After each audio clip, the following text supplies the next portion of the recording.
What's up, guys? Don't forget to smash that like button, drop a comment, hype up the video, and if you're new here, hit that subscribe and join the family. Guys, if you want to support the channel and get something cool, check the first link in the description. Use my code HugoHenriqueMore to get 10% off on anime lamps. 3 years ago, Earth underwent drastic changes. Animals and plants began evolving in insane and inexplicable ways. To protect the world from destruction and preserve peace, humans awakened the power to control monsters and use them in battle. Those who gained this ability became known as monster trainers. A woman slammed the blackboard, demanding the class's attention and shouting that monster trainers should focus more. Her name was Murong Cheye, teacher of Class 3, second year, at Chang'an 3rd Secondary School. She explained that this event marked the beginning of a new era for Earth and reminded everyone that it would be on the exam. The bell rang and the teacher ended the class, warning that the monster breeder exam would take place the next day and recommending they watch it with their parents. Leaving school, a boy named Gao Peng, 18 years old and a student of Chang'an 3rd Secondary School, walked deep in thought. His greatest goal was to become a monster trainer. However, something strange had been happening. Ever since turning 18, he started seeing panels floating before his eyes. One of them read, "Dear host, congratulations on successfully activating the monster evolution system. This system can help you identify relevant information about any creature. Please make good use of it." The system displayed precise details: species, level, grade, attribute, condition, weakness, and even the requirements for future evolution. Gao Peng arrived home wondering if he was going crazy from stress. As he climbed the stairs, he heard a noise and looked to the side. There was a strange spider. The system immediately identified it. Species: striped gray plate spider. Level 3. Grade: normal. Attribute: wood. Condition: healthy, irritated. Weakness: fire. Upgrade requirement: excellent grade. He stared at the panel, astonished by how real it seemed, remembering it was Grandma Chen's pet spider. Teacher Murong had said that kind of spider was usually docile, but suddenly, it leapt from the wall toward him. He shouted that there was nothing gentle about it and dodged quickly, running upstairs while calling for his grandmother. Sure, the spider wanted to eat him. The creature shot webs but missed, and Gao Peng realized how fast it was, panic rising. He wondered what to do, then remembered the system message. Its weakness was fire. Quickly, he lit a lighter and threw it, causing a small explosion that set the spider ablaze. Yet, he realized the weak fire wasn't enough. Burning, the spider became even angrier, jumping up the stairs with killing intent. A red warning flashed before his eyes. It was just more enraged. Desperate, he ran faster, shouting that he only had one floor left. If he made it, Dazi would help. He sprinted with the spider close behind, its legs clattering against the steps, fear pushing him to keep moving. Finally, as he reached his door, the spider leapt to grab him. Gao Peng shouted for Dazi, who flung the door open so hard it hit the creature straight on. The impact sent it flying back, and another monster emerged, making the spider tremble with fear. The protagonist stood beside Dazi and asked with a half-smile if it still wanted to fight. The spider backed away and then fled, climbing up the walls until it disappeared. Peng watched and commented that it sure ran fast, but he'd let it go this time. Anyone who makes a contract with a monster can communicate through a mental link. Dazi, still grumbling, said he was starving and asked why his master came home so late, nearly fainting from hunger. The creature had two forms: combat and rest. Out of combat, its body shrank to conserve energy and heal minor wounds. Peng reassured him, patting his familiar and saying he'd make something to eat soon. He asked Dazi to hang the bag on the rack and headed to the kitchen. The boy grabbed a knife, spinning it between his fingers, muttering it was time to show his true skills. He then sliced meat and vegetables with incredible speed, and within minutes, a fragrant, nutritious dinner was ready. Dazi smelled it and began drooling, saying he couldn't wait any longer. Peng laughed and told him to eat slower or he'd choke. As he watched his companion eat, the system reappeared, showing his monster's data. Species: purple-backed yellow-clawed centipede. Level 7. Grade: normal. Attributes: yin, poison. Condition: healthy, happy. Weakness: lightning. Upgrade requirement: excellent grade. Reading that last part, Peng was stunned. Could requirement for excellent grade mean his familiar could evolve from an ordinary monster to a higher grade one? The thought left him speechless. Such evolutions were extremely rare. Monster grades range from normal to excellent to perfect, and the higher the grade, the greater the potential. Excited, he thought that if Dazi could truly evolve, maybe one day they'd reach the perfect grade together, something legendary, reserved for leaders among monsters. Overjoyed, Peng hugged his companion, promising to help him reach the new level no matter what. Dazi wobbled from the affection, his antennae twitching. The protagonist looked back at the panel and tapped the upgrade requirements. The screen changed. Evolution requirements for excellent grade: shadow grass. a special plant that grows in areas with strong yin energy, extremely beneficial for monsters of that attribute. Required 10 stalks. Luminous wood, a rare material born when lightning strikes a tree with affinity to wood and thunder attributes. Required 500 grams. The Thunder Core crystal was a rare item from a thunder attribute monster's body, filled with immense electrical energy. Only one was needed. The protagonist noted that shadowgrass would be easy to find, and luminous wood could be bought, but the Thunder Core crystal would be the hardest. He analyzed the situation. Crystals of common elemental types cost around 8 alliance credits, and one from a rare element like thunder would be at least 10. Closing the system window, he sighed that it was too expensive. Since the Allied government's founding in the New World, a unified currency had been created: Alliance dollars and Alliance credits. Credits were a high-tier currency where $10,000 equaled 1 credit. When his parents died in that accident, the government had granted him 20 credits in pension. Now, only 11 remained. With that, he could still afford the materials for Dazi's evolution, but they'd be left with no money to live on. After eating, Dazi went to his master, complaining he was still hungry. Peng stared at him in disbelief, asking if he really was a centipede. Annoyed, Dazi stood up and demanded more food. Peng laughed and promised another dish. Soon he handed it over, warning not to complain if he got sick. Watching Dazi devour the meal, he thought money truly was the biggest problem in the world. He had the recipe for evolution, but no resources to make it happen. Frustrating. Suddenly, an idea struck him. If the system was real, maybe he could become a true monster breeder. Discovering how to evolve a monster's grade had always been a mystery breeders tried to solve. And if he could access that information freely, he could become the greatest breeder of all. A grin spread across his face as he laughed, saying that when that day came, he'd have all the money he wanted. Then he remembered his teacher's announcement about the breeder exam the next day. Quickly, he grabbed his phone and searched the registration site, hoping it wasn't too late. Finding the page, he saw only 3 minutes left and immediately confirmed his entry. The system processed it and displayed a success message. He must appear at 9 o'clock the next morning at Chang'an City's Monster Breeder Division. Happy, Peng raised his phone and shouted that he'd do his best. The next day, he went next door and knocked. A beautiful woman, still sleepy and wearing pajamas, answered. It was Tang Tang, Peng's charming neighbor. Embarrassed, he greeted her and explained that he was taking the exam, asking if she could look after Dazi for a few days. Tang Tang, delighted by the small familiar, gladly agreed and promised to take good care of him. Peng smiled and thanked her, saying that with her watching Dazi, he could focus on the exam in peace. Before rushing off, he promised her dinner when he returned. Tang Tang smiled and wished him luck, saying she'd look forward to that meal. However, once he left, her smile vanished. She looked at Dazi with disgust, muttering that he was weak and ugly and wondering how Peng ended up with such a pathetic familiar. Dazi becomes irritated by the scornful look and prepares to attack, but Tang Tang quickly crouches, runs her hand over his head and strokes him, teasingly saying that Grandpa will be furious when he finds out about this. Inside her apartment, her phone rings. It's a call from her grandfather, the president. As soon as she answers, Tang Tang explains that she had called earlier only to report something. Peng made a contract with a purple-backed, yellow-clawed centipede of normal grade. The old man explodes in anger, shouting if that's true, outraged that a normal-grade monster has such limited potential and will never have a future, demanding to know why she didn't stop the boy. Walking across the room, Tang Tang calmly replies that she couldn't stop him. His grandson is as determined as he is. Outwardly, they may seem indifferent, but inside, they're both equally stubborn and relentless. She reminds him that the centipede was left behind by his daughter and son-in-law, Peng's parents. With a sharp tone, she asks if the old man still hasn't finished what he set out to do, adding that perhaps it would be better to eliminate the disobedient and replace them with the obedient, since talent is something the world has in excess.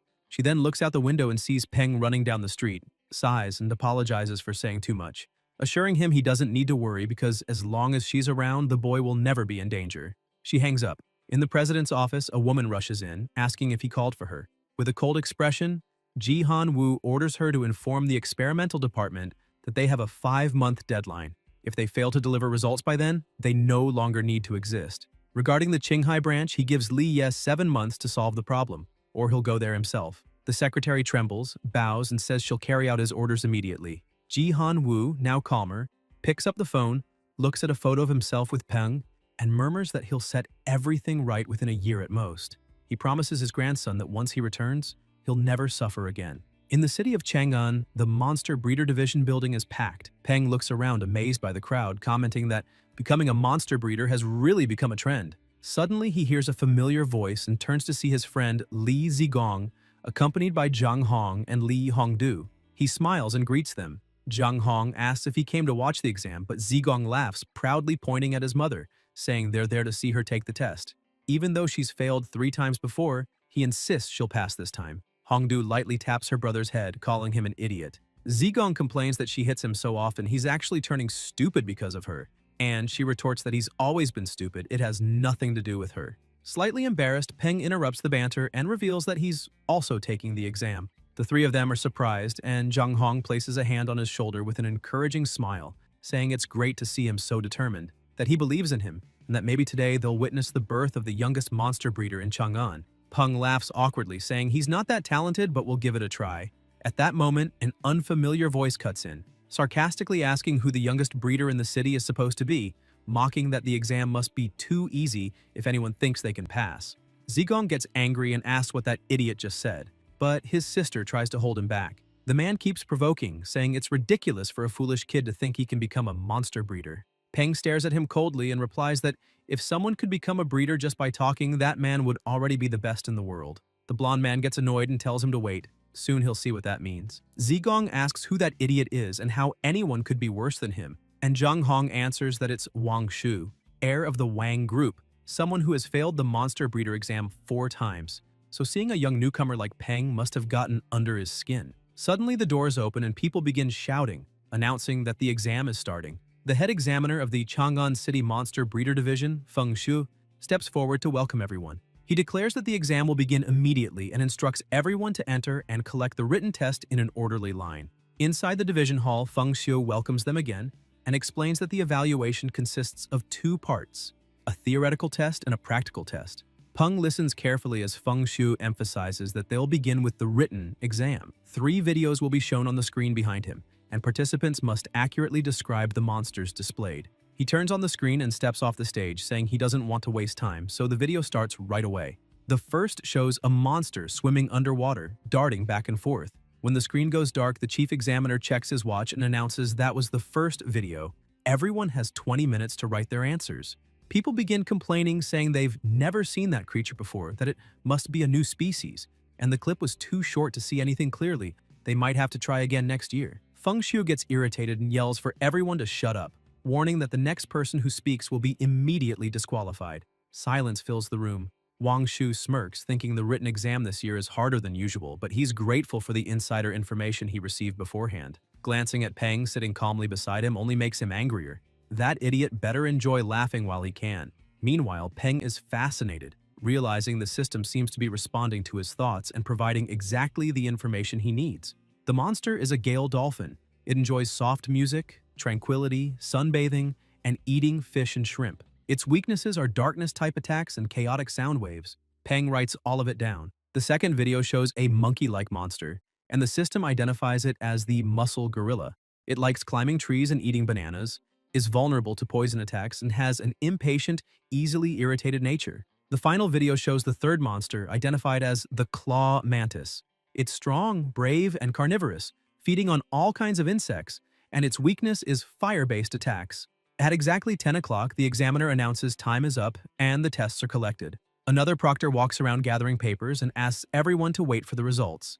An hour later, Feng Shu returns holding the papers and announces that the results are in, saying he will now read the names of those who passed. Liu Xueqin and Lin Celine are among them, and Zhang Hong also passes, sighing in relief when she sees her score of 81. Wang Shu, with 86 points, struts proudly, saying that was expected. Feng Shu taps the paper on the table and notes that everyone mentioned so far made a few mistakes but still passed, wishing them luck in the practical test. Wang Shu turns to Peng and says that if his name is Peng, he didn't hear it called, so maybe he didn't pass. The blonde keeps mocking, saying it's a shame.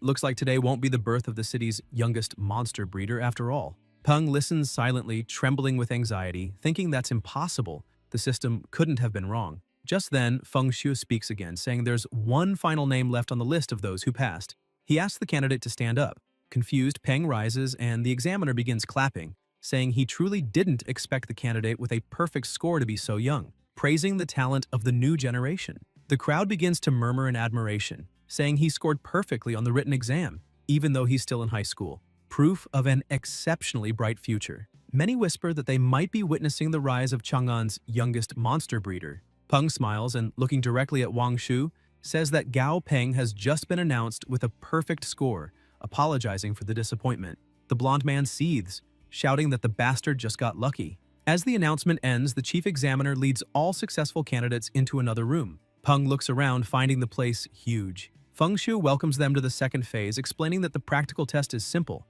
Each room behind him contains a monster provided by the association, and the goal is to increase that monster's grade within 1 week. He emphasizes that all necessary materials will be provided by the association, but anyone who fails to upgrade their monster must repay the market value of the resources used. There's also a strict limit on the amount of materials allowed. Exceeding it means automatic failure. At that moment, another figure walks in, clapping. It's Li Jin, manager of the Monster Breeder Division. He calls for everyone's attention, saying they'll now assign rooms and asking them to line up to draw a card from a red box. One by one, the candidates step forward to take their cards. As he waits, Peng thinks that since the selection is random, there's no way to know what kind of monster he'll have to handle, which explains why the Monster Breeder Certificate is one of the hardest to obtain. Wang Shu watches him closely, thinking he can't wait to see if Peng will stay confident once he finds out what card he drew. When Peng reaches into the box, he jokingly asks the heart of the cards to bring him luck. But as he tries to pull out a slip, a tiny creature bites the paper and refuses to let go. Both he and Li Jin notice the odd scene. Smiling, Zhang Hong says she got room 6 and asks Peng which one he picked. Peng smiles back and shows that he got room 10. Feng Shu then orders everyone to head to the rooms corresponding to their cards, declaring the practical exam officially begun. Peng walks to room 10 and is greeted by a man who introduces himself as Zhou Yuan. Peng shakes his hand with a polite smile, saying he'll be counting on his help. As Zhou Yuan swipes his card and opens the door to the 10th room, a terrifying roar echoes from within. So powerful it makes the floor tremble slightly. The moment Peng steps inside, the system immediately identifies the monster. Species: Red River Monkey. Level: 10. Grade: Normal. Attribute: Earth. Condition: Sick, dying. Weakness: Yin. Then another notification appears listing the requirements to evolve it to excellent grade. Peng grows uneasy and asks what happened to that monkey. Zhou Yuan explains grimly that it underwent countless experiments, which caused conflicting negative energies to build up inside its body. In truth, the creature should have been put down, but due to a lack of available test subjects, it was assigned for this trial. Earlier, Zhou Yuan had questioned the manager, asking why, among so many healthy monsters, they'd pick this one. On the phone, Li Jin told him not to worry. He had his own reasons. In that same call, he was speaking with Mr. Wang, assuring him that everything was going as planned and that the candidate wouldn't pass the practical test, not even if he were the greatest monster breeder in the world. Back in the present, Zhou Yuan sighs and says the monkey has only survived this long because of its incredible will to live, but the chances of recovery are extremely low, far beyond normal difficulty. He offers to help Peng register for the next exam, allowing him to start directly in the second phase. But Peng looks at the monkey locked in the cage, breathing weakly, body trembling, eyes filled with tears. He thanks Zhou Yuan for the offer, but firmly says he won't give up so easily. Zhou Yuan smiles faintly, saying he understands, and allows him to enter. As soon as Peng steps through, the door closes behind him. The monster, lying on the ground, trembles as tears roll down its face.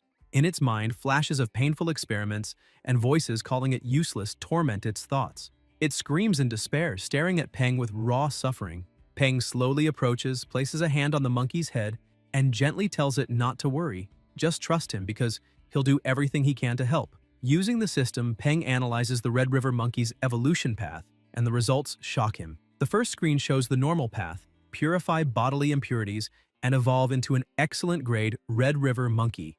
But then a second screen appears, darker, surrounded by a shadowy aura, offering an alternative. Yin path.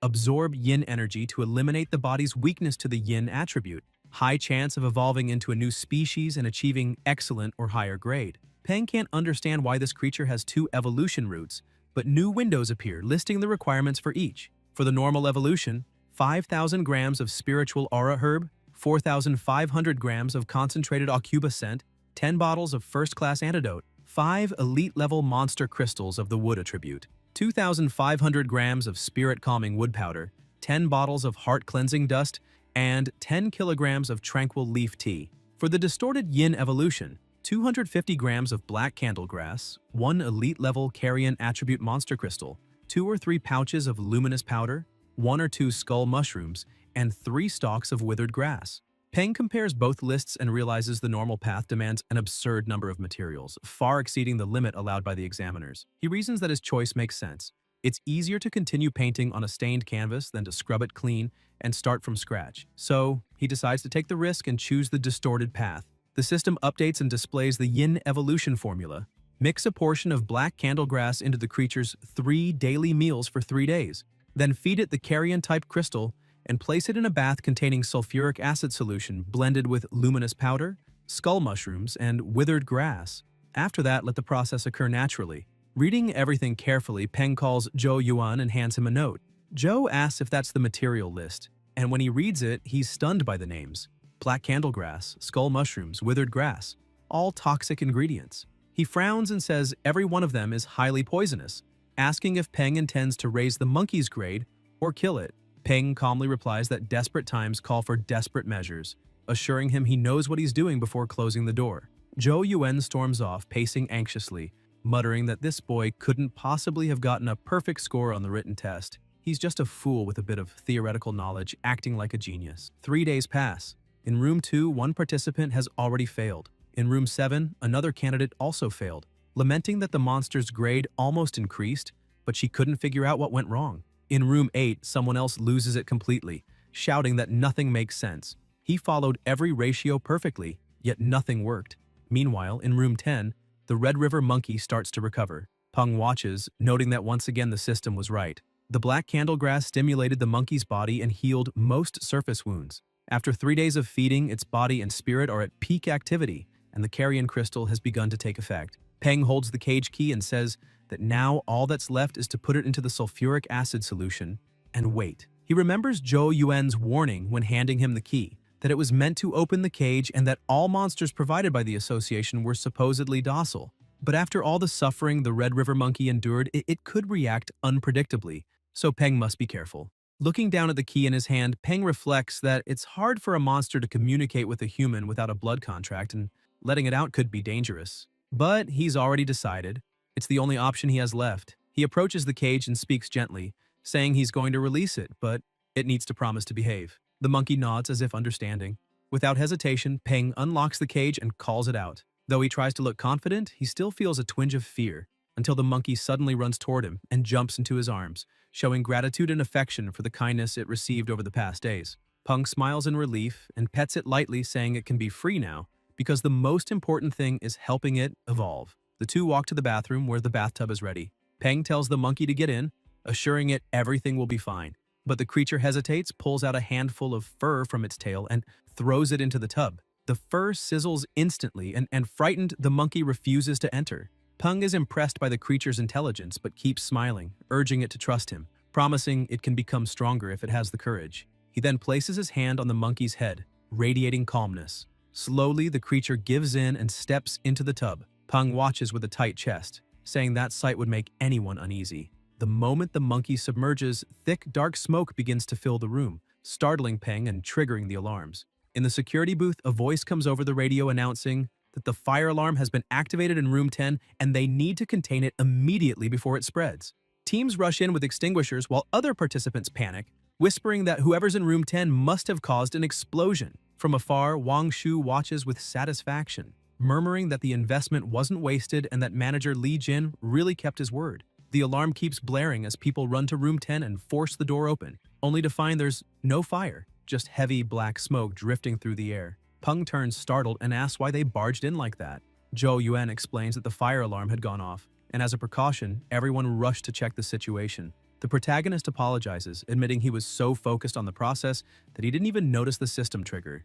Zhou grabs the radio and reports that room 10 has been inspected and everything is under control, asking the others to disregard the alert. Moments later, Feng Shu arrives, demanding to know what happened and whether that was truly the result of an evolution process. The details are explained to him, and gradually the tension in the air begins to fade. Meanwhile, bystanders whisper among themselves, saying the whole thing is a mess. After all, that boy is far too young and inexperienced for such a task. Watching from a distance, Wang Shu smirks, saying it looks like not even a piece of the monster remains, meaning he failed the test. Though he plans to watch closely, he wants to see that smug grin vanish for good. Suddenly, the bathtub that had appeared empty begins to bubble, and a skeletal hand bursts out, wrapped in a dark, terrifying aura. the monkey begins to rise, but now with a completely different and horrifying form. People recoil in shock as the creature stands up fully, shattering the tub in front of it. The enormous being glares at the protagonist with hollow, menacing eyes. Feng Xiu demands to know what it is, and Li Jin, equally stunned, asks if that thing could really be the same Red River monkey. Zhou Yuan smiles faintly and says that the kid isn't just a theoretical fool, he's a true genius. The system flashes a notification. Yin distorted evolution completed successfully. The Red River monkey has transformed into a skeletal carrion monkey. Name: skeletal carrion monkey. Level 11. Tier: elite. Grade: perfect. Attribute: undead. Condition: weak but animated. Weakness: light. Peng's face lights up in disbelief. It actually worked. He's overjoyed but mutters that the system is ridiculous. This was only supposed to be a qualification test. In the future, with enough materials, he could evolve and mass-produce creatures like this. Scientists gather around, noting that after the evolution, the creature's body has grown massive, the gas surrounding its bones is incredibly resilient, and the bones themselves look as strong as steel.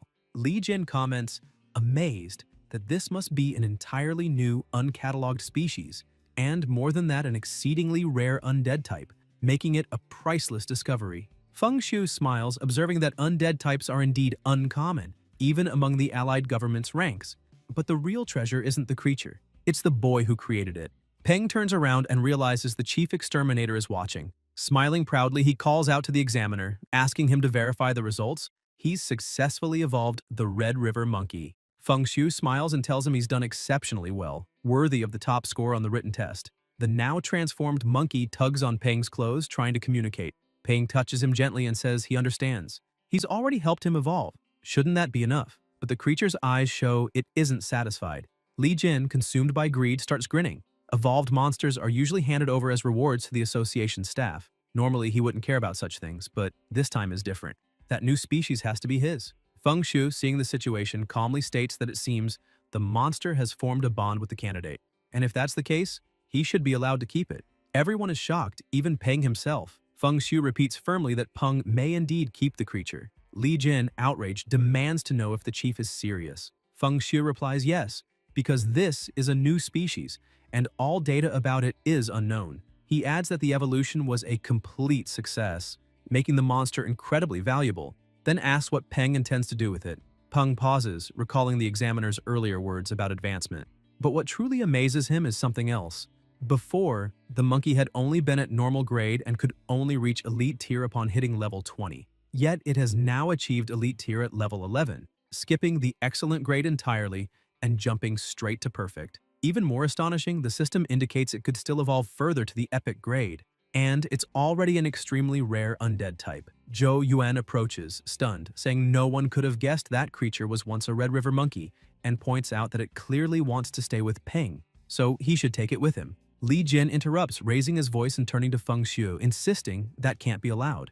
According to association rules, monsters that successfully evolve during evaluations must be handed over to the institution. He also argues that the Red River monkey underwent numerous experiments and only evolved because of them. Wang Shu seizes the moment, siding with Li Jin, saying the monster should have been destroyed long ago, mocking Peng for being so young and claiming it's impossible someone like him could improve a dying creature. Li Jin insists it's absurd to let him keep it. A novice like that doesn't deserve such a thing. Wang Shu reinforces the claim, saying Peng had no merit in any of it. The president then asks sharply how exactly the boy could have cheated. Realizing Feng Xiu's irritation, Li Jin tries to soften his tone, saying maybe Peng didn't cheat, but the test's difficulty far exceeds what a junior breeder could handle. He claims Peng probably just got lucky healing and evolving the monster, which means the test can't accurately measure his real ability. Feng Xiu replies with biting irony, is Li Jin suggesting that Peng took a dying monster, evolved it by accident, discovered a new species, and that still doesn't count as a valid result? Li Jin quickly backtracks, saying not exactly. He admits the test result stands, since the boy did evolve the creature, even if by luck, and the certificate should be issued to preserve fairness. However, the evolved monster must remain under the association's ownership. Feng Xiu laughs out loud, saying this is what comes from narrow-mindedness. It's shameful to see such petty thinking. He remarks that there are few talented breeders in the city precisely because their minds are trapped like frogs at the bottom of a well. Turning to Peng, he asks if the boy would mind showing those two how vast the world truly is.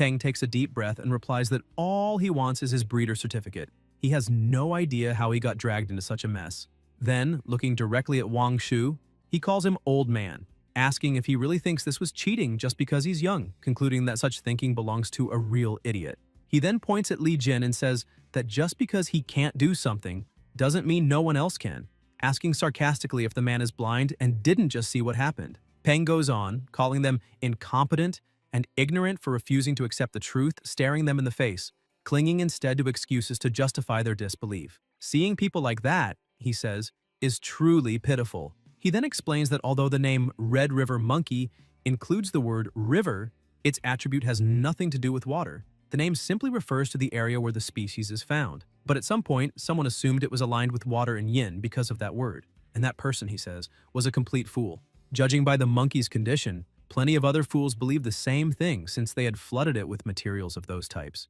They were all blind to the fact that the creature's true weakness was yin. Not knowing something that basic, he says, means they've wasted their lives. Wang Shu angrily protests that this is nonsense. Everyone knows the Red River Monkey's weakness is wood. Feng Xue interrupts, clarifying that while the creature does have some connection to wood, its true weakness is yin, and adds that Wang Shu will lose points for not knowing it. Peng continues, explaining that because of the monkey's strong vitality, it survived even after yin energy had invaded deep into its bone marrow, but purifying it would be nearly impossible. That's why he chose the opposite approach. Over the last 3 days, he fed it black candlegrass to strengthen its spirit and, using yin as a foundation, added undead-type materials, along with an elite-tier crystal of the same attribute. While it might sound simple, he stresses that he didn't just mix them randomly.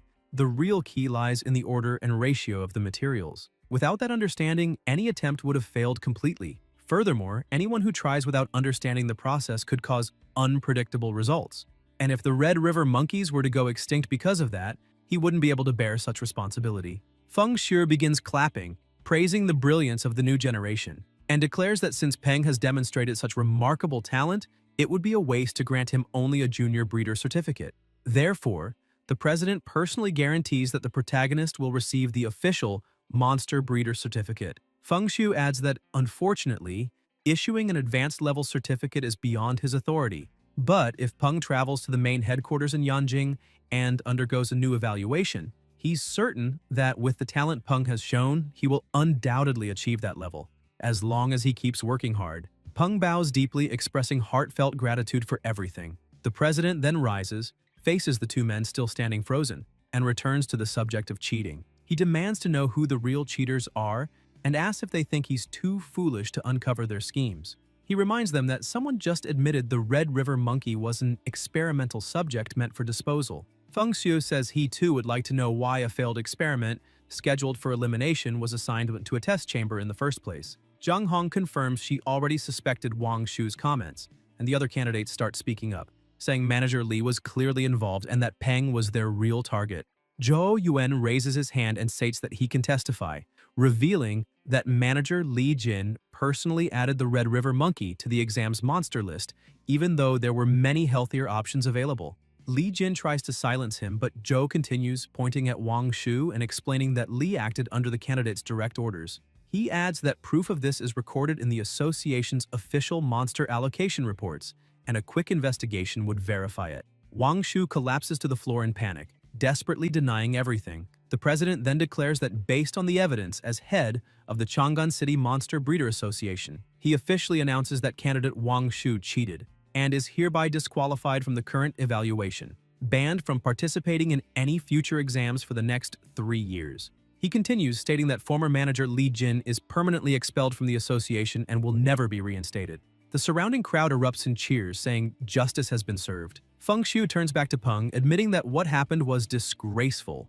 apologizing and inviting him for a cup of tea in his office, not only to apologize but also to make a special request. Sometime later, Peng now holds his intermediate breeder certificate in hand and has named his skeletal carrion monkey Dumby, meaning idiot, because the creature often stares blankly into space when left alone. Looking at his new certificate, Peng jokes that he heard it's worth 30 bonus points on the college entrance exam. He boards a bus with a smile, thinking how incredible the whole evaluation had been. Not only did he obtain a perfect grade monster, but also an intermediate certificate and an identity card for Dumby.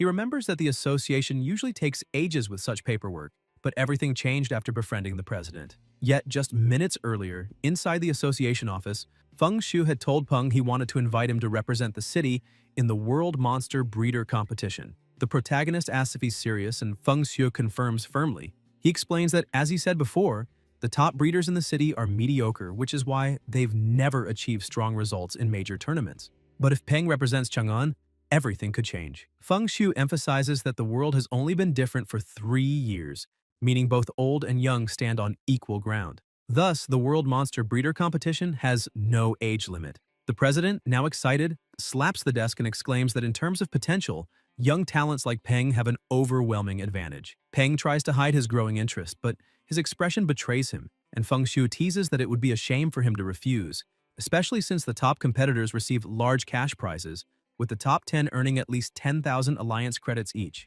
Feng Shu then looks aside, slightly embarrassed, admitting that he was selfish for wanting Peng to join so suddenly and that he'll take full responsibility for it.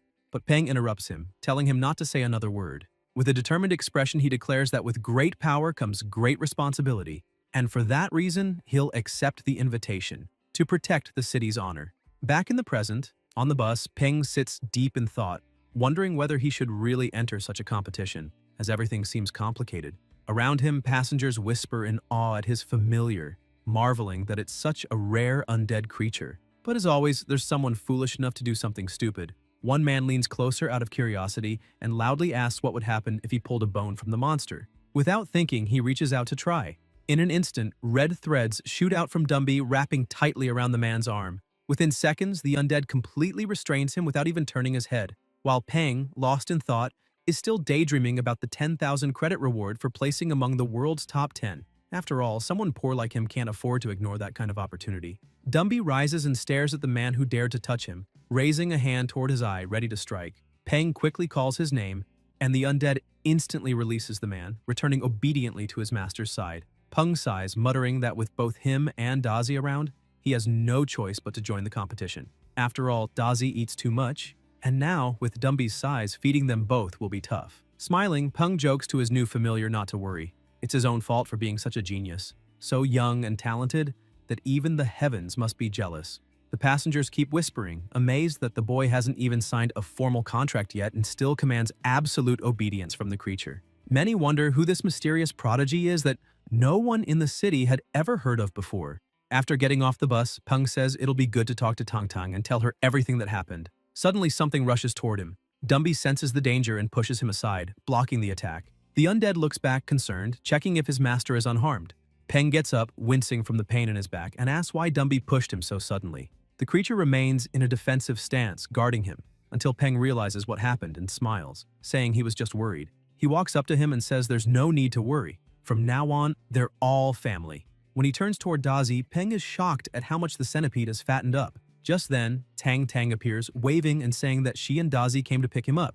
Peng asks what happened, and she smiles, explaining that Dazi is much healthier and stronger now because she fed him very well. The system automatically analyzes and reports that Dazi is severely overfed, making Peng suspicious as he questions whether he's really stronger and healthier. Tang Tang replies cheerfully that he is, saying he was too skinny before and that she gave him something highly nutritious to eat. Dumby glances at Dazi's huge belly and starts flexing, showing off his own muscular frame. Tang Tang laughs and tells him not to get caught up in such details, changing the subject by saying what really matters is how Peng did on his exam. The protagonist explains that it went very well.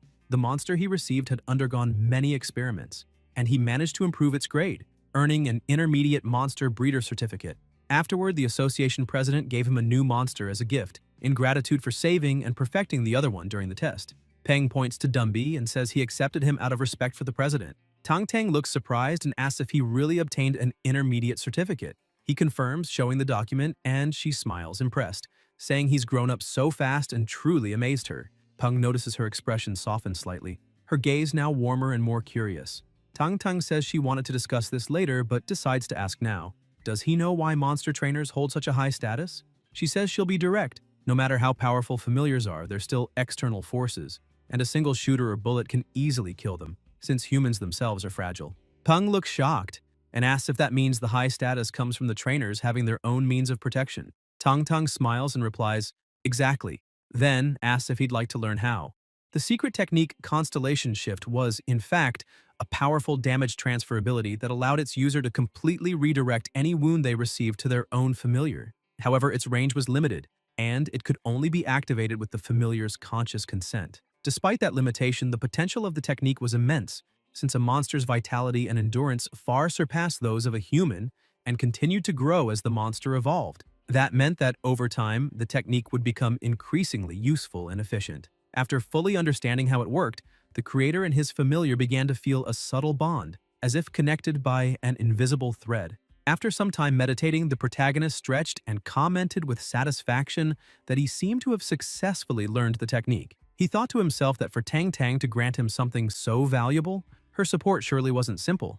Looking at Dazi, he joked that the creature had gotten too fat, looking like an obese purple pig. Dazi was indignant, but Peng asked Dumby to bring a mirror and showed him the truth. Seeing his reflection, Dazi was shocked, almost falling into depression. The protagonist then scolded him, telling him to stop pretending to be dead and get up to start exercising. After all, by losing all that fat, he could increase his rank. Even so, Peng thought that if his familiar stayed that fat, it would really be a problem. After all, who would want a fat flying centipede? The next day, in the city center, Tang Tang and Peng met. He apologized for making her wait so long, but she smiled and said it didn't matter, since he had already become an intermediate monster creator and still agreed to help her with her small studio. So waiting a bit wasn't a problem at all. He felt a little embarrassed, and she joked that she would stop teasing him, asking him to come in because she needed to explain more about the studio. She told him that some time ago she had partnered with others to open a small monster creator studio and invested a lot of money in it. But her partners had fled with both the money and all the creators who worked there. Peng commented that the studio was located in an excellent area, right in the heart of the city, and the rent must be sky high. Tang Tang laughed awkwardly, trying to hide her discomfort, saying that the business had been going very well before the betrayal, which was why they had rented that place. But after the creators were taken away, things collapsed. The protagonist began to feel that something was off and wondered if it was just his imagination or if she was acting differently that day. Tang Tang called him and asked him to follow her upstairs, explaining that the studio was on the 3rd floor. She emphasized that, regarding payment, as she had said before, he would receive the best salary possible for the position, and even 20% of the shares. She added that he didn't need to worry as the job wouldn't interfere with his studies. He only needed to come on weekends, since the work of a monster creator was relatively easy. Peng, surprised, asked if that salary wasn't too high, since with such an offer she could attract much more experienced creators. Tang Tang replied casually that it wasn't as good as it sounded, explaining that she didn't want to draw too much attention. Even so, the protagonist remained suspicious. After all, first she had given him a secret technique, then invited him to a store in the very center of the city, and now offered such a generous deal. If it weren't for the trust between them, anyone would say it was too suspicious to be coincidence. But since it was Tang Tang, Peng saw no problem. After all, she had secretly taken care of him for the past 3 years, ever since the day he became an orphan. Holding his bag tightly, he took a deep breath, trying to drive away unnecessary thoughts. He knew Tang Tang would never harm him, no matter how generous her offer seemed. And in the end, with the help of his system, he really was worth all that. Maybe even more. If he could help her profit from it, it was a fair exchange. So he said he accepted all the terms, and that from that moment on, she was in charge. Tang Tang smiled, satisfied, wishing for good cooperation between them, though inwardly she sighed in relief. That had been harder than she expected, and thankfully he hadn't suspected anything. Shortly after, they reached the 3rd floor. A young woman with a gentle and cute appearance ran toward them, smiling, saying that Miss Tang Tang had arrived just in time. Tang Tang then introduced the protagonist, saying his name was Peng and that he was the monster creator she had just hired. Then she introduced the young woman, explaining that she was the studio's receptionist, and her name was Shun Quan Quan. Right after that, Tang Tang returned to the elevator and told Peng that she had already explained everything to Quan Quan, who would be responsible for showing him the studio and introducing him to his colleagues. She added that she needed to leave because she still had a lot of work to do. Without giving him a chance to say anything else, she simply said goodbye and left, leaving the two of them there. Peng ran a hand through his hair, chuckling softly since he had already guessed she would do that. Even so, he murmured, wondering if she was really okay. Quan Quan kept her charming smile and asked him to follow her, saying they would handle his registration. While filling out the information, she glanced at Peng discreetly, surprised that someone so young was already an intermediate monster creator. Deep down, she thought Tang Tang had probably been deceived. Meanwhile, Peng sat reflecting on how the studio operated. If he wanted to generate profit for Tang Tang, he would need to set a fair service rate. Unlike other creators, he had the system, and following its instructions, his creation success rate would be practically 100%. Therefore, it wouldn't be fair to charge the same as everyone else. Although he wasn't obsessed with money, charging less would be a waste, and in a way, even disrespectful to the system itself. So he decided to charge 3 times the maximum price normally asked by an intermediate creator. When the registration was complete, Quan approached him and handed over the certificate, saying the process was finished. Peng thanked her, but the receptionist looked at him with slight concern and asked if he really intended to charge 3 times the maximum rate. She explained that maybe he didn't know how a studio worked, but warned that such a price could hurt their reputation. Peng frowned and asked what she meant by that.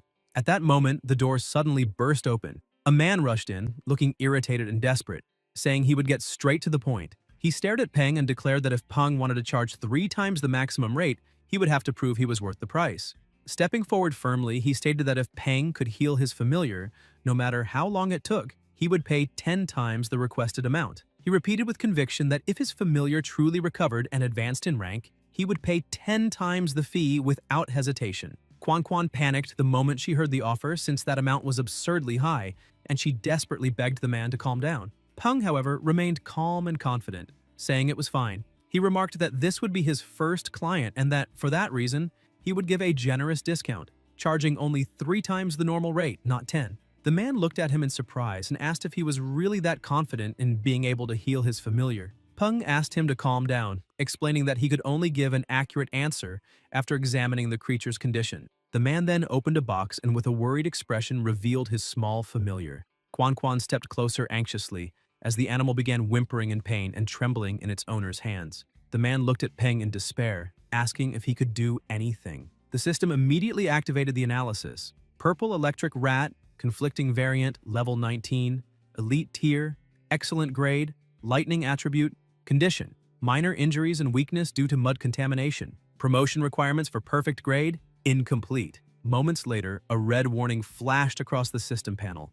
Danger detected. Resolve the conflicting variation immediately. Peng widened his eyes and, unable to contain his irritation, shouted at the client asking what he had fed the rat. The man, startled, replied that he had given it blood jade ganoderma, thinking it would trigger a mutation and help it evolve. But the result had been the opposite. Now, desperate, he asked if there was still a chance to cure it. Peng began reasoning. The electric rat had already been in the process of evolution, but the forced attempt caused a conflicting variation between the lightning and blood types, leading to the collapse. The system reappeared, displaying the variant evolution plan. 5 shadow fruits, 5 grams of scarlet maple from the well, 50 grams of golden lightning leaves, grind and boil into soup. Add 1 bloodbat crystal core, elite tier. Peng realized that if he followed the system's plan, he could turn the conflict into a complement and trigger a unique variant evolution. He then asked Quan to gather the ingredients as quickly as possible and turned to the client, asking if he knew the creator's rules. They used their own materials, but the client had to reimburse everything afterward. The man agreed immediately, so willing to pay whatever it took. Peng approached the small rat and spoke to it calmly, promising that he would make it evolve successfully. Once everything was ready, they went to the treatment room. When the preparation began, both the client and Quan were horrified by what they saw. The man, pale as a sheet, asked if that was really how Peng intended to heal the electric rat. The scene was absurd. The little rat was lying on a chopping board, and Peng, holding a huge cleaver, looked as if he were about to slice it up. Seeing that, both of them shouted in disbelief, calling it madness. But Peng, unfazed, grabbed the rat and threw it straight into the boiling pot. The client tried to stop him, and Quan nearly fainted, crying that this would cause a massive loss.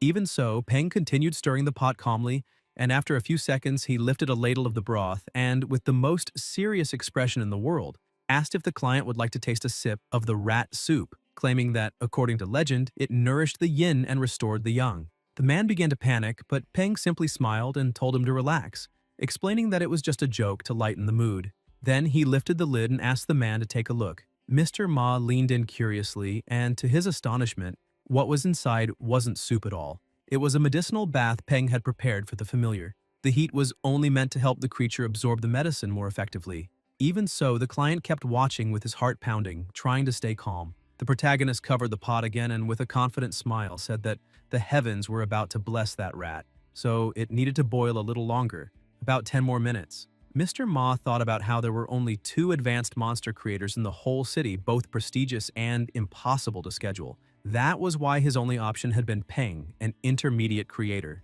But if the boy made a mistake, he wouldn't forgive it. 10 minutes later, the client returned to the room and asked if it wasn't done yet or if it was taking too long. Peng calmly replied that it was almost time. Suddenly, the pot began to shake and rumble, and Peng announced that the moment had come. The lid flew off, a small explosion burst out, and the rat leaped from the pot, trembling and radiating energy throughout its body. In an instant, it destroyed everything around it with incredible speed. The client began shouting with joy, celebrating that it had worked, and that his familiar had truly evolved. Quan, however, panicked as she watched the treatment room being completely destroyed. The system analyzed the monster again and displayed Name, Purple Blood Electric Rat, Level 20, Tier, Elite, Grade, Perfect, Attributes, Lightning, and Blood. Peng crossed his arms and remarked that the client was very lucky. His familiar had reached perfect grade with dual attributes, and with a bit of training, it could even advance to commander tier. Mr. Ma, overwhelmed with emotion, apologized for having been rude earlier and thanked him sincerely. Peng replied professionally, saying there was no need for thanks since the man was paying for the service. He then handed him the invoice, including the consultation fee and materials, and the cost of the damage to the treatment room. He called Quan Cutie and asked her to send the list of materials to the client's home, explaining that the cost would be deducted from his commission. Mr. Ma, still excited by the result, asked if Peng could examine another of his familiars and whether he had time the next day. However, Peng refused. The man insisted, saying he would pay 3 times more since money wasn't a problem. Peng then asked him to calm down and explained that wasn't the reason. He simply had school the next day and wouldn't have time. The client was confused and asked if it was some kind of association training or a lesson with a renowned master. Peng packed his things and, with complete composure, said that he was still in his 3rd year of high school and needed to go home to do his homework. Mr. Ma was left completely stunned, unable to believe that someone so young could possess such talent, muttering to himself that students these days were terrifying. Quan was also speechless, remembering that Tang had bought the studio just a few days earlier for an enormous sum, fired all the previous monster creators, and told her to keep it a secret from Peng. But now, seeing this, she understood that he was a true super genius. Meanwhile, inside her home, Tang held something in her hands and commented that it was the last remaining crystal core. She ordered her familiar to deliver it to the right destination. An open window led in the wind, and in the protagonist's room, Dazi rested peacefully. Tang's small familiar threw the crystal core through the window, and both it and the other creature watched the scene unfold.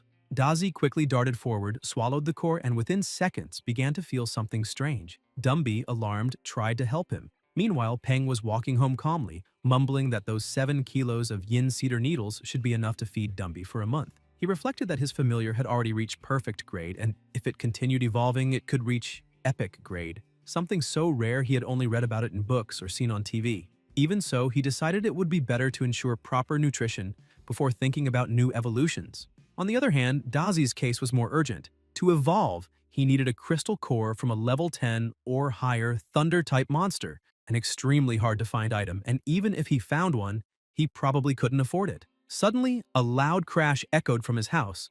Peng froze, recognizing Dumby's cry, and realized something might have happened. He ran frantically, knocking things over on the way until he reached the door. When he opened it, he saw Dazi rolling around, wrapped in an unstable aura. The system immediately ran an auto-analysis. Yellow-clawed, purple-backed centipede. In evolution. Current grade, normal. Level 8. A large amount of Thunder Titan centipede meat has been consumed along with a Thunder Titan centipede crystal core. Condition. Requirements met for one of the evolutionary paths. Evolution initiated. Peng's eyes widened. He didn't know whether to be amazed or terrified. He shouted, demanding to know what kind of evolution this was and where such a rare crystal core had come from. When he turned around, he noticed Tang watching from a distance. He called out to her, angrily asking if she had given Dazi the core. She tried to play it off, avoiding his gaze, but thought that if she had told him, he surely would have refused. Changing the subject, she pretended to act natural and said she had only come to drop off his groceries since he'd left them halfway home. Before Peng could respond, she hurried off, grumbling that he'd been spending too freely since he started making money. Peng tried calling her again, but she told him to rest and promised not to bother him anymore before slipping into her own apartment. He sighed, realizing she obviously knew he needed that core and had done it on purpose. Turning back to Dazi, he gave his familiar a light tap on the head, scolding him for being such a glutton and eating whatever he found. Sitting down beside him, he opened the system and remarked that it didn't matter anymore. What really mattered now was finding a way to accelerate the evolution. He rummaged through the clutter in the room, muttering that nothing there would work until he found something interesting, a purple poisonous flower. Holding it up, he said that if he ground it and mixed it into a medicinal broth, it might help with the evolution. He quickly prepared the elixir, handed it to Dazi, and told him to drink it at once. The little monster swallowed the liquid and suddenly, its eyes gleamed brightly. A powerful surge of energy burst from its body, lighting up the entire apartment and shattering the windows. The transformation began instantly. Dazi's body grew larger, his claws and shell became tougher, and amid the blinding light, he successfully completed his evolution. The system analyzed again and reported that Dazi had now become a purple-backed thunder centipede, level 9, excellent grade, with thunder and poison attributes. To reach perfect grade, he would need to grind a silver leaf into powder, mix it with water, and make Dazi drink it daily for a week, as well as provide a crystal core from a commander-level thunder-type monster. Peng sighed in relief, saying it was finally over. He hadn't expected Dazi to advance to excellent grade so easily, and remarked that this was the benefit of having someone amazing backing him up. Suddenly, Dazi collapsed from exhaustion, and Dumby rushed over in concern, checking if his friend was okay. The protagonist was surprised since Dazi usually picked on Dumby, yet he was showing genuine worry. Peng reassured him, saying Dazi was just tired. Then he offered Dumby some food, telling him that despite his looks, he was very kind, and that's why Peng had bought that meal especially for him. Dumby took a piece carefully, tasted the delicious flavor, and soon began eating eagerly. Peng smiled in satisfaction and told him he was a good boy, asking him to just keep eating. He added that Dumby had gone through a recent evolution, so it was best to let him stabilize for now. And later, once they gathered the right materials, they would work on helping him evolve again since he would certainly become a very powerful familiar.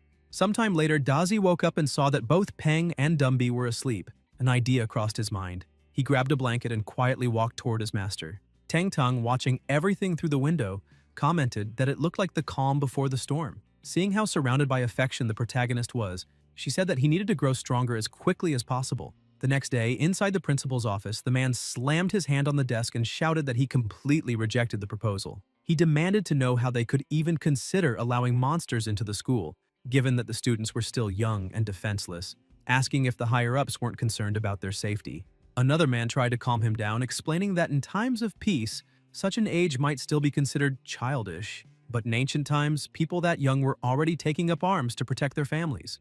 The principal was shocked, asking if things had truly come to that point, and the superior replied that, although new technologies were being developed all around the world, progress was still slow.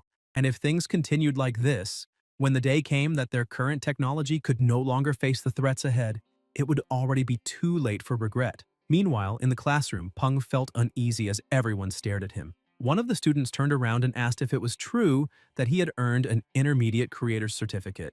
Peng asked how he knew about that, and the boy showed him a newspaper, revealing that he had become famous, a real celebrity, which made their class seem even more impressive. He added that the news had also deflated Zigong's pride, who had been unbearable ever since learning that his mother had passed her exam too. The group then said they had a somewhat bad favor to ask, but Peng cut them off, saying that if they themselves already considered it a bad request, then there was no reason to make it at all.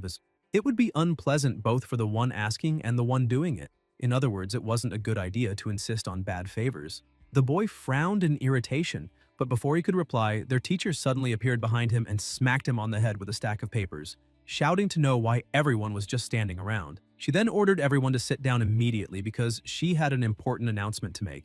Mudong walked to the front of the classroom and explained that, starting that day, all schools around the world were undergoing an emergency reform. The second year of high school would now include a new course about monsters, along with a special recruitment channel. It was a joint project between the Ministry of Education and the military, and the top students could be directly recruited into prestigious academies or military institutions. She informed them that military instructors would arrive soon and that any students interested in joining those academies could begin training that very afternoon. Mudong added that anyone who wished to become a special student should meet her after class to register. The entire class was stunned by the sudden announcement, whispering among themselves that such a direct collaboration with the military wasn't normal, raising suspicions that something serious might be happening, perhaps even outside the city, since they had heard rumors that the situation out there was tense. While the students murmured, the teacher called Peng and asked him to follow her because she wanted to speak privately. Outside the classroom, Murong smiled and praised him, saying he had done something truly amazing by obtaining the Intermediate Monster Creator Certificate, and that even the principal had personally congratulated him in the earlier meeting. Then she revealed that the following day, the high school students from the 7th school would be visiting, and the school wanted him to serve as the representative for the new students. Peng tried to refuse, saying that sort of thing was too showy and not really his style, since what he truly wanted was to become a special student and a monster trainer. Murong grew curious and asked why he had made that decision, acknowledging that being a trainer was admirable, but that she didn't quite understand his urgency. Suddenly, noises came from outside and she noticed that the army had already arrived at the school. She then remarked that his grades were excellent and, combined with the bonus from his creator certificate, he had enough points to get into the best universities in the world. For that reason, she told him that he could choose any academy inside or outside of China, and that he had full control over his future. She further explained that if he truly wished to become a monster trainer, he could use his current achievements to enter a military academy and specialize there. There was no need to rush. Outside, soldiers were already unloading various monsters for the afternoon training sessions. Peng watched the movement outside through the window and sincerely thanked his teacher for her words, saying that he understood her concern but believed the military path was the safest place to start. However, he emphasized that the process was too slow and that he wanted to learn real combat techniques and grow stronger as soon as possible, something that would only be possible if he passed both exams at the same time. For that reason, he couldn't afford to miss the opportunity. He asked Murong not to worry about him. The teacher sighed, saying he was still young, but upon seeing the determination in his eyes, she eventually gave in. She said that if that was truly what he wanted, she wouldn't stop him, but warned him not to act recklessly. Peng bowed respectfully and thanked her for her support before heading on his way. Groups of students were gathering for training, filled with excitement and confidence. After all, it was an incredible opportunity and everyone wanted to give their best. Suddenly, someone in the crowd called out to him, asking if he had also registered as a monster trainer. When he turned to see who it was, he recognized Qianjin.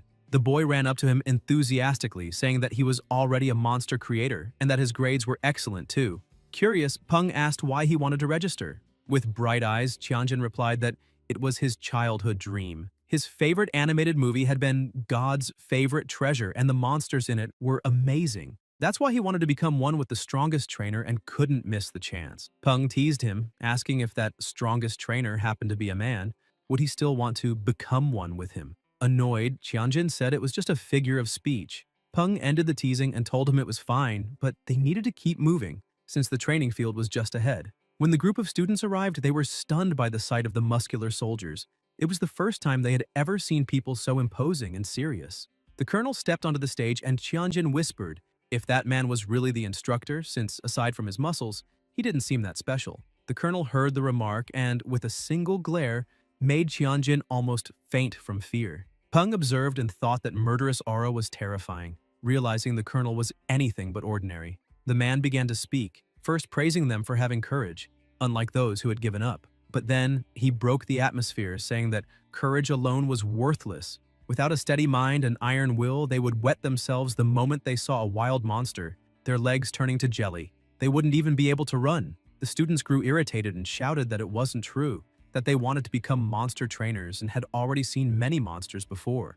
The colonel smiled and asked if they were really that sure, then ordered that a wild beast be brought in. The monster was dragged in and placed beside a thick metal plate. A soldier explained that the target was a Type 3 armored plate, 10 centimeters thick. The colonel gave the order and the beast charged at a frightening speed, completely shattering the plate with a single blow. The students stood speechless and terrified at the display of power. Even Peng was shocked, wondering how something so thick could be destroyed so easily. The colonel asked if they had all seen that, explaining that this was the power of a trained familiar, and that the monsters they would face in the future could be even stronger. He then said this was their last chance.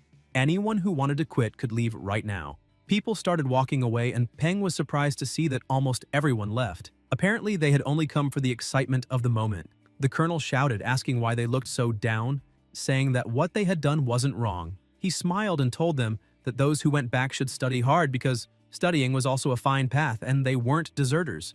They had simply made the rational choice to return to class. The colonel then turned his gaze to those who remained, his eyes wild and his aura so heavy that everyone felt the air grow thick. He said that those who chose to stay were different, but warned that if anyone quit now, they would be true deserters. And he hated deserters more than anything. He asked if they understood, and with trembling voices, the students answered yes. The colonel yelled for them to repeat, saying he couldn't hear them. The group, terrified, screamed in unison that they understood. By the end of the day, Peng arrived home and collapsed on the couch, completely exhausted. Even though he had prepared himself mentally, he hadn't expected it to be that tough. Despite his fatigue, he noticed his familiars were upset and hungry, so he went to the kitchen. As he walked, he recalled Colonel Chen's words. Within a month, every institute in the city would conduct elimination tests until only about 1,200 students remained. The cut rate was brutally high. When Peng opened the refrigerator and found it empty, he began rummaging through the cupboards, wondering aloud where all the yin cedar needles had gone. Only one remained. He walked into the living room confused and asked what had happened. Dazi pointed at Dumby, saying he had eaten everything. Peng approached and calmly explained that next time, if Dumby wanted more, he just needed to ask. Dumby lowered his head embarrassed, and Peng patted him gently, saying he wasn't angry. He just wanted him to let him know. Then he sat on the couch and opened the system, checking the data.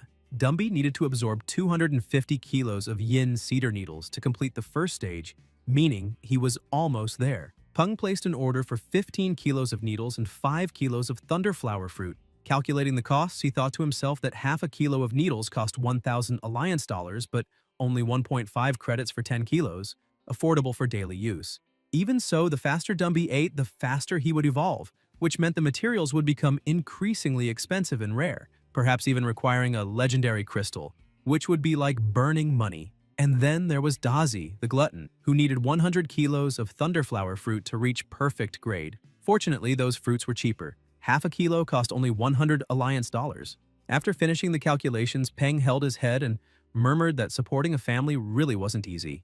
The next day, upon arriving at school, he was stunned by the sight before him. The place looked like a true monster park. Students and creatures everywhere, even a colossal body occupying half the courtyard. Peng approached a girl and asked if that was her familiar, complimenting how healthy it looked, but telling her she'd need to make some space. Confused, the girl asked what he meant, and he explained that her monster was completely blocking the gate. The girl made a desperate face, remembering that she had bought it when it was small and cute, but it had grown out of control. She pouted, almost crying, saying it wasn't like that when she bought it. Peng sighed and asked if she really didn't understand what he had just said. At that moment, a soldier appeared asking what was going on, and if her familiar was indeed blocking the path. With a grin, the man turned toward Silver and said, the monster was his now. The wolf growled, releasing a fierce aura, and the giant pig began to tremble in fear until it finally stood up, clearing the way. The soldier commented that it looked like the show was over and that they could now begin real training. Everyone gathered in the training field, and he explained that he knew some wished they had formed more familiars to build a complete squad, but that today's focus would be on their own combat abilities. Even though this was a basic step, it was essential, because no matter how powerful familiars were, if they didn't listen and obey commands, they were useless, and everyone had just seen a clear example of that. The girl with the pig looked visibly embarrassed. The officer crouched down and told them that if they wanted to train their familiars, they first needed to understand their habits and preferences to build a proper bond. As an example, he mentioned his own silver moon wolf, explaining that he always bought the armored black pork it loved and fed it personally. He even joked and slept beside it every day. Thanks to that, the wolf now trusted him completely and obeyed every order. Everyone recalled how the colonel's familiar had shattered a steel plate with just its tail. But the soldier explained that originally the tail hadn't even been the wolf's strongest weapon. It was only after months and months of training that it became tougher, faster, and more precise, turning into an additional attack method alongside its fangs and claws.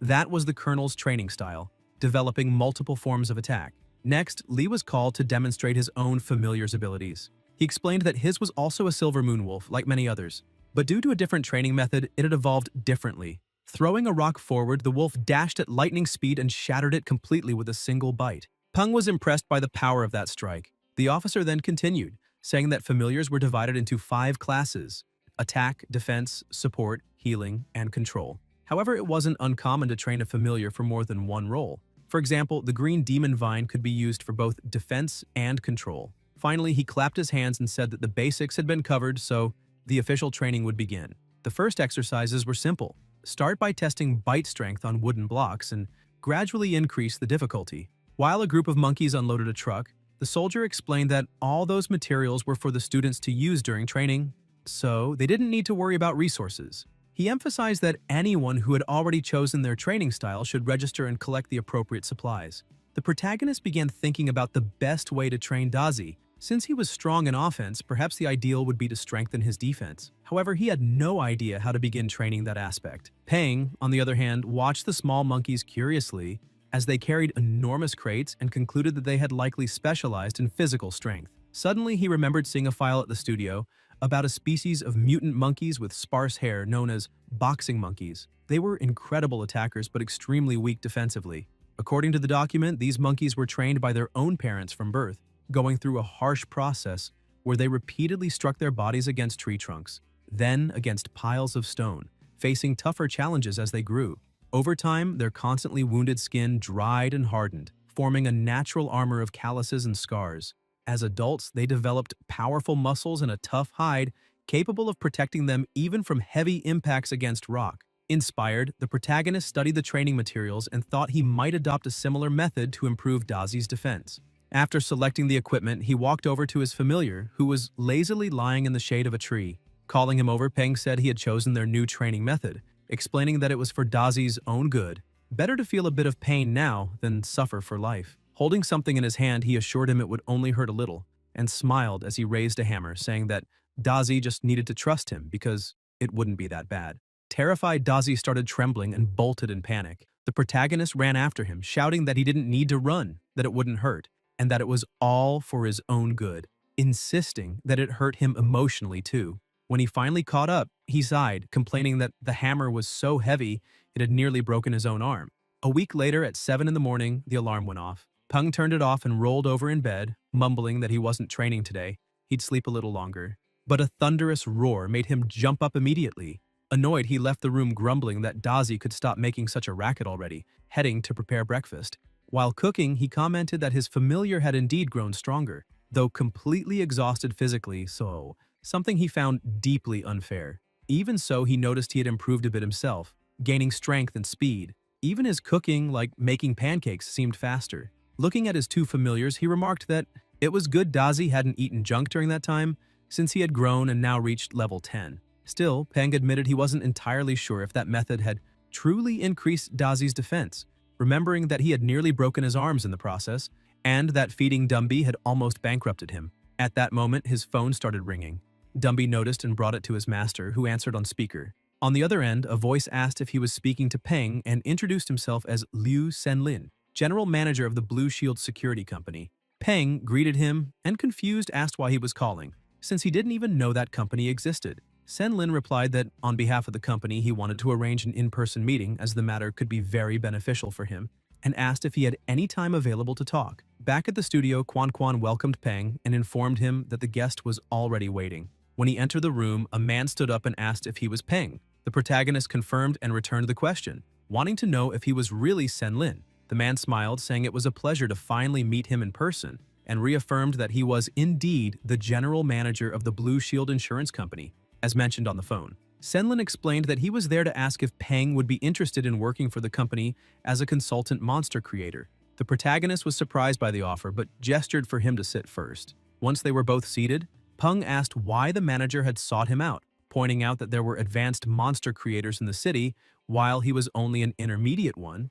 He said he didn't know what kind of reputation he had earned to make the general manager of a major security firm personally come to him, but he was sure it was some kind of exaggeration. Senlin laughed, saying Peng was being far too modest, and admitted that while there were indeed a few advanced creators in the city, one of them being the president of the Monster Creators Association, Mr. Chen, someone like that obviously wouldn't have time to act as a consultant for a small company like his.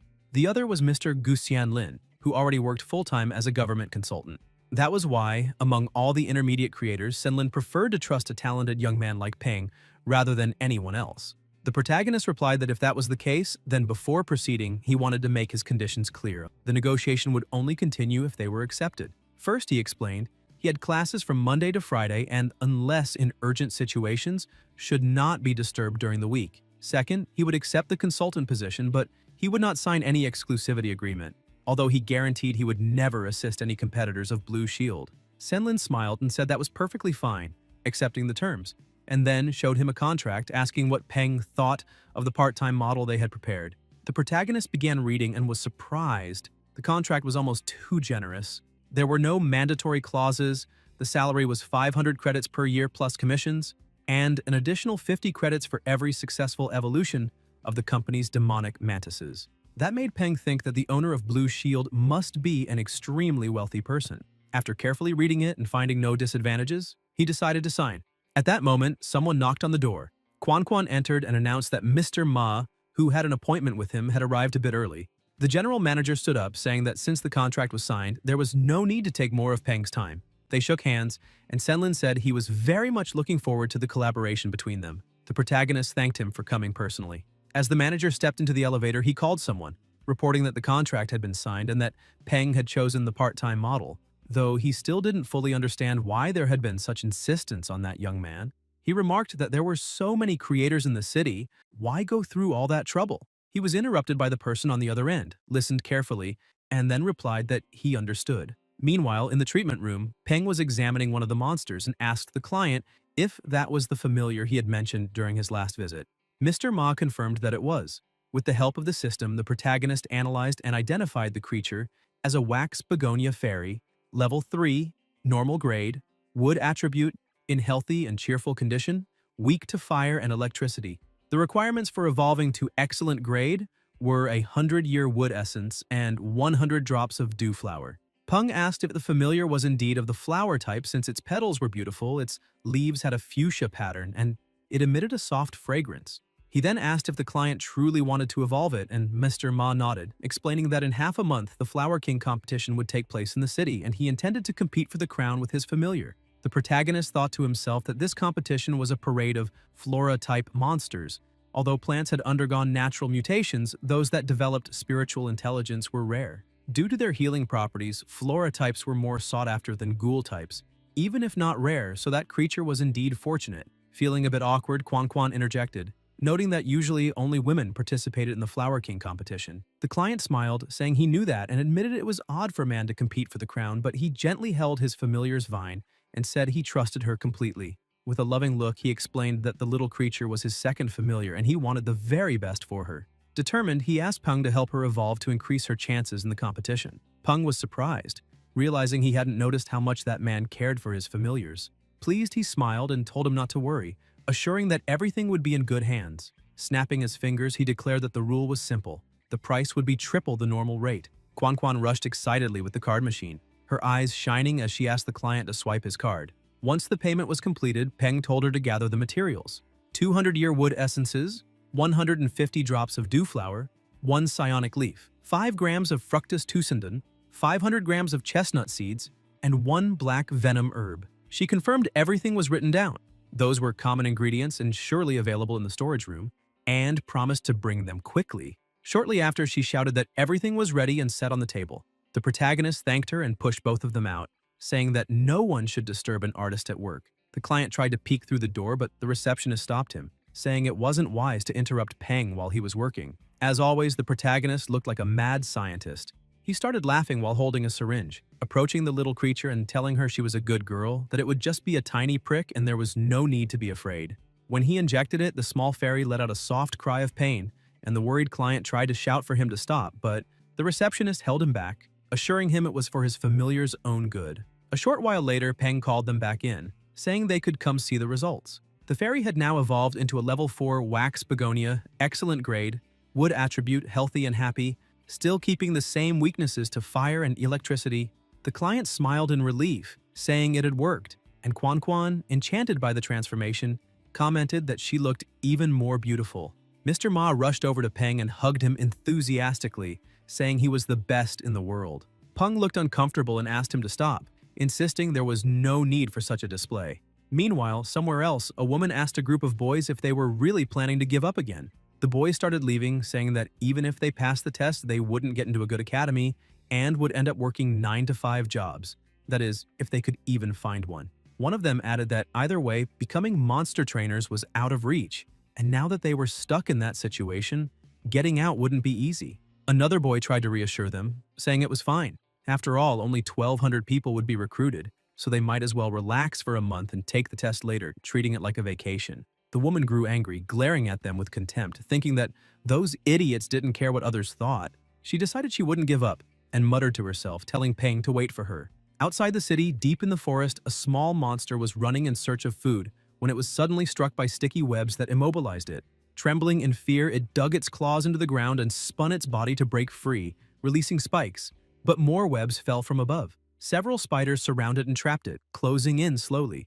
At Chenji's material shop, the protagonist showed up and asked for the usual, 15 kilos of yin cedar needles. Chenji apologized and explained that they were out of stock with only 5 kilos left. Peng, confused, asked how there could be a shortage when there was an entire area outside the city specialized in producing them. The shopkeeper sighed and said things had gotten complicated. Last week, a group of wild spiders appeared out of nowhere and devoured all the plants in the grove. Now, the entire area had been sealed off by the army. He showed Peng a report explaining that various monsters from nearby mountains and forests had also become their prey, and that if people hadn't escaped quickly, they would have been eaten too. The protagonist was shocked by the news. Just then, another customer entered the shop asking if there was any primary starlight wood available. The owner said yes and asked how much he wanted. Before attending to the new customer, he bid Peng farewell, saying he had to get back to work, but they could talk later if needed. Peng left the store deep in thought. First, the military school had started a new collaboration. Then, a security company had approached him. And now, a new species of spider had appeared out of nowhere. Everything pointed to one thing. Something big was about to happen. Suddenly, his phone rings. When he looks, he sees it Senlin calling. As soon as he answers, the manager asks if he heard about the new gray brutal devil spider discovered by an officer in the Dark Ember Forest. Sometime later, the protagonist arrives at the Blue Shield Security Company, Building 1. Senlin runs up to him, saying it was urgent and that he couldn't explain over the phone. He asks him to come inside while he explains the situation. The manager shows him a recording, explaining that those devil spiders had attacked several resource points and that the government was gathering security companies and private organizations to explore the Dark Ember Forest in order to learn the habits and weaknesses of these creatures. Their company received the invitation and would depart in 3 days, but they wanted to strengthen their familiars before then. For that reason, he wanted to ask the protagonist to check if it would be possible to evolve some of the devil mantises, as that would increase the chances of success in the mission. Senlin emphasizes that it's fine if Peng can't make them evolve. The protagonist replies that he first needs to see the condition of the mantises.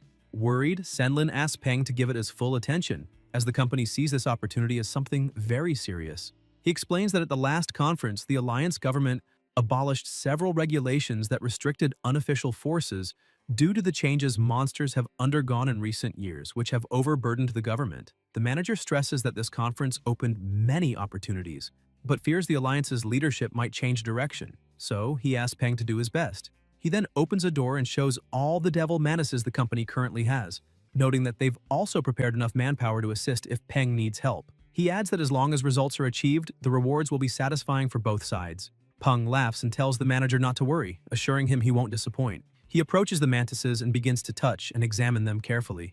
Another man enters the observation room and asks the manager what Peng is doing, since ever since he arrived, he's just been touching and looking, like an old man shopping. The man says he's confused, as Peng looks at most 20 years old, maybe even less, and questions if he's really capable of this. Senlin gets angry and tells the man to shut up, saying he doesn't know what he's talking about and that if he keeps making comments like that, not even his own sister will be able to protect him. The man starts trembling in fear and apologizes.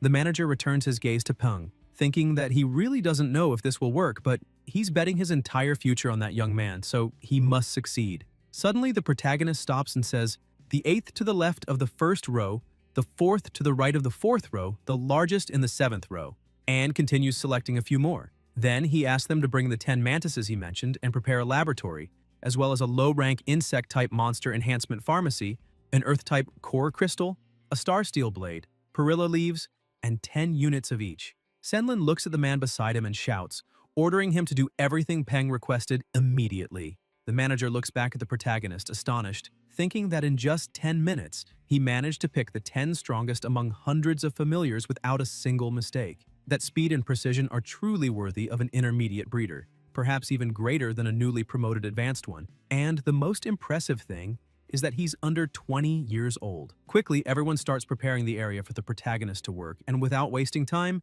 he begins mixing potions, pills, and other preparations. As Senlin walks through the corridors, he hears someone shouting that it worked. Shocked, he wonders if Peng really succeeded and rushes to the room to confirm. One of the mantises starts undergoing a transformation, its body expanding until, within seconds, the monster becomes much larger and incomparably stronger. The people cheer, exclaiming that it evolved. The man who had doubted earlier approaches the manager saying it's unbelievable and that he truly has a good eye for spotting geniuses, because that monster had turned into a four-winged jade devil mantis, commander level, reaching the perfect grade, which only proves how extraordinary Peng is, a true national treasure. The next day, Peng is training Dazi and asks him to repeat the exercise. When timing it, he notices the time was 7.47 seconds, meaning 0.4 seconds faster than last time. As a reward, the protagonist calls his familiar, saying he'll give her some of her favorite dried worm. While training, he notices some people around laughing and chatting during practice.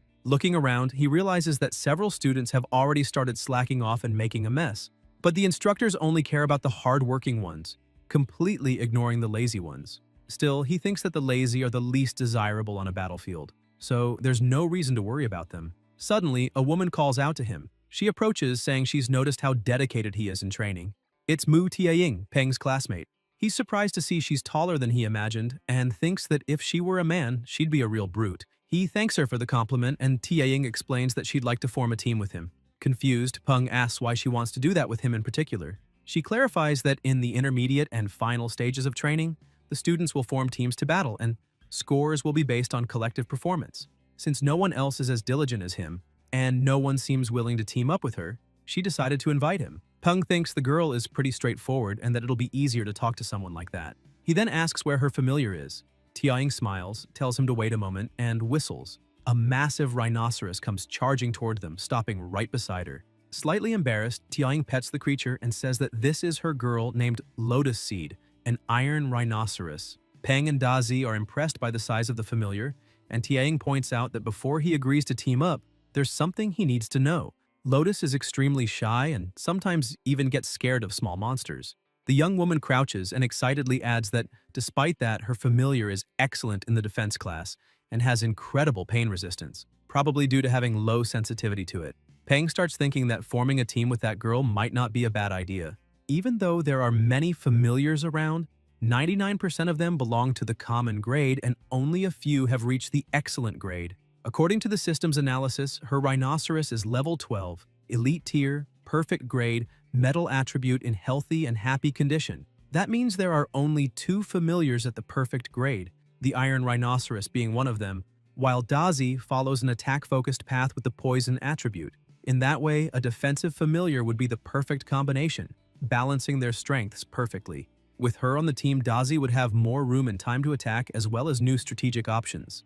Tiaying starts getting anxious, thinking Peng is taking too long to answer and might not want to team up with her. Feeling embarrassed, she turns and begins to walk away, thinking that because of her familiar's shyness, she might end up being a burden instead of a help. It wouldn't be fair to hold back the most dedicated student, even though she deeply wishes to be by his side. Before she gets too far, Peng calls out to her, asking her to wait and says that he accepts to form a team with her. Surprised and emotional, Tiaying asks through tears if it's true.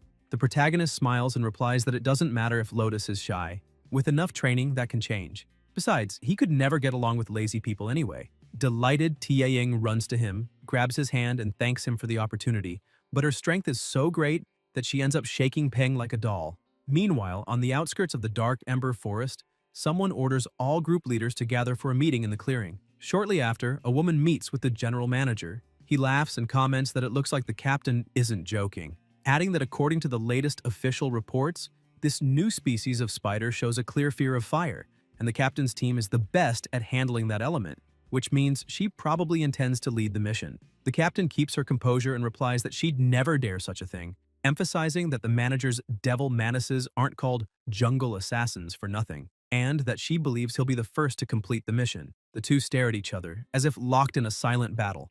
At that moment, an army officer draws everyone's attention and thanks them for coming. He states that they must all be aware of the new information discovered yesterday. The gray, brutal devil spiders are hunting on a large scale and taking their prey back to their nests, which indicates that they're storing food for the queen mother. Once she has enough food, she'll create a new order of spiders and might even attack the city. That's why the mission is of utmost importance, and cooperation among all teams is essential, since the top priority is completing it and ensuring that the rewards benefit every group involved. Some of the captains comment that they understand the military's concern, since the fear is that internal conflicts could jeopardize the progress of the mission. Something perfectly reasonable, as disputes between teams only cause problems and could ruin everything. The captain then approaches the manager and asks what he thinks. He calmly replies that he's in no rush and, for now, prefers just to observe. The officer begins shouting, saying that since there are no objections, they'll proceed with the mission as planned. They'll handle the first spider suppression. He gives the order, and within 3 hours the cannons fire, wiping out several of them. Senlin remarks that the military first tried to convince them with words and now with firepower. Even if they act out of duty and responsibility, he doesn't fully agree with their methods, though he chooses to stay silent. He continues saying the government already knows how critical that mission is. Besides controlling the light, their firepower also weakens the monsters, forcing the other teams to produce results. Annoyed, the captain points at the mantises and asks why the manager is still standing still when he has 8 commander-level familiars, while some groups don't even have half that. Senlin chuckles and says the other groups are just hiding their trump cards, unlike him, who's honest and shows everything he has. Suddenly, a deafening noise echoes in every direction. The mantises start trembling, and a man comments that they seem to be afraid of something. Senlin asks what's going on, but another, even stronger tremor shakes the ground, and a massive monster emerges from the forest. The manager starts trembling, instantly recognizing that unmistakable aura. It's a Tier Lord monster. He shouts that it's the Lord of the Dark Ember Forest.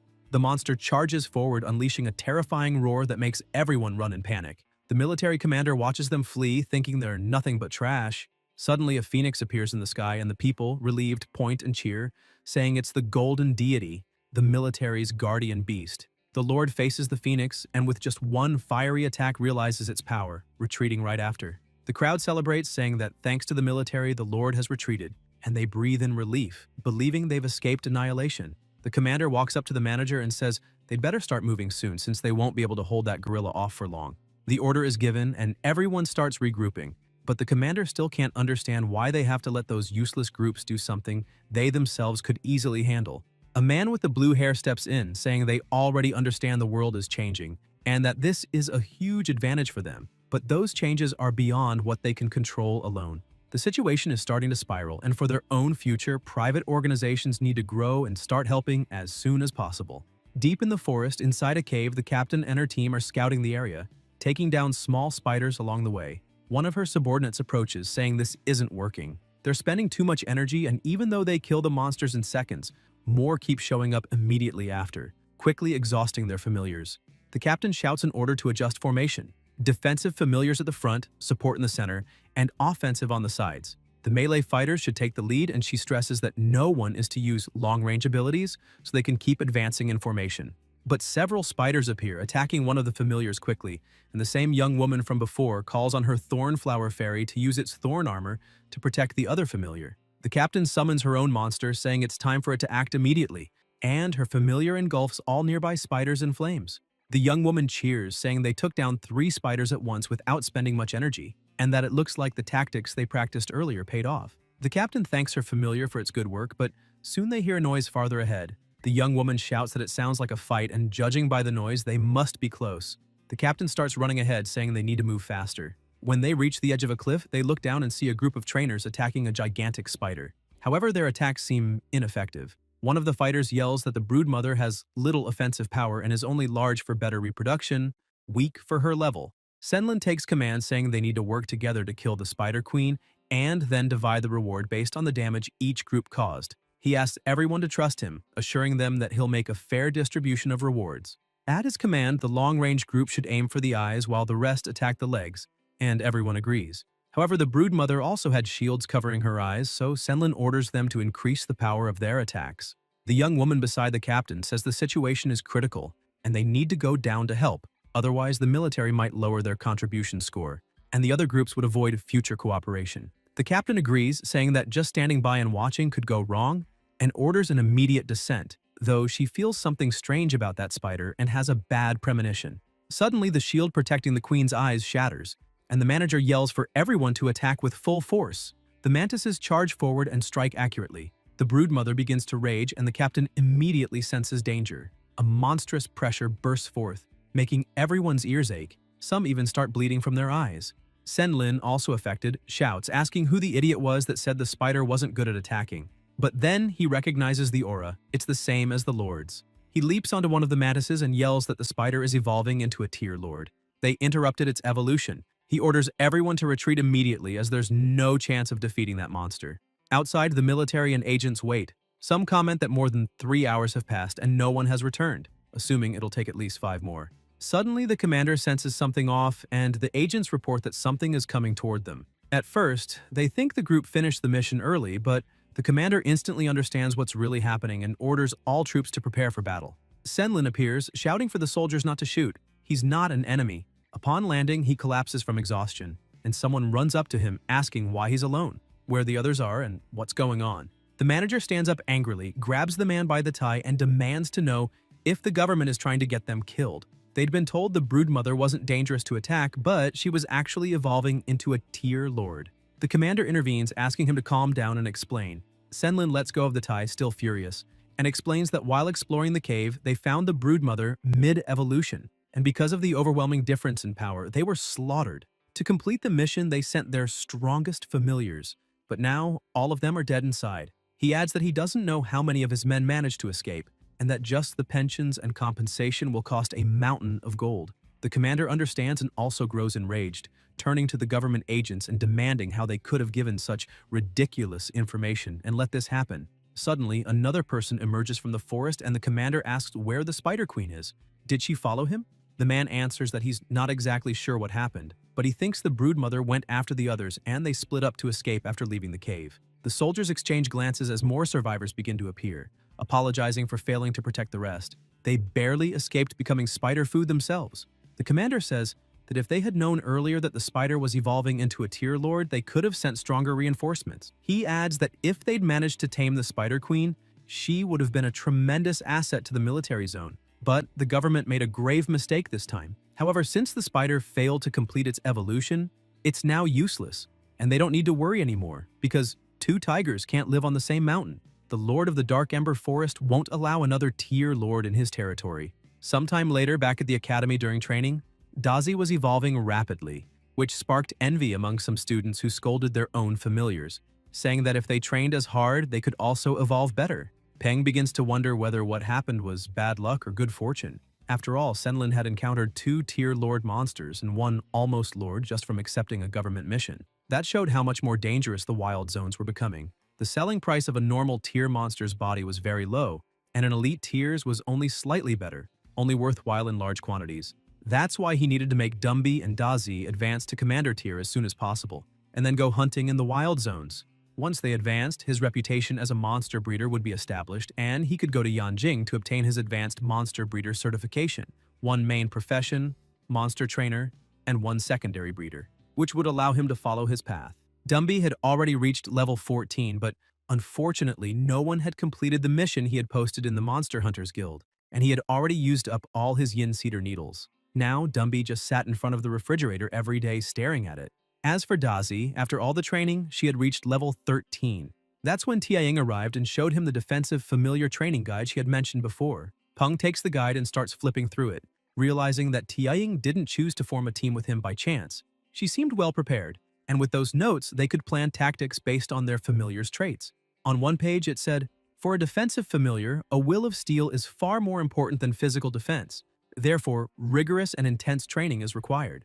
Peng smiles, wondering if she's really serious, and when Tiaying notices his expression, she asks what's wrong. The protagonist simply replies that it's nothing. He just thinks she's going too easy on Lotus. Suddenly, the loudspeaker announces that all students must gather in front of the stage as there would be no individual training that day.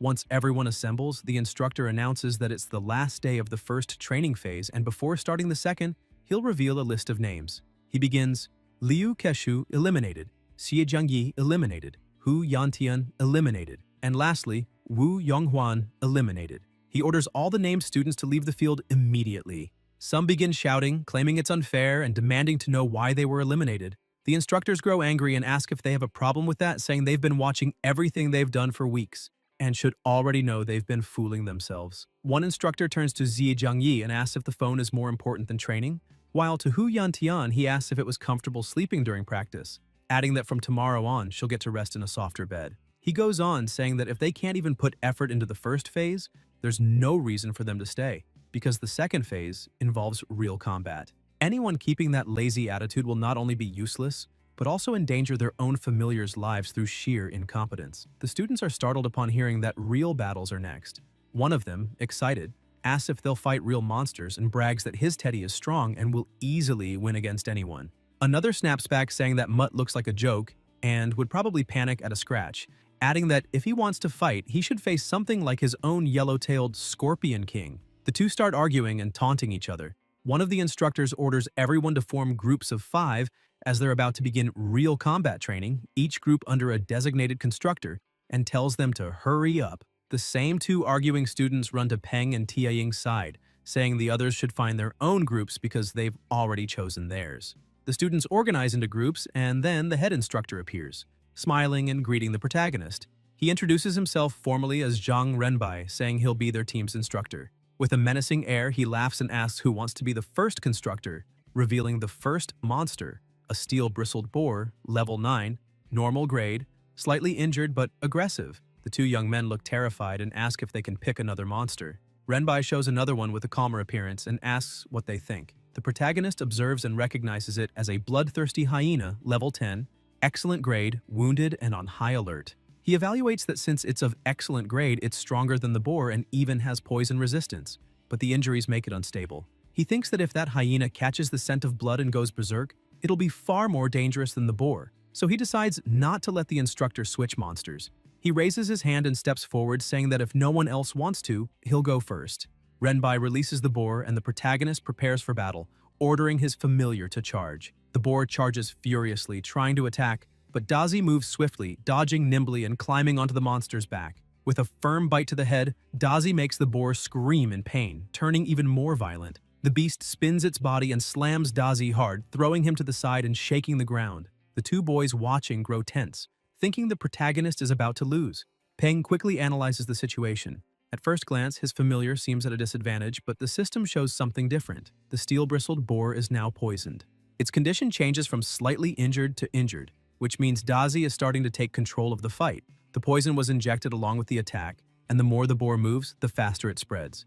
Moments later, the boar starts trembling and collapses, its condition now severely injured. The two boys and their familiars are stunned, not understanding what just happened, since the boar seemed to have the upper hand. Renbai explains that the boar's face has turned bluish, and judging by that, it's been poisoned. The chubby boy, confused, asks how that's possible.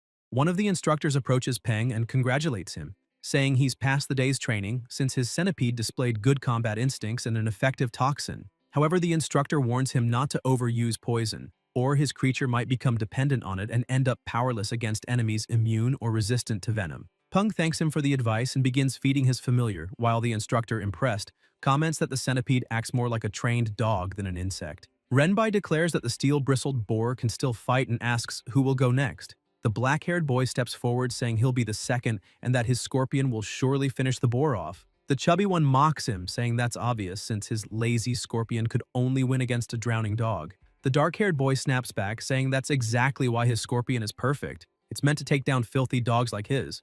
The instructor, annoyed, orders them to stop arguing and continue the training.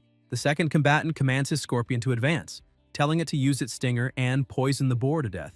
The boar, already on the verge of collapse, is quickly finished by the scorpion, and the boy bursts out laughing, saying the result was expected. His yellow-tailed Scorpion King won easily. But then, something unexpected happens. His familiar starts trembling, foaming at the mouth, and collapses unconscious.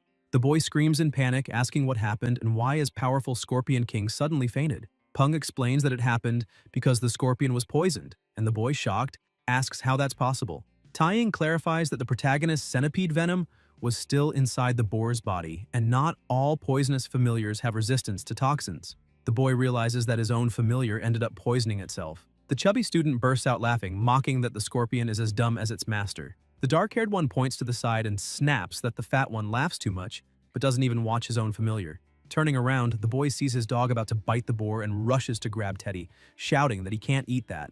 Meanwhile, Tiaying walks up to Peng, saying she has a question, while the scorpion's trainer hurriedly gives his familiar an antidote. Renbai, clearly irritated, mutters that dealing with this team won't be easy. Later, when Peng returns home, he finds Dumby opening and closing the refrigerator repeatedly, as if believing food might appear out of nowhere. The protagonist feels sorry for him until his phone rings. Answering it, he realizes it's the association, probably about the needles he ordered. The voice on the other end informs him that the mission has been completed and the items are ready for pickup at the scheduled time. Peng quickly puts on his shoes and runs out excitedly, saying they finally arrived. If he went much longer without the needles, he might have had to change Dumby's entire evolution route. Outside, a robot is waiting with the delivery while a few people watch from a distance. One of them tells the boss that this is the kid who spent a lot of money to get the yin cedar needles. The boss confirms and says they've been following the truck from the Hunters Association warehouse, ensuring there's no mistake, and that tonight they'll break into the boy's house. One of the men, hesitant, asks if they're really going through with it, but the boss gets angry and calls him useless. Another member punches the hesitant one in the head, saying that as long as they're careful and leave no traces, everything will go smoothly. The boss agrees and says the green-haired boy is right, but they won't act yet. They need to plan every step carefully, and once they get the money, they'll flee immediately. When night falls, the three of them get ready for the robbery, excited by the idea of doing something far more thrilling than ordinary theft. However, one of them looks around uneasily, finding the neighborhood so poor it seemed worse than the hole they came from, and asks if the kid is really rich. The boss replies that's even better. It means he has no backing and probably just got lucky, making him an easy target. When they reach the apartment, they start trying to force the door open, making noise in the process. Tang Tang opens it, confused, and asks what they're doing there in the middle of the night. They try to play it off, saying the hallway was dark and they must have gotten the wrong door. Without suspicion, she begins to close it, saying it's fine, but the boss stops her and with a fake smile says they're just thirsty and asks if they can come in for a glass of water. Tang Tang smiles politely and, unaware of the danger, lets them in. They start laughing, and the boss confidently asks why they haven't thanked him yet. As soon as they enter, one of the men locks the door, and Tang Tang, surprised, asks why. The boss rubs his hands together with a cynical grin, saying it's just so they don't disturb the neighbors so late at night. She stares at him calmly and, with a terrifying smile, replies that they can relax. The walls are soundproof, so even if someone screamed, no one would hear. The three thieves exchange uneasy looks, and one of them nervously asks what that thing behind her is. The killing intent radiating from Tang Tang makes them freeze in terror. The boss tries to keep his composure, pulls out a dagger, and lunges forward, but he's defeated in the blink of an eye. The other two panic, and the youngest orders his familiar, Thorn, to attack to help the boss. But Tang Tang's familiar catches it midair and devours it in seconds. She gently pets it, asking why it's eating trash again. Suddenly, she's struck by a blow. The boss gets up, laughing in relief, thanking his familiar for hitting that woman, saying he wants to see if she'll still act so arrogant now. But when he looks closely, he realizes only part of her clothing was torn. Desperate, he screams, demanding to know why she isn't hurt. Tang Tang keeps laughing and replies that she could explain it, but he wouldn't understand. Then her eyes change, the Sharingan activates, glowing intensely, and she says that actually she'll explain it very clearly, since they have all the time in the world. The three men scream in terror as she advances, and on the other side of the hallway in his room, Peng tosses in bed, annoyed by the noise, wondering why people were still awake at that hour. After effortlessly taking down the intruders, Tang Tang calls Old Chi, reporting that she has 3 new volunteers with her and asking him to send someone to pick them up. She adds that there's no need to worry. They're all well trained, and she guarantees they'll protect the border until their last breath. The next morning, training resumes, and the students' familiars, including Peng's, can't even scratch their opponent. Peng watches in surprise as Dazi fails to break through the defense and asks if that thing is a water bear, since it's his first time seeing a monster with such peculiar traits. The system identifies it: mutant water bear, level 12, elite, normal grade, condition, healthy, lazy, weakness, fire. Rapid water loss can lead to death by dehydration. Being sliced results in instant death. Special trait, cryptobiosis. When entering the state, the mutant water bear curls up and reduces its metabolic rate to an extremely low level, drastically increasing all resistances. Peng reflects that it might be time to look for a third familiar and considers forming a contract with the water bear. He thinks about how incredibly resilient these creatures are, known to survive in space, resist radiation, endure temperatures below 200 degrees Celsius, and even withstand microwaves. After the cataclysm, their vitality evolved further, granting resistance to several rare attributes. The protagonist keeps assessing the situation, realizing that even though the water bear has incredible self-defense capabilities, it wouldn't work well in a team setting to protect the others. Therefore, he decides to set that idea aside and instead look for a long-range attacker, or a defensive familiar. And if he can find one with healing or flying abilities, even better. While he's lost in thought, Tianying and Lotus finish off the hyena. She approaches celebrating, and the instructor rushes to stop her, asking her to calm down. When large monsters are fighting, people must stay away from the battlefield to avoid unnecessary accidents. Peng smiles at the sight, realizing that Lotus Seed's shyness has lessened a lot since their training began. His phone rings, and it's manager Senlin asking if he's free today. The protagonist asks why, and the manager says he'd like to invite him to lunch. Some friends are visiting, and he'd like to introduce them to him. Peng doesn't quite understand why the manager suddenly sounds so flattering, but it makes sense. After all, since the Dark Ember Forest incident, the company had suffered great losses, and since Peng is now an intermediate-level monster breeder, Senlin probably wants more of his help in the business. Peng agrees to go and tells the manager to meet him at the school gate after classes in the late afternoon.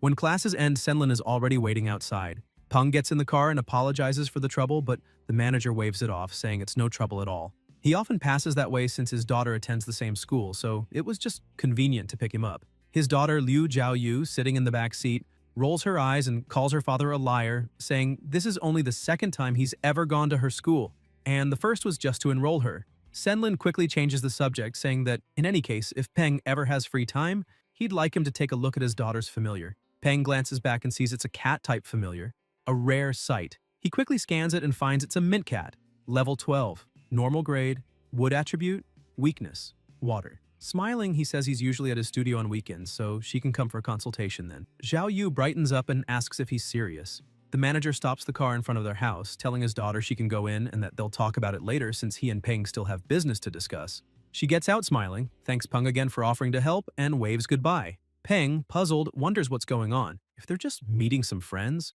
why did the manager send his daughter home first? Everything feels increasingly suspicious. As the car drives off, Peng asks who these friends are, and Senlin simply replies that he'll find out soon enough. A short while later, they arrive at a temple, and the manager asks him to come in. As they walk through the entrance, Peng takes in the scenery. The place is styled like an English garden, probably designed by a master landscaper familiar with both northern and southern aesthetics. Dining in such a refined place could only mean the manager's friends weren't ordinary people. When they reach the main hall, Senlin says everyone's already there and invites Peng inside so he can introduce him. The first introduction is Captain Songxi, the second, Captain Jianggu. Jiang comments that Senlin had been so secretive before that he never imagined he'd bring along a little boy. Peng glares slightly annoyed, realizing it's no coincidence that everyone there represents a monster hunting group. The looks directed at him are filled with curiosity and greed, and it unsettles him deeply. Senlin tries to lighten the mood, saying that since everyone's here, they can begin eating, but Jiang raises a hand and says to wait. Staring at Peng, he says the boy doesn't seem very happy, asking if he's upset about being summoned so suddenly. The captain, Songxi, cuts in, asking what Jiang is trying to do. Scaring a kid would be disgraceful, especially if word about it spread. Senlin explains that he hadn't told Peng anything about the meeting, so the boy had no idea they'd be gathering there. The manager apologizes, admitting the invitation was impulsive and poorly arranged. Jiang nods in understanding and shifts his tone to something more respectful. He says they've wanted to meet Peng for quite some time to ask for some advice, but it's been extremely difficult to find him. He then asks Peng to come closer and join them. The others, too, act a bit more polite, inviting him to sit at the table to eat and drink with them, adding that it'd be a waste to spend the time just chatting. They might as well take the opportunity to seek his insight. Peng notices that, though they sound friendly, their words reek of pretense, and it's clear they have ulterior motives. The manager apologizes again, saying he didn't handle things properly. Peng stays irritated, thinking that he's ended up putting the manager in a position where his debt now far exceeds whatever he was paying. In other words, he owes him. Even so, Peng decides to see just how far this red marriage will go. Jiang sets his chopsticks down on the table and says he's a straightforward man and has a few things to say.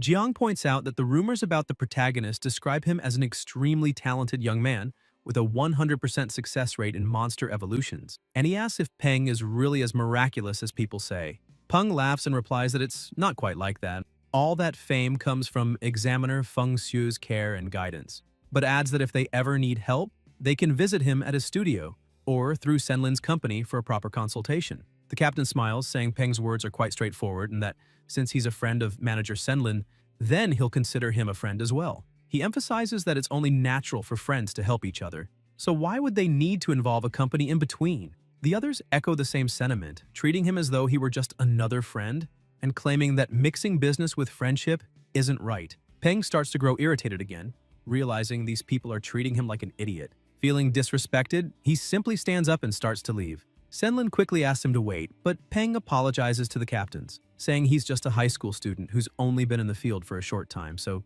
he can't accept such important tasks. The manager apologizes on his behalf, saying he didn't organize the meeting properly and asks Peng to wait a moment so he can drive him home. Peng declines, saying there's no need, as he's already called a rideshare that's on its way. A few minutes later, the car arrives and he leaves. Some of the guests comment that he's just an ungrateful brat while others defend him, saying he's still a kid and not worth getting angry over. Senlin apologizes to everyone again, saying his intentions were good but things didn't turn out as he expected.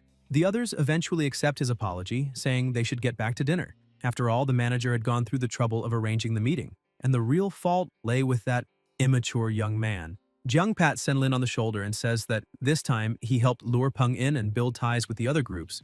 So the favor the manager owed him since the Dark Ember Forest incident is now repaid.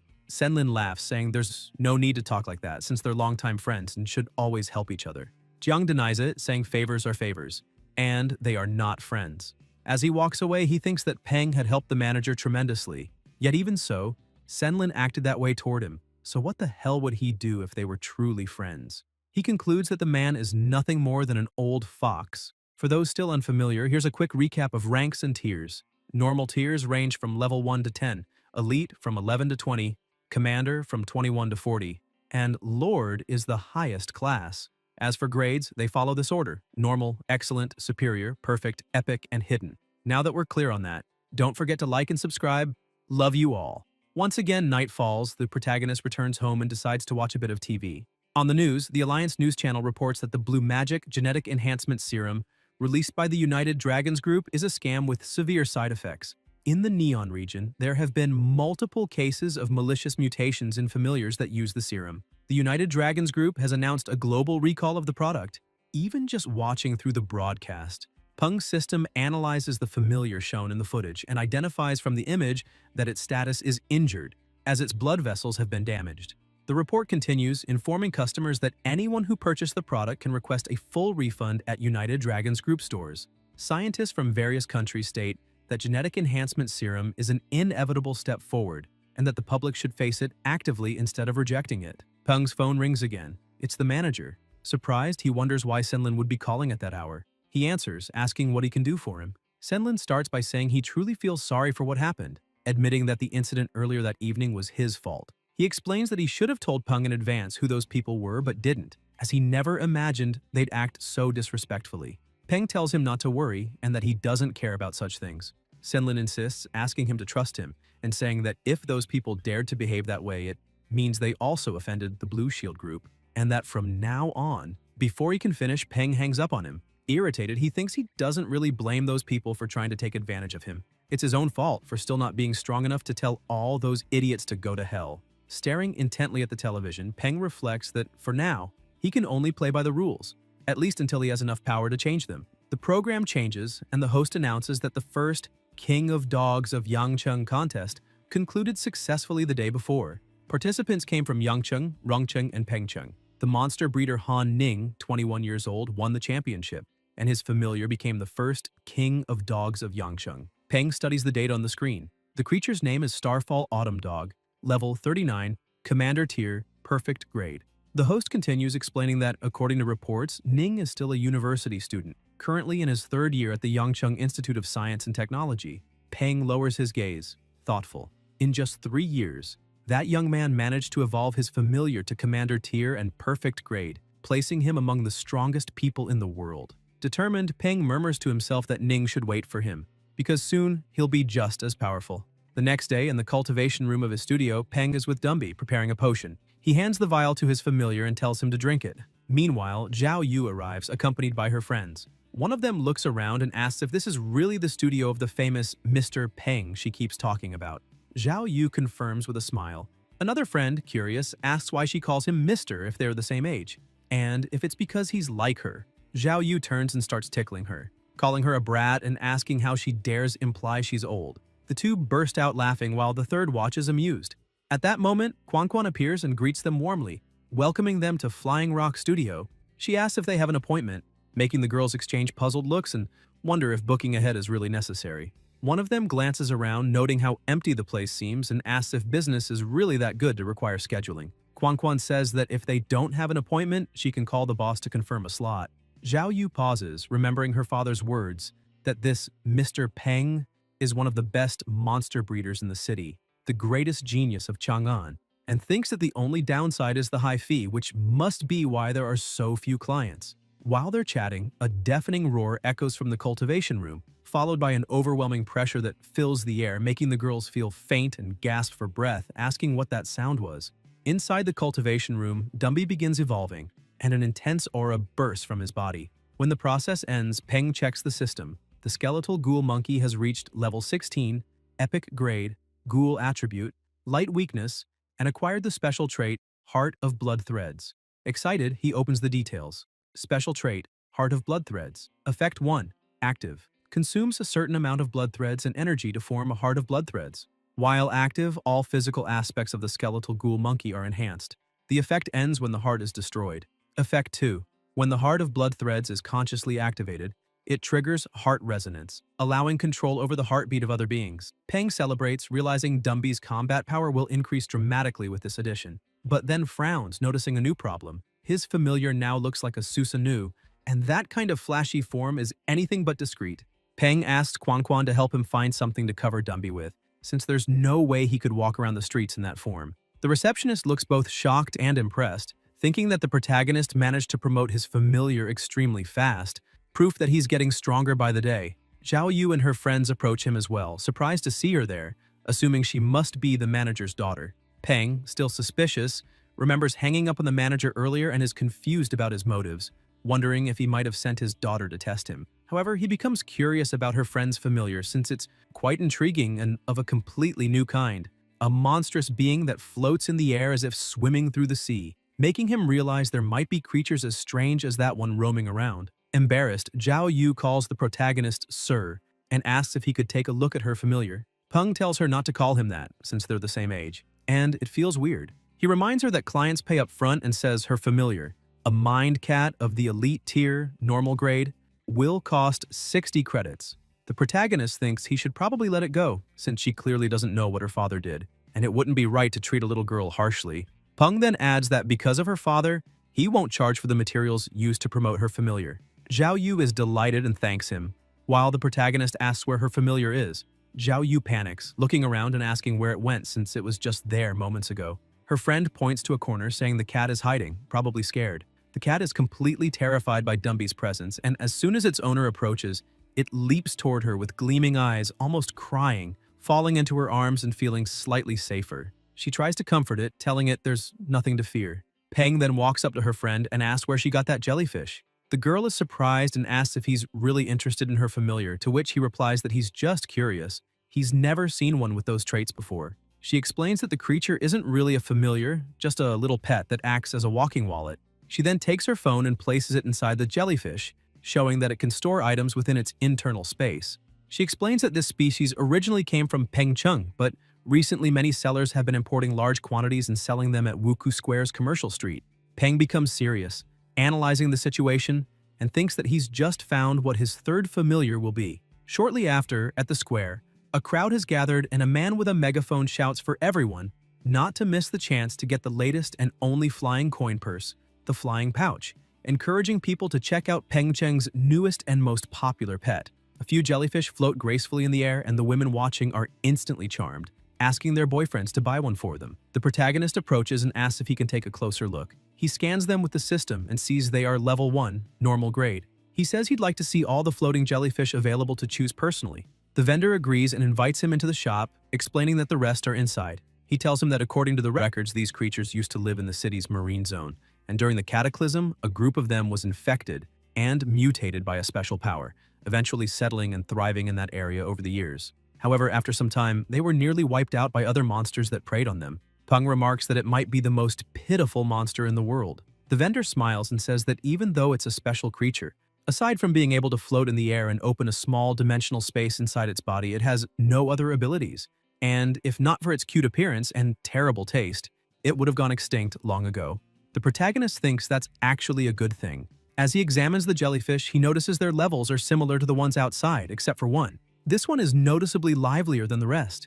He asks how much it costs, and the vendor praises his sharp eye, saying the boss identified it as a rare mutant species, a perfect grade floating jellyfish king with a speed mutation, available for 100 credits. Peng laughs and tells him to be more reasonable with his business, saying he knows it's different, but calling it a floating jellyfish king is too much. He'll pay 50 credits. The vendor agrees, saying that's perfect and that it's great to find someone who understands how things work. The protagonist feels the same way and completes the payment. The vendor adds that if he has any friends interested in buying a floating jellyfish, he can send them to his shop and he'll offer a friendly discount. Peng thinks about how the man immediately asked for 100 credits and made up that floating jellyfish king story, wondering if he'd really give anyone a discount or just charge them even more. Still, he laughs to himself, thinking he didn't come out losing. The analysis shows the following traits. Name, floating jellyfish. Level, 4, grade, excellent. Attributes, space and poison. Preference, fruit juice. Weaknesses, electric type, ice type, and a fear of fish and birds, becoming frightened when facing such creatures. Peng holds his new familiar, pleased that it's of excellent grade and has dual attributes of space and poison, concluding that his team of familiars is growing well. Because the creature looks like a balloon, he decides to name it Silly. Sometime later, back in his apartment, Dazi is asleep when he hears the door open and his master announce his return. He rushes to see and Peng proudly presents the new family member. Dazi freezes, grumbles, and locks himself away again, slamming the door shut. The protagonist wonders where Dazi learned to be so jealous and annoyed says he'll deal with it, shouting that he bought dried mealworms, his favorite, as well as dried poisonous worms and starflower leaves. Dazi hears that and his eyes light up. Peng goes on saying he also bought a crystal core from a thunder-type commander tier monster, very expensive, and that he paid 301 credits for everything, enough to feed an entire family. Dazi slowly opens the door and Peng starts laughing, asking if he wants to eat. The familiar replies yes. Peng shakes his head, saying it won't be that easy. After all, he slammed the door in his master's face. Dazi panics, begging for the food while Peng gives his rebellious familiar a lesson. Dumby just watches the new member curiously. After finishing Dazi's education, the protagonist leaves, grumbling that he was gone for only one day and the house is already a mess. He approaches Silly and notices it's still too weak. He needs to gather enough mental power to form the contract. He focuses and gets closer to the jellyfish, who flinches, while thinking that Silly's consciousness space is much smaller and weaker than Dazi's was at the beginning, which is a problem, and that the new familiar's mind feels restless. Forming the contract now would be like a kidnapper trying to take a child. He concludes that he needs to get closer to Silly so it can lower its guard. Then he gets an idea. He'll take it to school the next day to build a better bond. And Dazi nearly dies of jealousy upon hearing that. The next day at school, Tianying greets the protagonist, surprised by his new look, and Peng greets her back with Silly tied to his head like a hat. The other girls laugh and ask what kind of ugly hat that is. The protagonist draws a bit of water from the jellyfish and offers it to his friend, asking her to drink some chilled mineral water. Tianying, startled, asks what that hat is, and Peng laughs, explaining that it's not a hat but a floating jellyfish, a monster with spatial ability. Tianying strokes the lotus flower and says she's heard of that monster before, noting that they're usually shy, but she tells him to forget that for now and asks if he knows what monster they'll be facing today. They walk over to the cage to check and he mentions that it'll be a bit tough. It's the purple metal scorpion. Tianying asks if he'll be the first to fight again, and the other students comment that it looks like the extra points for the first victory of the day will go to him once more since he's strong and has a high win rate. They say they can only learn from him to earn points like that someday. Peng turns and says he can't always be the first in the team. That wouldn't be fair to his classmates. And he'll let someone else go first, surprising the class. A student wearing glasses with a giant rooster steps up and says that if the protagonist doesn't want to go first, he'll take the spot. Peng analyzes and concludes that it's a dragon rooster, an elite tier familiar, the only one besides Dazi, already level 11, though only of normal grade, still strong enough to handle the purple metal scorpion. The protagonist tells Dazi to pay attention to the fight, but upon glancing at him, he notices something and punches his familiar on the head, shouting that all he ever thinks about is eating. He scolds him, telling him to absorb the purple metal scorpion's combat habits and style, and warns that he'll be disciplined later. Renbai says it's fine and authorizes the match to begin. The two monsters face each other. The scorpion strikes first, but the dragon rooster dodges and charges in, only for the scorpion to grab its leg and land a direct hit. The rooster's master panics, and one of the instructors comments that fortunately this purple metal scorpion isn't venomous. If it were, even a single sting would have been enough to defeat the rooster. However, the rest of its tail didn't pierce deeply enough to cause real damage. The dragon rooster, angered by the attack, charges again and delivers a heavy blow, dealing massive damage to the scorpion. Its master cheers, shouting that they've won, but the protagonist watches closely, thinking it might not be over yet. The scorpion, after taking several hits, suddenly grows enraged and counters swiftly, landing a strike right on the rooster's most sensitive spot. The dragon rooster lets out a pained cry, and every man nearby winces in sympathy. Seeing the fight was clearly over, the instructor orders his familiar to step in and break it up. The scorpion, frightened, backs away and the rooster takes the chance to run off. Renbai turns to the students and asks if anyone else wants to face the purple metal scorpion. Terrified, they all refuse. Then one instructor comments that when the protagonist's purple-backed thunder centipede was chosen to fight first, some students thought he was being unfair or underestimating them. But now, he'd like to hear what they think. The students admit that the strongest and best-performing ones should fight first. Another instructor turns to the protagonist and calls him up. Peng replies that it's fine. He'll take the fight. The cage opens again and Dazi steps inside, staring at the scorpion for a moment. Tianying looks worried, saying that although Dazi is strong, the scorpion's power is no joke either. The protagonist grows tense, realizing she's right. The scorpion likely still has a trump card hidden. With trembling hands, he thinks he can only trust his familiar now. The fight begins. Dazi dodges the first strike, but the second one hits. Enraged, he counterattacks with a powerful blow that leaves the scorpion dazed. Seizing the opportunity, Dazi unleashes a fierce assault, leaving all the students stunned. Within seconds, the scorpion's status display shows it's severely injured. Peng cheers as his familiar secures another victory. Tianying beams, her eyes shining, saying it was expected. Even when it looked dangerous, Dazi never lost control. The protagonist walks up to her with a confident smile, saying everything went according to plan.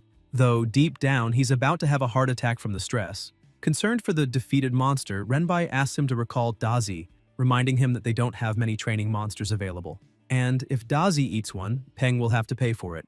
While they talk, Dazi continues to tear the scorpion apart, face messy and eyes wild, frightening the students, who whisper if he's really been tamed at all since he looks so savage. Peng whistles and Dazi instantly stops, walking over to him. The protagonist pulls a handkerchief from his pocket and scolds his familiar for eating random things, asking what they'd do if he got sick. He adds that he scared everyone again. Then he smiles and jokes that it's not entirely Dazi's fault. If those monsters are really that tasty and nutritious, it's hard to resist. The students are horrified, wondering what Peng means by that, thinking it's far too cruel and that he's going too far. Tianying smiles and tells him not to mind them, saying the others are just afraid of Dazi. Peng grows serious and says that right now they're facing caged monsters under instructor supervision. So, of course, they feel pity. But if they were out in the wild, the monsters would be the ones feeling pity for them. He shouts that they're here to learn how to truly fight, and if they plan to feel sorry for their enemies, they'd better leave now before they end up eaten alive. His words stir the class.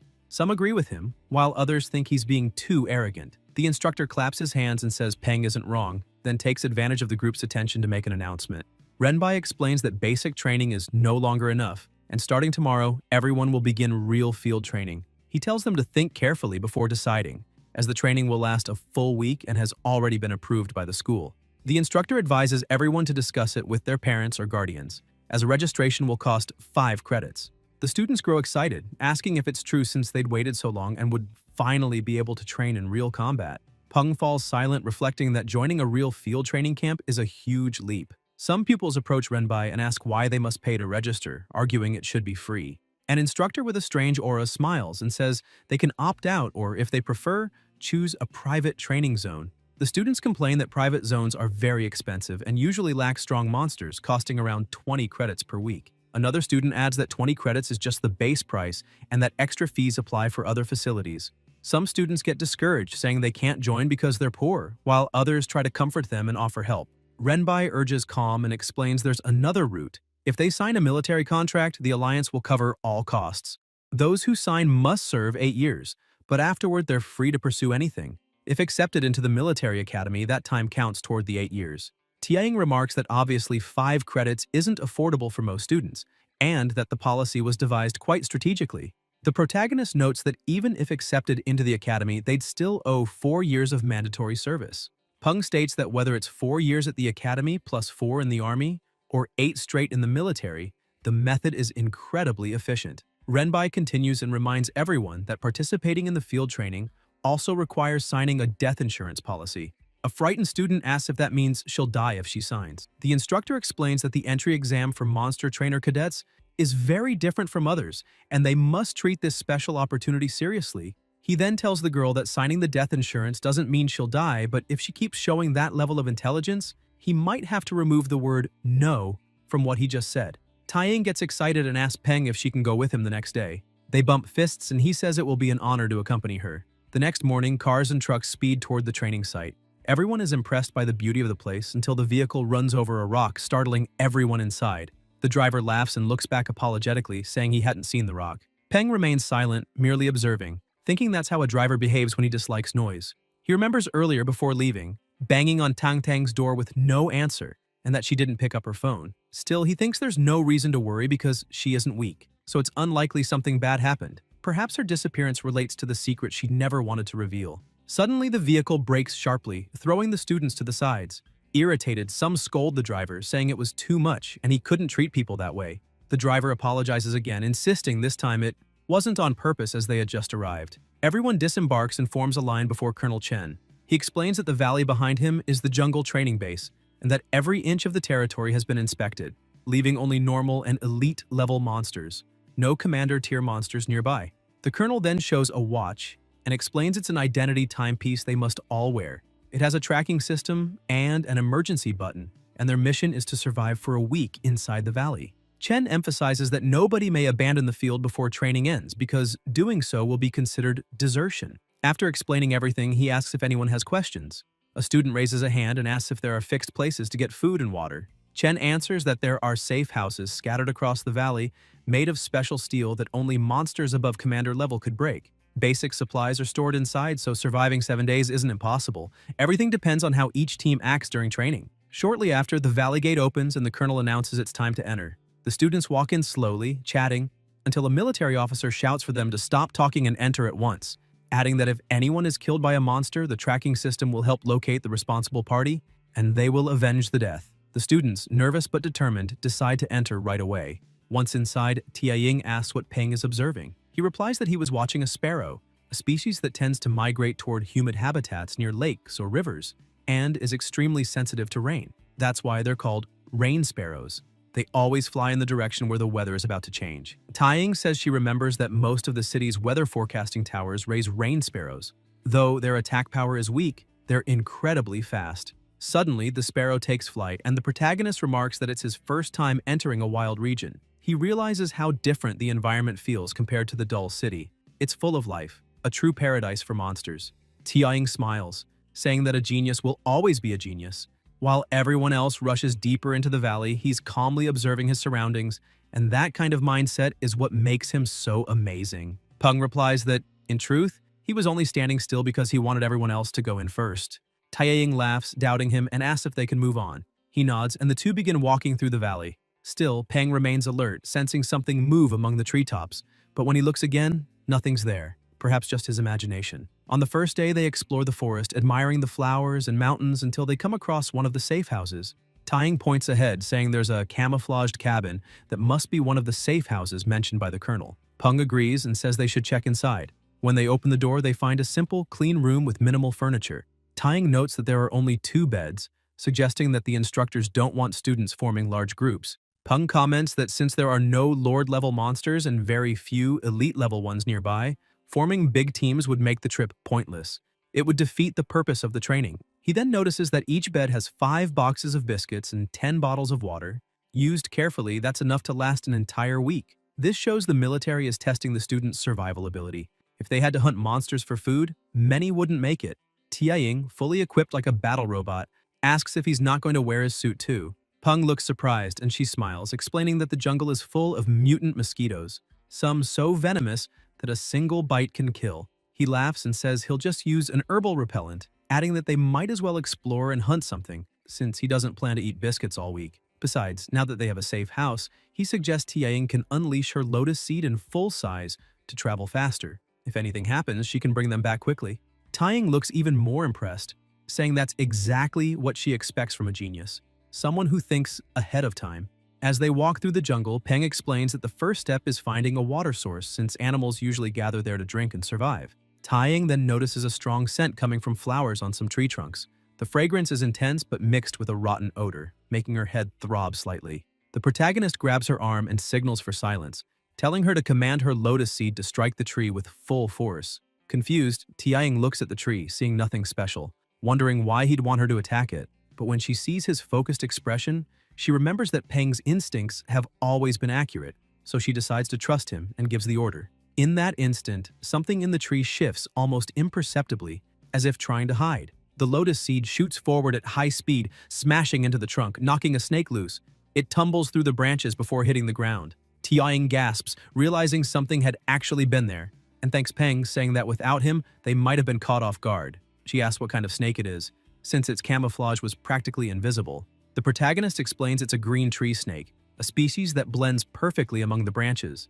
Its flesh contains toxins that can be consumed by other animals but not by humans. Then Peng begins to wonder if he could still make use of it, remembering the technique Tang Tang had taught him. In theory, any damage he takes can be transferred to Dazi, so perhaps the same principle might apply to toxins too. He says that if this works, it means he can eat that meat. And he remembers hearing that the more poisonous a snake is, the tastier its flesh becomes. Suddenly, he hears something moving in the branches behind him and turns around, but unfortunately sees nothing. He begins to wonder if he's really hearing something or just imagining it since it feels strange. Behind the tree, the snake is trying to crawl away quietly. Taiying calls out to him, saying there's a lake nearby. She walks over, dips her hand in the water, and comments that it seems perfectly clean with no dirt or toxins. Peng smiles, pleased, saying that's great. Now that they have a clean water source, their chances of surviving the 7 days have increased drastically. Suddenly, a small frog appears beside him and spits something out. The saliva lands near his foot and starts to sting. Shocked, he asks what that was and uses his system to analyze the little creature. The system replies, name, blue-skinned frog, level, 2, grade, normal, preferences, spitting saliva at other animals, weakness, electric type and earth type, hates when other animals spit saliva back at it. Peng thinks the frog must be insane. It loves spitting at others but hates when someone does the same to it. He wonders who would be stupid enough to spit back. After thinking for a moment, he decides to ignore it since the frog isn't worth the trouble. The most important thing now is figuring out how to make use of the lake. But as he's thinking, the frog spits at him again. The protagonist gets irritated while the frog mockingly croaks at him. Peng gathers all his determination and spits back at the frog, feeling like a fearless fighter, thinking he gave it a chance. But since it didn't appreciate it, it's just an idiot. He even brags that since he has a system, he already knows its weakness. The little frog starts trembling with rage, and the familiars, along with Tiaying, have no idea why Peng would do something so ridiculous. Suddenly, the frog starts crying and screaming loudly. Moments later, Tiaying looks at him and says there are way more frogs in that lake than she expected. Peng lowers his head, realizing his mistake. A massive number of frogs surface from the water, all furious and glaring at him. His partner asks what's going on, noticing the odd look on his face. One of the frogs begins gathering energy in its mouth. Peng notices and grabs her hand, pulling her away, shouting that they need to run. They all sprint from the lake and soon reach a safer distance. Gasping, Tiaying asks if they're safe now. Lying on the ground, Peng answers yes. Exhausted, Tiaying says she never imagined she'd one day be chased by frogs. Still sprawled out, Peng comments that they can't underestimate those creatures. 1 or 2 might be weak, but 100 together is something he doesn't even want to think about. Confused, Tiaying asks how he can say that after just spitting on one. Peng gets up and says it's time to organize their situation. Behind the northern trees lies the frog lake. To the west is the valley entrance, with some trees but no dangerous creatures spotted so far. To the south, a dense forest with traces of large carnivorous monsters. Thick trees there make it difficult for her lotus seed to move. And to the east, a small incline leading to a wide meadow with signs of herbivores. Tiaying says that's all the information they have for now and asks if he thinks they should expand their scouting area. The protagonist replies that they could, but first they need to eat. The others don't look too thrilled, but Peng tells them to relax. What they discovered today is already plenty, and there's no need to get too anxious on the first day. He suggests everyone calm down and rest.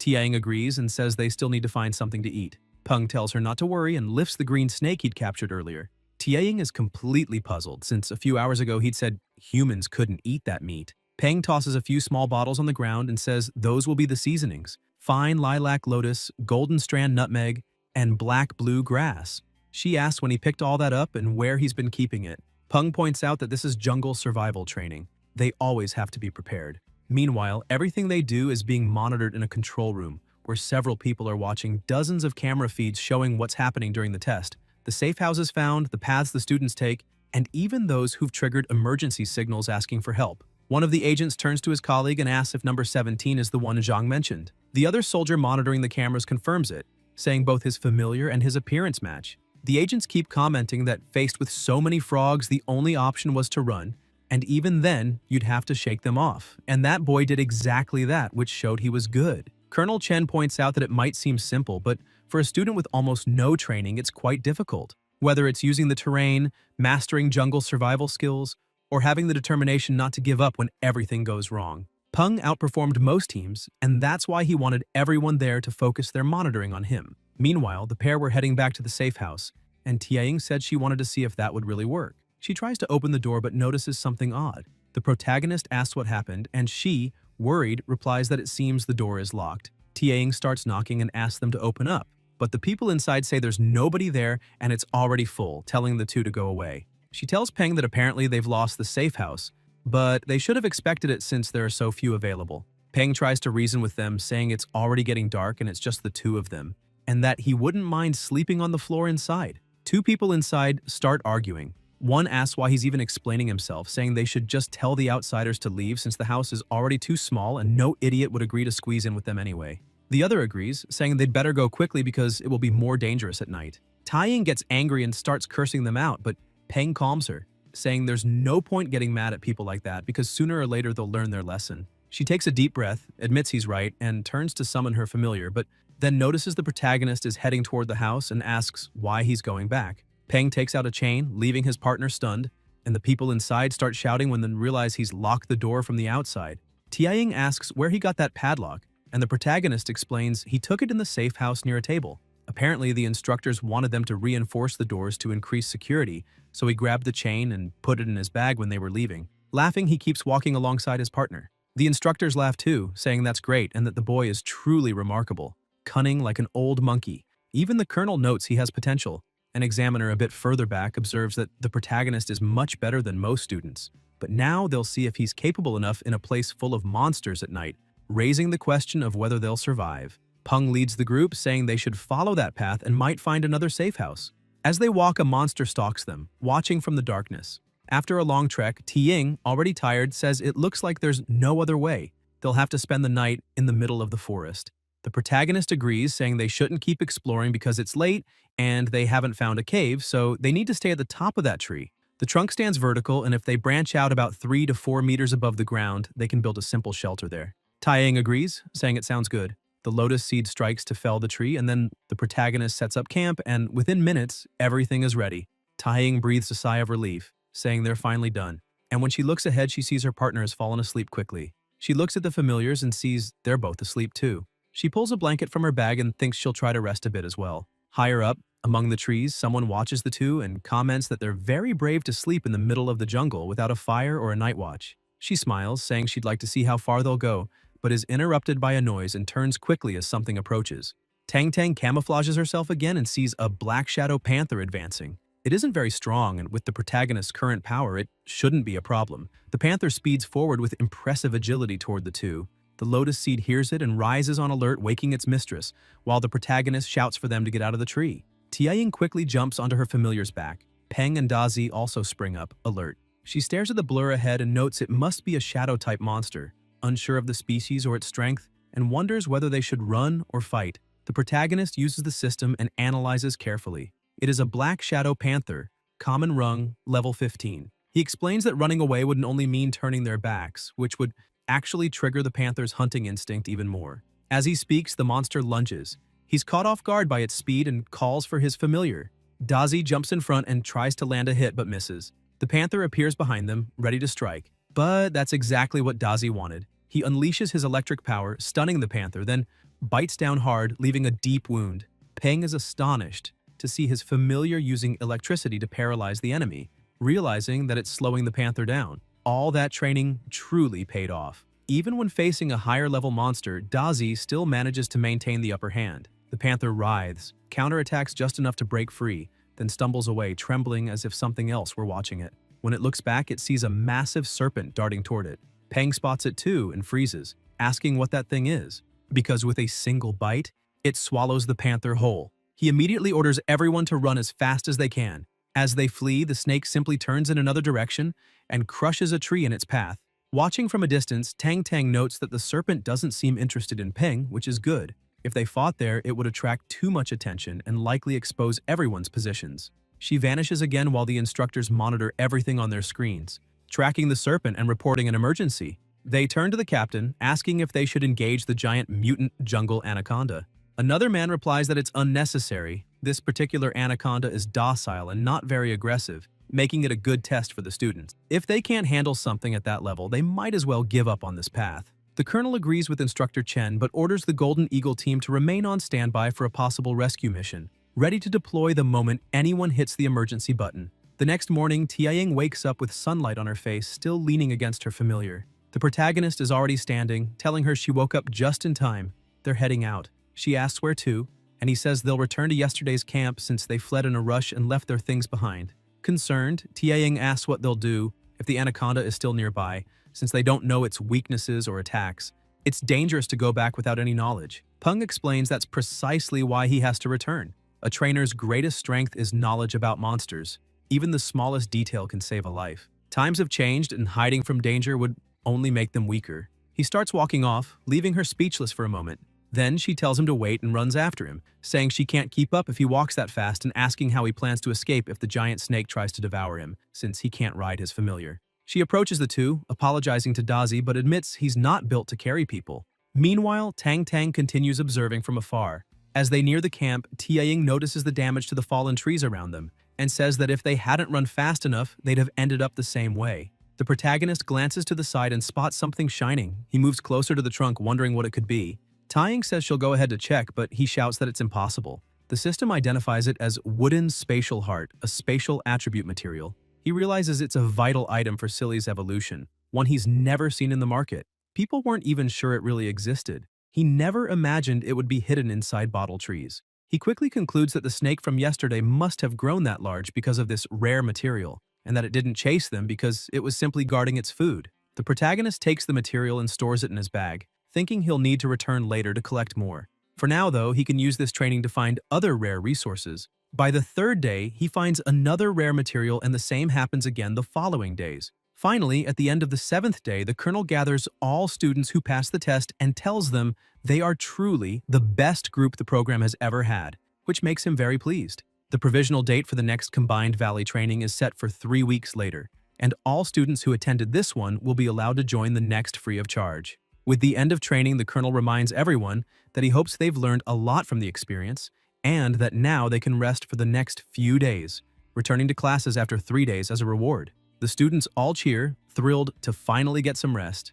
Tianying is also happy, saying she can finally use her phone again since she needs to call home and let her family know she's okay. Peng takes out his phone, chuckling, thinking he should also tell Tang Tang he's fine. But as he looks at the screen, he's startled to see a news alert about a massive locust swarm. Meanwhile, in the city's pedestrian district, everyone starts receiving emergency notifications.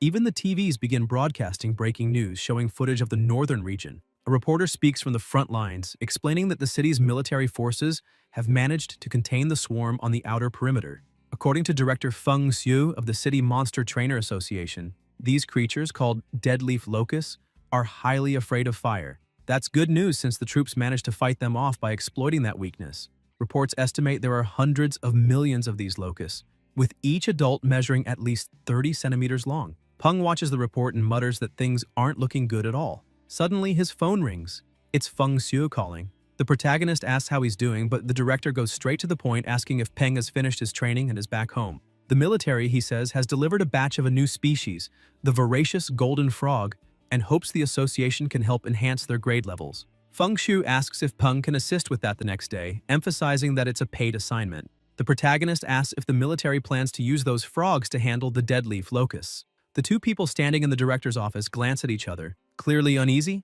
and demand to know how Peng could have guessed that. Feng Xiu instantly catches on, looks at them, and calmly replies to Peng that yes, that's exactly it. The military plans to use fire-type predator monsters since thermal weapons are too inefficient against the locusts. The two subordinates begin trembling with fear and stay silent. Peng nods, saying he understands and that it sounds like a smart strategy. The director then asks again if he's interested in joining the research project, noting that the payment will be excellent. Peng replies that since it's a request from director Feng Xiu, he can't refuse, but he'd like to know if the payment could instead be exchanged for a crystal core from a commander-tier electric-type monster. The director agrees, saying they can make an exception for him. With everything settled, they finalize the agreement, and the next day, at the agency building, the protagonist waits at the entrance. Suddenly, someone calls his name. Turning around, he sees director Feng Xiu smiling and saying he's been waiting for him. The receptionists are stunned, whispering among themselves and wondering who that young man could be if the director himself came to greet him. One of them guesses he might be the son of someone important. Feng Xiu explains that the military brought the golden frogs the night before and asks Peng to follow him. In the elevator, Peng asks if the director stayed there all night. Feng Xue confirms, saying he spent the night examining every single frog but hasn't found any clues yet. When they reach the floor, the elevator doors open, and Peng is stunned by the size of the facility. The director welcomes him and introduces the experimental base of the Monster Trainer Association. Right in front of them lies the laboratory. He shows Peng the voracious golden frog, and the protagonist observes closely, noting that it must have evolved from the horned frog, which explains its terrifying jump and earth attribute. One of the researchers calls him over to check something. Peng walks up and examines the setup and asks what it is. The scientist replies that those are grilled deadleaf locusts with fennel, one of the golden frog's favorite foods, and asks Peng to try feeding them. Peng grabs one of the skewers and, to everyone's shock, eats it himself. He comments that the sauce is thick, but not greasy, and that the crispy crust perfectly complements the tender meat, giving the grilled locusts a solid 10 out of 10. Even Feng Xue is left speechless. The frog, irritated at seeing the protagonist eat its food, starts croaking angrily. Peng laughs and tells it not to worry, he was just testing the flavor, but says they overdid it on the fennel, making the taste a bit heavy. He then hands the skewer to the frog, which swallows it whole in seconds. The protagonist thinks that if the frog can even eat a steel skewer, its stomach must be unbelievably strong. He then turns to the director and asks exactly what the military wants to improve. Feng Xue explains that their focus is on defense, digestion, and, of course, offensive power. He calls Peng over and shows him the results of his previous research, explaining that he discovered the golden frog has only a weak affinity with the fire attribute, so he tried combining the frog with a fire element material and tested its blood and flesh, discovering they had the highest compatibility with the fire orchid vine, without any signs of rejection. However, the vine's properties are too weak, and they still haven't found a truly effective breakthrough. Peng finds it fascinating that there's a possible evolutionary method using the fire orchid vine as a supplement, setting the foundation for fire element evolution. The only issue is that the formula needs some adjustments. He then tells the director that maybe they can approach the problem from another angle. Feng Xue is surprised that Peng already has an idea after such a short time and asks him to elaborate. Peng starts explaining by comparing the process to a cooking recipe. The golden frog is the main ingredient, and the fire orchid vine is the seasoning. Since the frog's flavor is too strong, the seasoning hasn't penetrated properly. At this point, he says, they could try a different cooking method, using stronger ingredients and higher heat to help the flavors blend better. The director looks slightly disturbed by the culinary analogy, but Peng insists it will work. Feng Xue thinks for a moment and suggests using red-faced demon peppers. Peng agrees, saying it's worth a try. The director then calls out to Zhang, reminding him there should still be a handful of red-faced demon peppers in the association storage and asking him to fetch them immediately.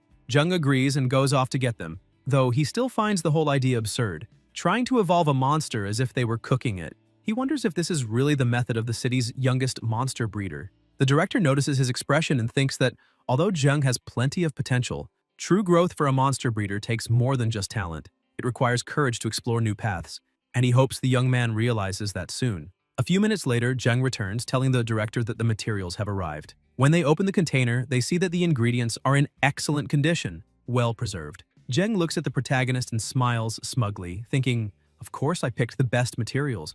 This way, when the experiment fails, Peng won't be able to blame the ingredients. Feng Xue begins the preparation, and as he extracts the demon pepper's juice, he notices the color is too strong and asks Zhang to fetch some suhemu, wang ginseng, and angelic uemu. The protagonist watches silently, thinking that some ingredients are still missing, but saying so now would be suspicious, so he decides to wait for the results. The director finishes the mixture, and with a syringe in hand announces that the evolution potion is ready. When he injects it into the frog, its skin swells and then suddenly explodes. Feng Xue exhales deeply and tells Zhang that the test failed and they need to analyze the blood to find out why. After examining the data, Zhang concludes that the flesh burst because it absorbed too much fire element, causing a violent energy reaction. The fire energy didn't fuse properly with the blood and tissue. The director had already suspected as much. Zhang continues, explaining that based on prior experiments, if there had been even a chance of success, there would be traces of the fire element in the exploded tissue. In that case, they could have just refined the formula and adjusted the proportions. But the complete energy conflict means the two forces simply can't merge, making the test a total failure. Feng Xue cuts him off, saying it's too soon to declare the idea wrong. They need more data, so they'll keep testing. Zhang tries to argue, but the director orders him to stop talking and prepare for the second test. The second and third tests also end in explosions, The people around start murmuring, doubting the protagonist's abilities, whispering that this is already the third failure in a row and that something must be wrong with his formula. Some say maybe Zheng was right from the start and that Peng, being so young, was simply overestimated. Exactly as Peng intended. He smiles and walks up to the director, saying that after so many attempts, maybe it's time to double the main ingredient. Feng Shu pauses, thinking it's a bold move, but Peng, confident, reminds him that he's already trusted him once, and all he's asking for is to trust him again. Feng Shu asks which other materials Peng plans to use. Peng explains that they'll need black soft earth, a soul-type material with earth attributes that possesses moisture and yin properties.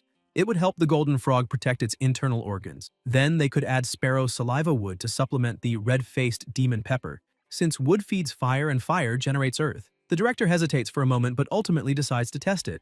They begin the process immediately, preparing everything with meticulous care. Soon after, Zheng analyzes the data and shouts for the director. This time, a large amount of fire element has successfully fused with the flesh. Feng Shu smiles, saying it's unbelievable. The formula worked. The protagonist then suggests they move on to a live test, explaining that since many of these ingredients must be digested to be truly effective, testing only the flesh and blood won't yield accurate results. Feng Shu agrees, so they move to another frog's cage and Peng gets ready to inject the potion. He remarks that although they've done small-scale meat sample tests before, they still owe the frogs something, so they can give them more grilled locust skewers as a treat. As soon as the potion is injected, a strange smoke begins to rise from the frog's body, spreading throughout the room. Everyone panics, but the protagonist remains calm, saying the ratios have already been set. They just need to keep adding the materials at timed intervals, or he'll handle it himself. Feng Shu assures him it's fine. He wants to observe the process closely. Peng takes the chance to hand him the syringe,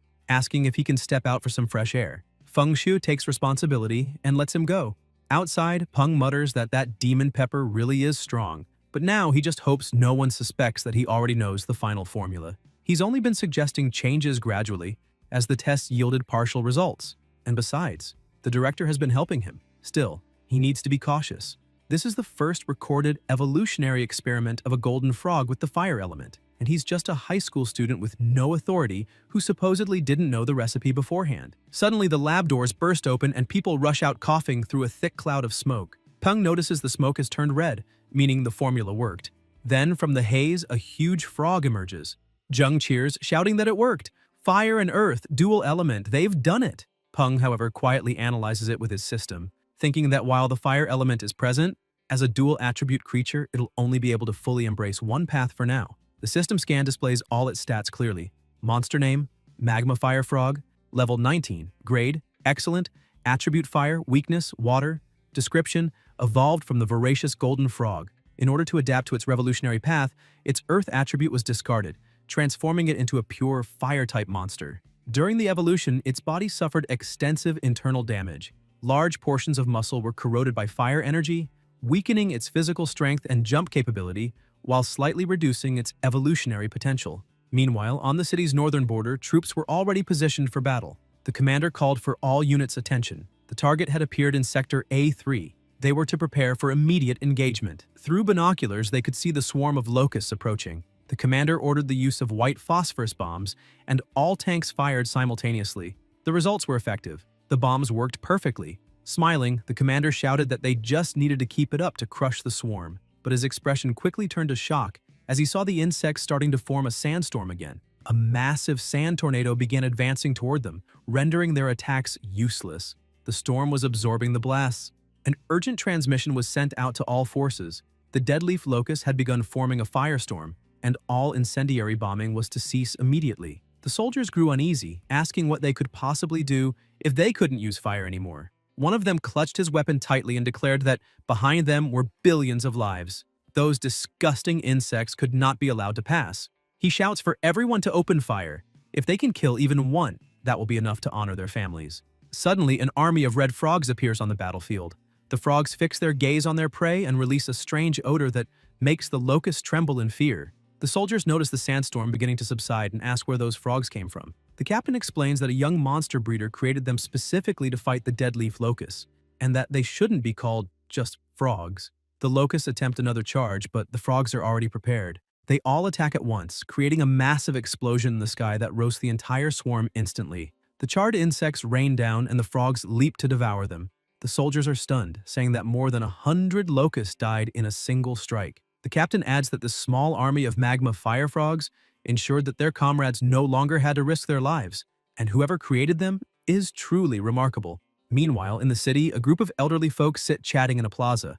A woman asks old Han if his granddaughter is participating in that special training. Han says it's better not to mention it. She was eliminated the other day, and though her father scolded her harshly, the embarrassment still lingers. Suddenly, a military jeep speeds into the square and stops right in front of them. The woman asks who the jeep could be looking for. Han replies that judging by the direction, they're heading to the 6th floor and wonders if they're after that boy, Peng, since a similar vehicle came for him last time. The woman says that the last time she saw him, he was walking around with a skeleton. The old man asks if it was some kind of ghoul. Another elderly lady joins in, saying she saw it too and that the skeleton had ghostly flames swirling all around its body. Han asks her if by chance she means the skeleton belonging to Peng, the young man who lives right above her. The old woman laughs and says that skeleton is the protagonist's familiar. It may look scary, but it actually protects people and helps out.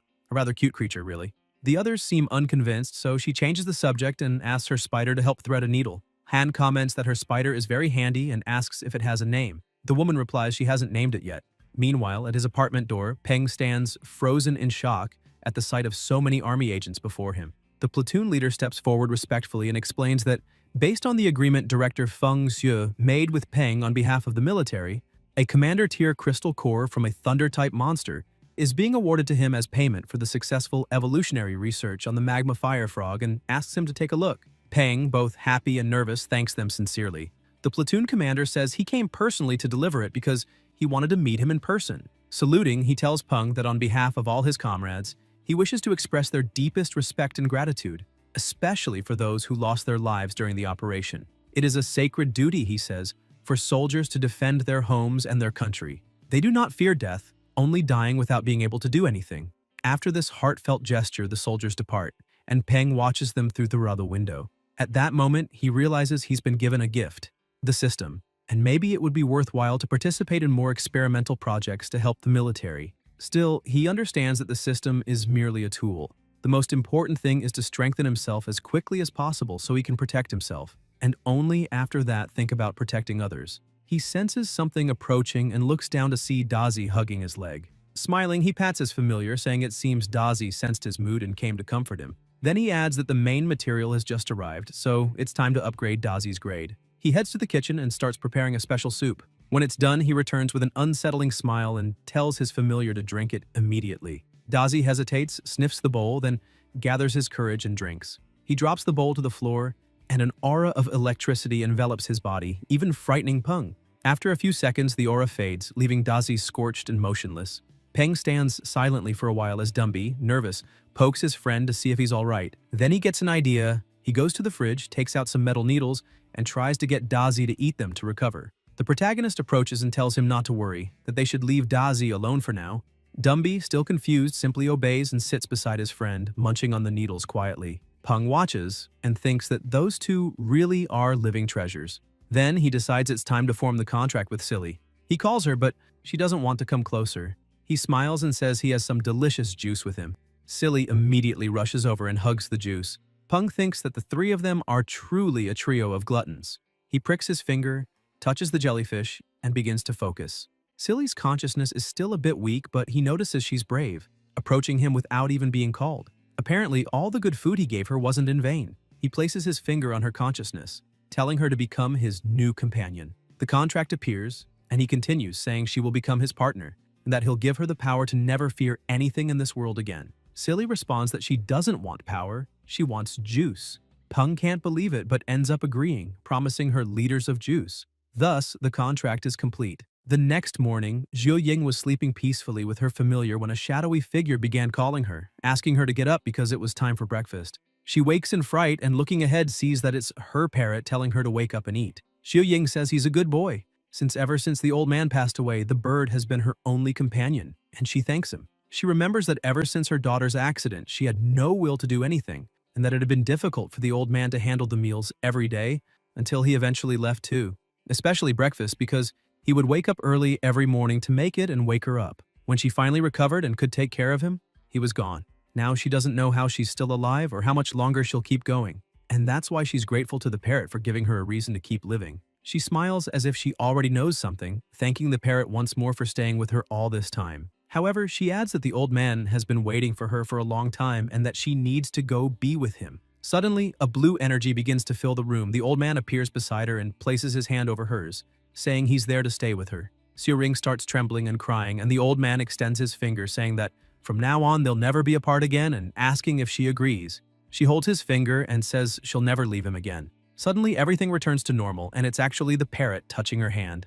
In his apartment, Peng was sleeping soundly until he woke up to Dazi's complaints of pain. He stands up and asks what's wrong, and when he looks down, he sees Dazi rolling back and forth on the floor, saying his head hurts a lot. The protagonist quickly gets up, worried, asking if something went wrong with the evolution, but he's surprised when he looks at the system and sees that his familiar is now at perfect grade and that the tooth replacement process is underway. He shouts in disbelief. He didn't even know a centipede could replace its teeth, and starts wondering if the centipede's genes mutated after the cataclysm. After all, the world has changed so much that common sense doesn't work the same way anymore. He tries to calm Dazi, telling him not to be afraid because that headache is necessary for his growth, and that he just has to endure it. He starts walking and calls Silly, who rushes to him and rests on his head. He checks the system, wondering which evolution route to choose for her, support or maybe combat. If he picks the route that uses the wooden spatial heart as the main material, she can evolve into a spirit of wood jellyfish, gaining dual attributes with healing and spatial powers. However, if he enhances her spatial attribute, her combat strength will be terrifying, but if he gives up combat power for support, he might regret it later. All these paths require time, money, and effort, though the support route would be a little easier. After thinking for a while, he decides it's best to go with the support route and evolve her into a spirit of wood jellyfish. Once she grows stronger, he can choose any route he wants. But for now, this one will help the most. As he leaves the apartment and passes through the plaza, he notices some people standing still and asks why there's such a crowd. The people are murmuring, wondering what's going on and if they're seeing things. Suddenly, a light begins to shine in the sky, and some say it might be a ghost, that it must have come to take Grandma Xiuying, and that it must be the old man. When he looks up at the sky, the protagonist also sees a completely blue phoenix, and the system instantly identifies it. Name: Soul Guardian. Level: 25. Grade: Perfect. Attribute: Soul. Description: a powerful desire keeps this monster in the mortal realm, allowing it to take on multiple forms, and once that desire is fulfilled, it returns to the underworld. One of the bystanders says they saw everything. The two began to rise, their bodies on the metal support turned into a point of light and flew away. The parrot and the old woman were definitely gone. The protagonist thinks that it seems the grandmother really passed away. Suddenly, he remembers that she had a gray-striped plate spider, and that, after its master's death, a familiar is no longer bound. If it chooses to return to nature, that's fine, but if its temperament changes and it starts attacking humans, its fate will be sealed. Peng begins running toward the grandmother's apartment, saying he needs to get there as fast as possible. When he arrives, he's out of breath and sees that the door is locked, with no sound coming from inside. He starts wondering where the spider might be hiding. Judging by the striped plate spider's habits, it should be. Looking up, he sees it in the same place as always. Using telepathy, he gives Dazi the command to act, and when the spider begins to approach, Dazi quickly wraps his master with his body. The spider bows before them, trembling, and the protagonist feels a bit disappointed, asking if it really came down just out of fear of Dazi. Shaking with fear, the spider recalls Xiuying saying that she was old and would soon die, and that she didn't want to sign a contract again. She had apologized, saying she didn't want to give the spider a name so it wouldn't feel tied down, as she gently stroked its head. The same memory flashes through Peng's mind, and he says it must be hard to lose the old woman. With a faint smile, he kneels down and extends his hand, saying that if the spider wants, it can come with him. Later that day, people are confused, asking what that thing is.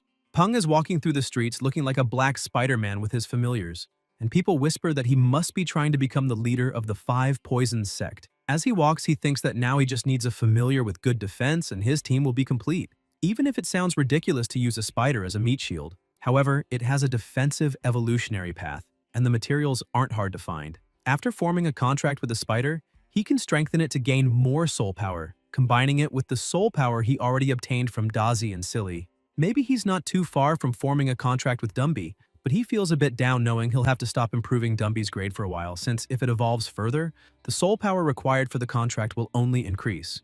When he arrives at the studio, he greets Quan Quan with a good morning, and she replies by calling him boss. Peng is confused since she's never called him that before. She usually addresses him as Mr. Gao.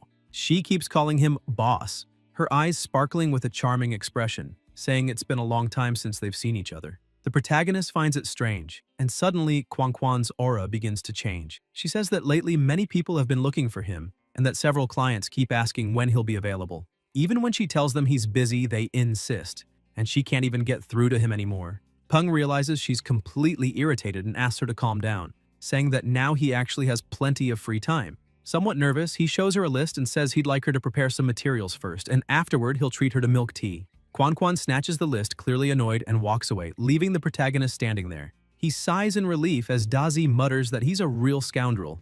Inside the lab, Peng is about to form the contract with the spider and tells her not to worry, asking her to trust him because he'll give her a good life. After sealing the contract, he gently pats her and says it's time to begin the evolution. He starts the timer and begins preparing the potions. After several tests, he declares that everything's ready.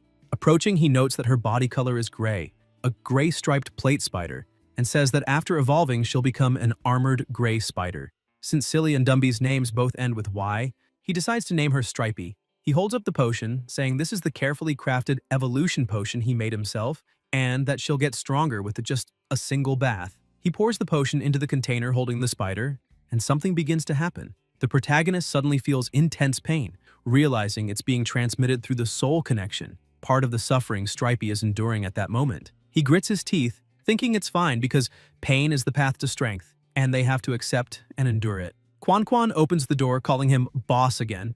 He turns and asks what happened, and with a mischievous look, she says the client has arrived, and he looks like a very rich one. Peng smiles, saying he's on his way while thinking that now he has one more mouth to feed and needs to make money as soon as possible. Looking to the side, he sees a client accompanied by a bodyguard, and upon checking with the system, he remarks that it's interesting. That bodyguard is a commander-level familiar. Peng warns Quanquan that he's going to meet a client and asks her to look after his spider's evolution. He explains that she should watch the liquid inside the container on the table, and as soon as it turns clearer, she must pour the white liquid from the test tube into it. Quanquan smiles and says she understands. Then, Peng heads to his client and greets him. The man smiles and says he's heard about Peng for quite some time and finally has the chance to meet him in person. He introduces himself as Lu Si, a freelancer who owns a small herb garden, or rather used to own, since it was destroyed by gray demonic spiders and is still under repair. Peng asks if he means the herb garden on the east side of the city, and Lu Si confirms, surprised and honored that Peng knows about his small garden. Peng finds it strange, thinking the client seems far too important, and that he himself shouldn't be famous enough to attract someone like that. Then Lu Si explains that maybe Peng doesn't know, but he was recently invited to a military banquet where Director Feng praised Peng's great contribution to the research on the magma fire toad. He then lifts a cloth and reveals a cage containing his familiar, the creature he wishes to evolve.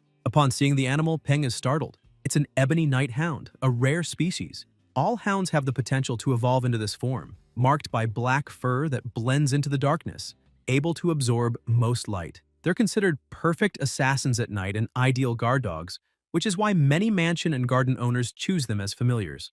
Lu Si says he's already familiar with Peng's pricing method, and that since it's a commander-tier familiar, the price should be set by Peng himself. He tells Peng he can charge whatever he wants. The protagonist opens his system, analyzes the options, and after ruling out the 2 rarest and most powerful routes, as well as 5 that require rare materials and lengthy processes, 13 evolutionary paths remain. He explains to Lu Si that raising the familiar's rank isn't an issue and that he's already considered some possible routes, but each comes with a different cost and power level. Lu Si doesn't hesitate and says he wants the most expensive one. Peng smiles and replies that this option will cost 5,000 alliance credits. The client is stunned by the price, but Peng shakes his hand and says he made an excellent choice. At that moment, a loud crash hits the wall. Peng turns in alarm and asks if it was Stripey. He rushes to the lab and finds Quanquan kneeling, trembling, and begging for help, completely terrified. Still shaking, she points at the spider and tells Peng to look. Even he is shocked by what he sees. The system announces that the evolution was successful, transforming Stripey into a gray-armored spider. Relieved, Peng realizes everything went well, but immediately scolds the spider for breaking lab equipment and frightening Quanquan. He then crouches and pats her head, telling her that no matter how strong she becomes, she must learn to control herself. Stripey feels happy at the affection, but slips after hitting a piece of debris with her leg and falls flat on the floor. Peng sighs in disbelief, wondering why all his familiars seem to have a screw loose, and hopes the saying, "birds of a feather flock together," doesn't apply to him. Still, he smiles and tells her to stay put in the office and not wander around. The spider starts walking sideways, leaving him puzzled. He approaches Quanquan, apologizes for the scare, and explains that the container was broken and needs to be replaced with a larger one. at his own expense. He also asks her to prepare the materials required for the Ebony Nighthound's evolution and schedule an appointment with the client for next week. Looking at the mess around them, Peng remarks that they'll need to hire someone to clean the lab and tells her to contact the finance department to arrange for a new container. Trying to stay calm, Quan agrees but warns that he'll end up spending too much again. Later, Peng walks down the street with his two familiars beside him, reflecting that his family is growing and it's time to move to a bigger house. He figures living on the outskirts would be better, as it would let him quickly leave the city to train or gather materials, though he decides to find a real estate agent first.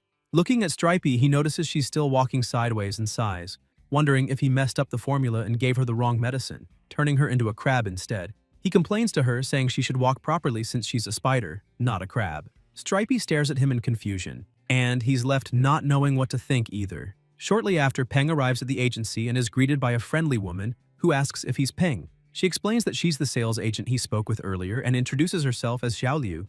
Peng greets her and asks if they can go see the house. Xiaoliu confirms and says a car has already been reserved to take him there, explaining that based on his requirements, the property should be a spacious residence on the outskirts of the city, with a garden, a basement, and a clean, quiet neighborhood. She hands him a tablet to view the photos, and Peng is impressed by the mansion surrounded by nature featuring a lush garden. Xiaoliu comments that although the house doesn't have a basement, the land is large enough to build one. When Peng asks about the location, he notices the agent's hesitation. She then reveals that the property is near the prosperous Dragon Lake area and costs only 2,000 Alliance credits. She explains that the price is so low because the area, being on the outskirts, has little supervision. Besides the built structure, he would also get a large plot of land, a true bonus considering his requirements. Suspicious, Peng asks if the photos are recent or taken before the cataclysm, since the plants in the background look intact without any signs of mutation. He questions if she's hiding something. Embarrassed, Xiaoliu asks him not to overthink it. After all, a house with dozens of acres of garden is practically impossible to find in Chang'an nowadays. Whether before or after the cataclysm, the house was being sold for only 2,000 Alliance credits, an absurdly low price. Although the place was isolated, there was a road right at the foot of the hill, which made things convenient. If Peng bought a car, he could easily get anywhere. Even so, he couldn't shake a bad feeling. It smelled like a scam, and a serious one. Judging by the photos, that house should be worth at least 3,000 to 4,000 credits. He knew that after the cataclysm, many rural properties had been fortified and turned into small strongholds, or simply abandoned and left in ruins. If, after 3 years, that house was still 60% as well preserved as in the pictures, it would already be a miracle. As for safety, that didn't worry him. With his familiars by his side, any problem could be quickly resolved and maybe even provide an extra meal. Xiaoliu, noticing Peng's dark expression and imagining what he was thinking, grew visibly nervous. Still, she insisted that the price was excellent and that the previous owner was practically selling at a loss. Peng decided to take a look in person. They headed toward the bus that would take them to the property. Along the way, Xiaoliu noticed Stripey and, finding her cute, crouched down and said, "What an adorable little crab. You have good taste, Mr. Peng." Peng sighed and replied, "She's a spider." The saleswoman blushed and apologized. Suddenly, Peng heard a noise behind him. When he turned, he noticed someone watching them from a distance. Xiaoliu called to him, seeing that he was distracted, and Peng brushed it off, saying it was nothing, probably just his imagination. However, a man hiding behind a wall began laughing loudly, raising a camera. "So you're young Master Gao Peng, the famous researcher. I finally found you," he shouted excitedly. Xiaoliu just gave an awkward smile and suggested they continue to see the house. When they arrived, Peng was shocked. The residence was almost unrecognizable, in ruins, completely different from the photos. "Are the interior walls in this condition too?" he asked in disbelief. Upon entering, he noticed something odd. There was barely any dust, meaning someone had been cleaning the place regularly. The rooms were furnished with expensive wooden furniture, though old-fashioned and in need of repair.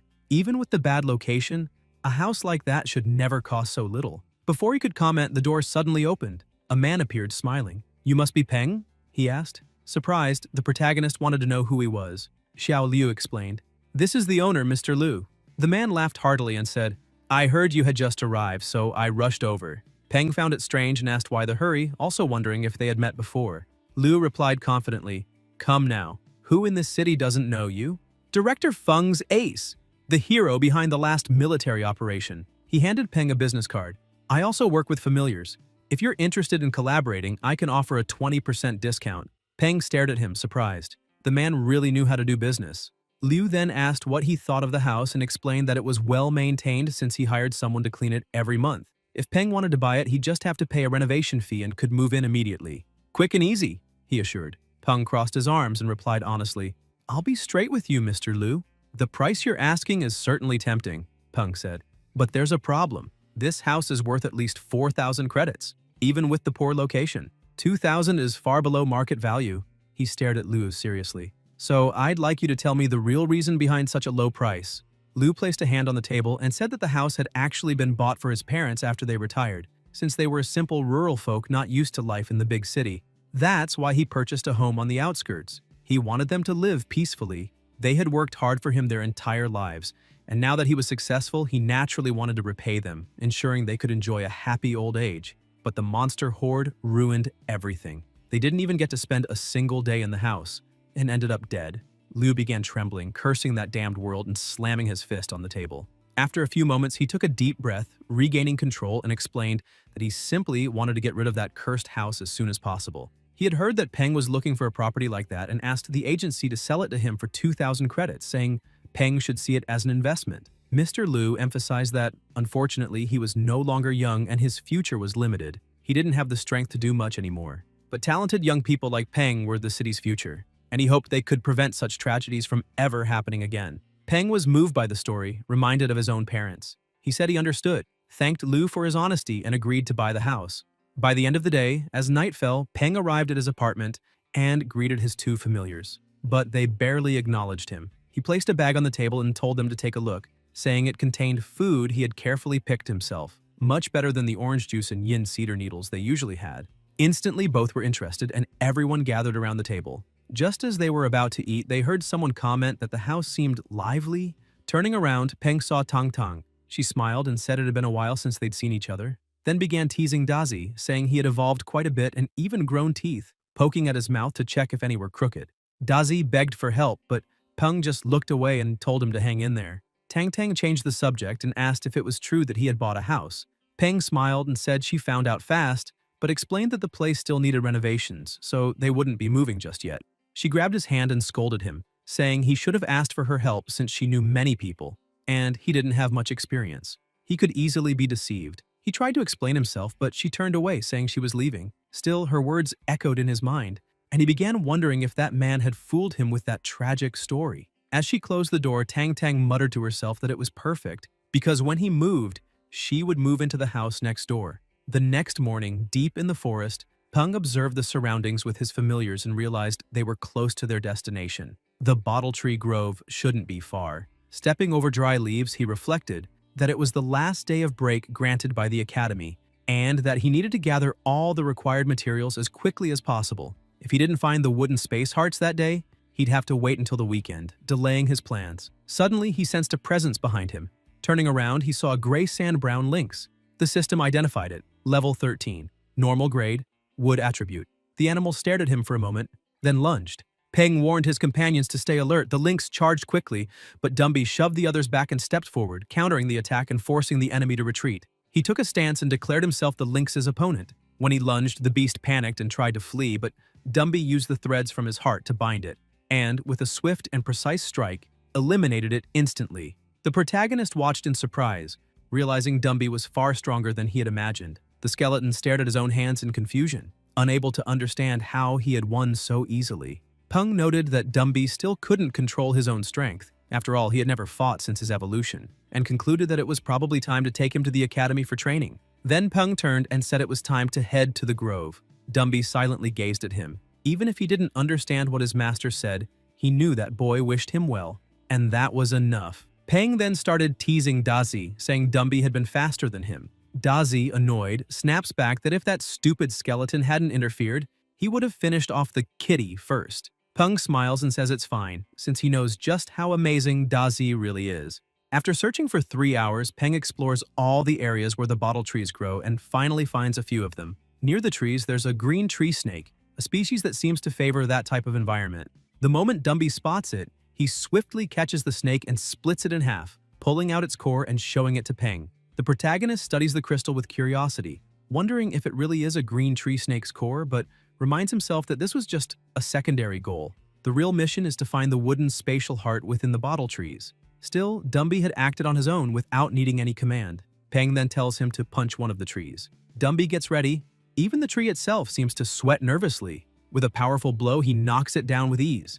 Everyone gets excited and Peng tells him to keep going. Meanwhile, on the other side of the forest, a group of people advances quietly. One of them asks the leader if the boy is really there. The leader replies that the information is reliable and that they just need to keep searching. Suddenly, the small familiar on the leader's shoulder raises its antenna and points in one direction. One of the men asks if Tutu saw something. The leader explains that the familiar detected a strange sound coming from that way. He's not sure if it's the boy, but they need to check it out either way. Soon, another sound echoes and one man remarks that it sounds like someone practicing boxing. The scarred man laughs, saying only an idiot would train boxing in the middle of a forest full of monsters. The leader, serious, warns them not to get distracted, reminding them they can't afford to miss any clue. After all, they landed a well-paying job. And he asks if the subordinate has forgotten that his sister is still waiting for her school fees, stressing that they need to find out what's going on as soon as possible.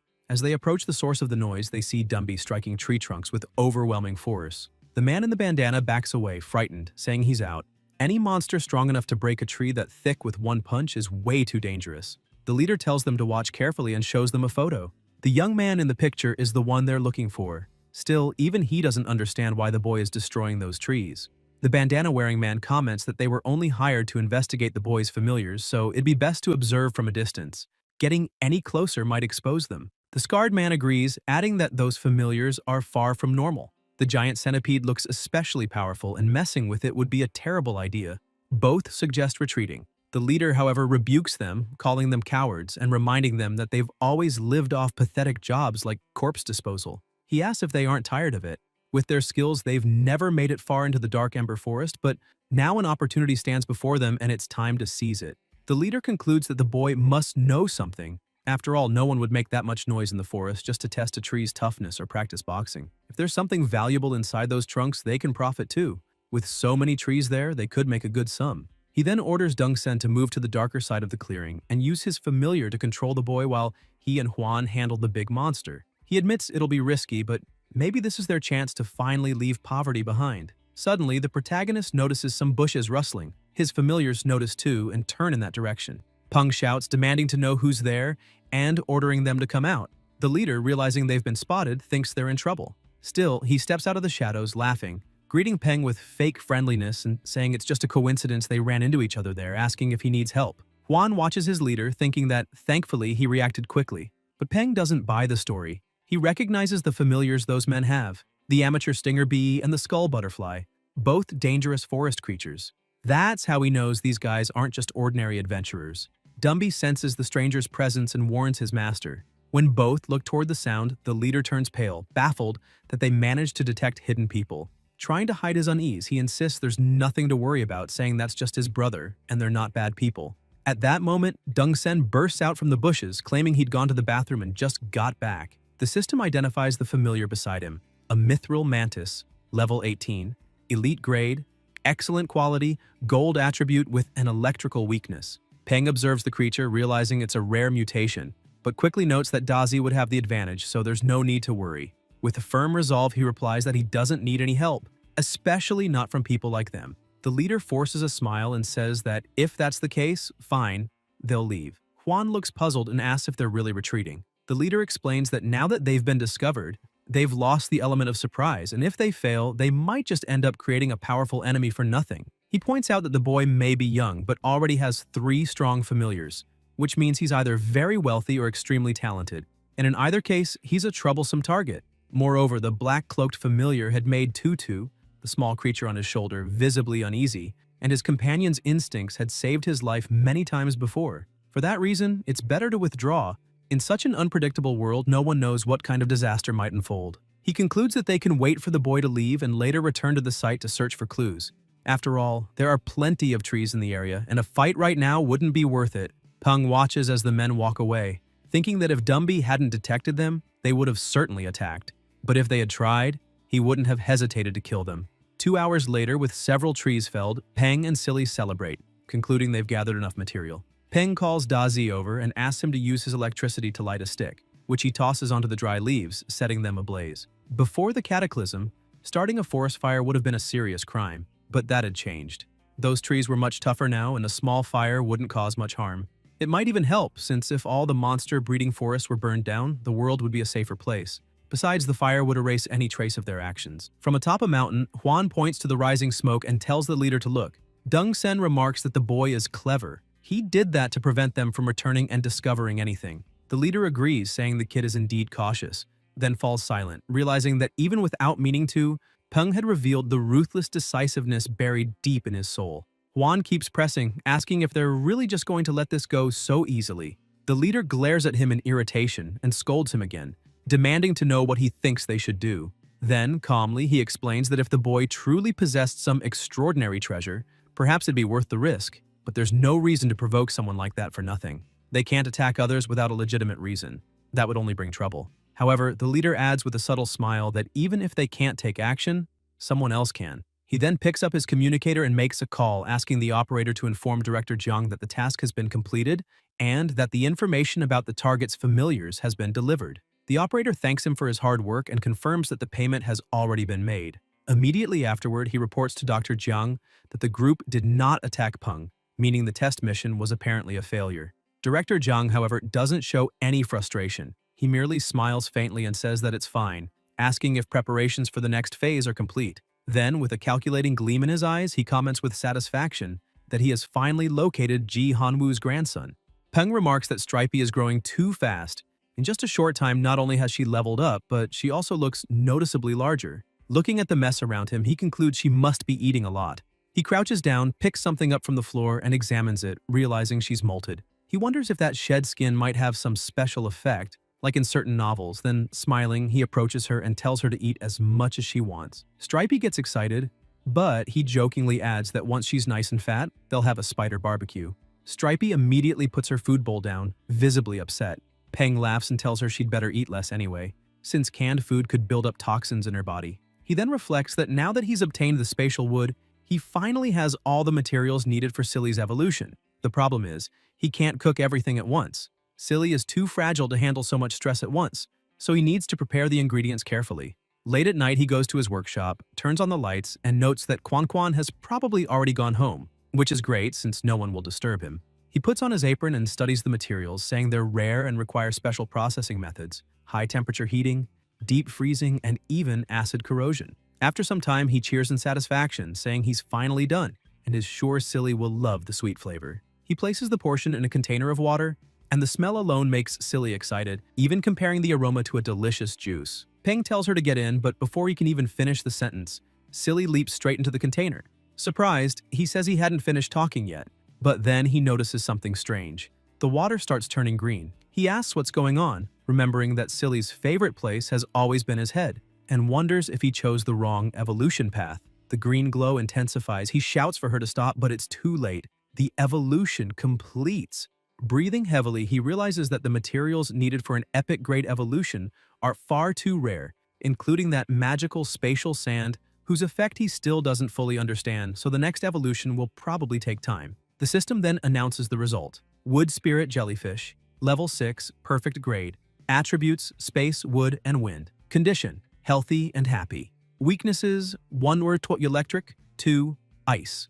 Peng notices that after Silly's evolution, his own spiritual power has increased significantly, and if he keeps training, he'll soon be able to form a contract with Dumby. While thinking this, Silly stares at him with shining eyes, and even when he tells her not to come closer, she ignores him and returns to her favorite spot, the top of his head. Suddenly, Peng's phone starts ringing. When he checks it, he sees it's the decoration company recommended by Tang Tang, but he doesn't understand what they'd want so late at night.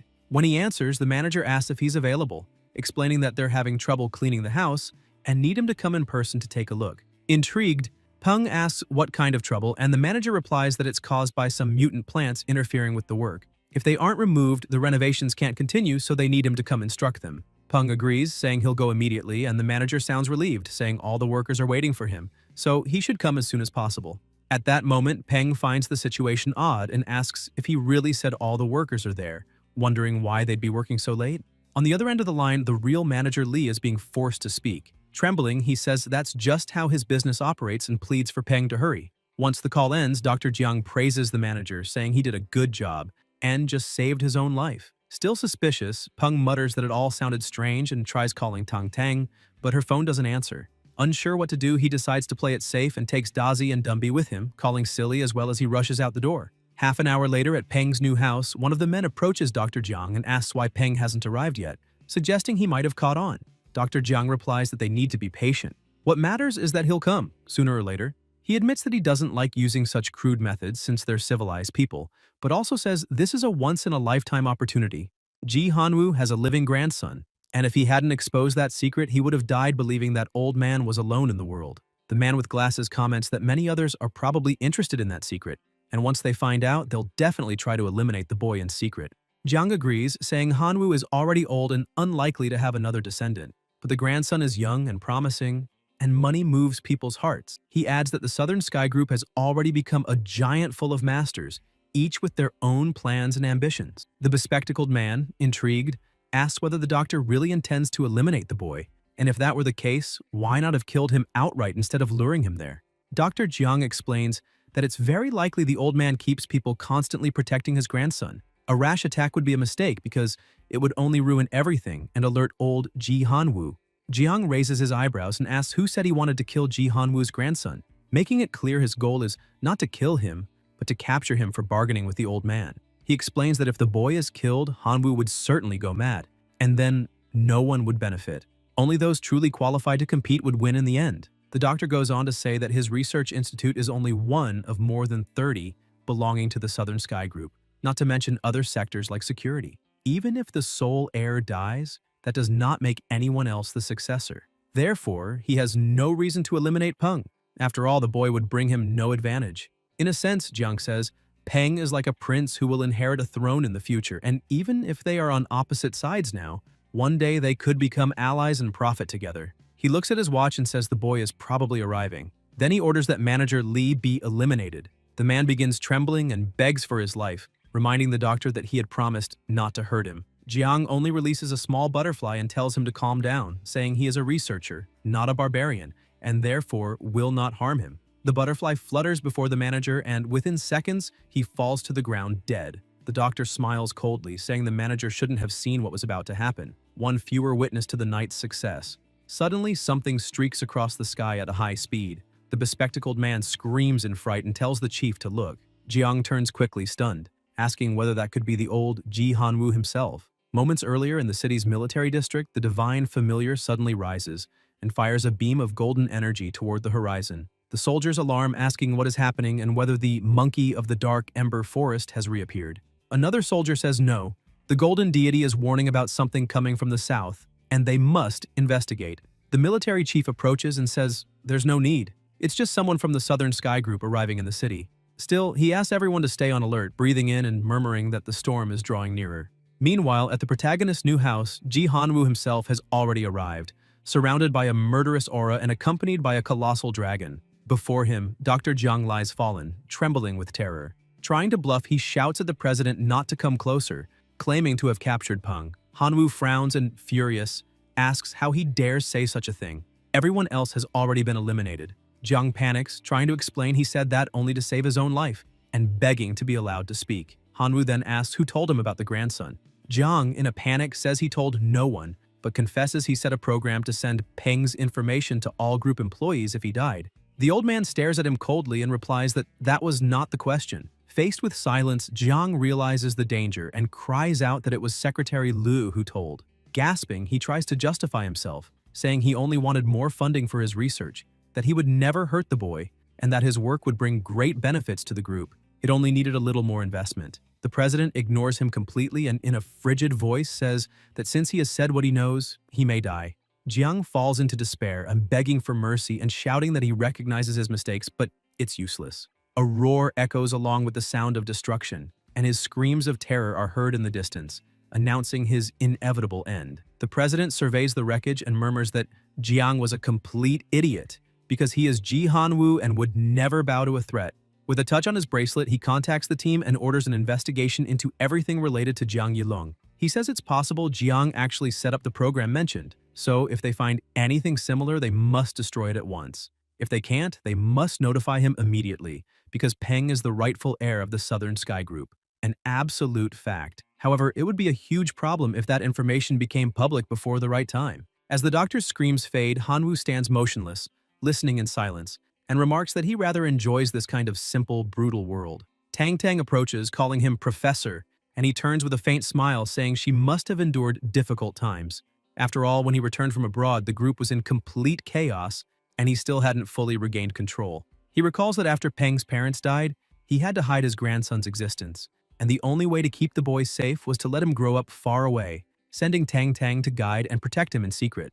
Now that the group is nearly stable again, Hanwoo says it might be time to bring his grandson back, but he considers that the path the boy is currently walking is a much more effective form of growth. The boy's talent has far exceeded every expectation he ever had. Approaching his familiar, Hanwoo says calmly that there are still important matters to deal with inside the group, so he asks Tang Tang to continue watching over Peng a little longer. Surprised, she asks if he really won't wait for him. Hanwoo replies that better opportunities will come and that a steady heart is worth more than any rare treasure. That's why he wants to let his grandson grow on his own and prove how far he can go alone. Not long after, Peng arrives at the site and immediately senses something wrong with the silence. He calls for the manager and the workers, but no one answers.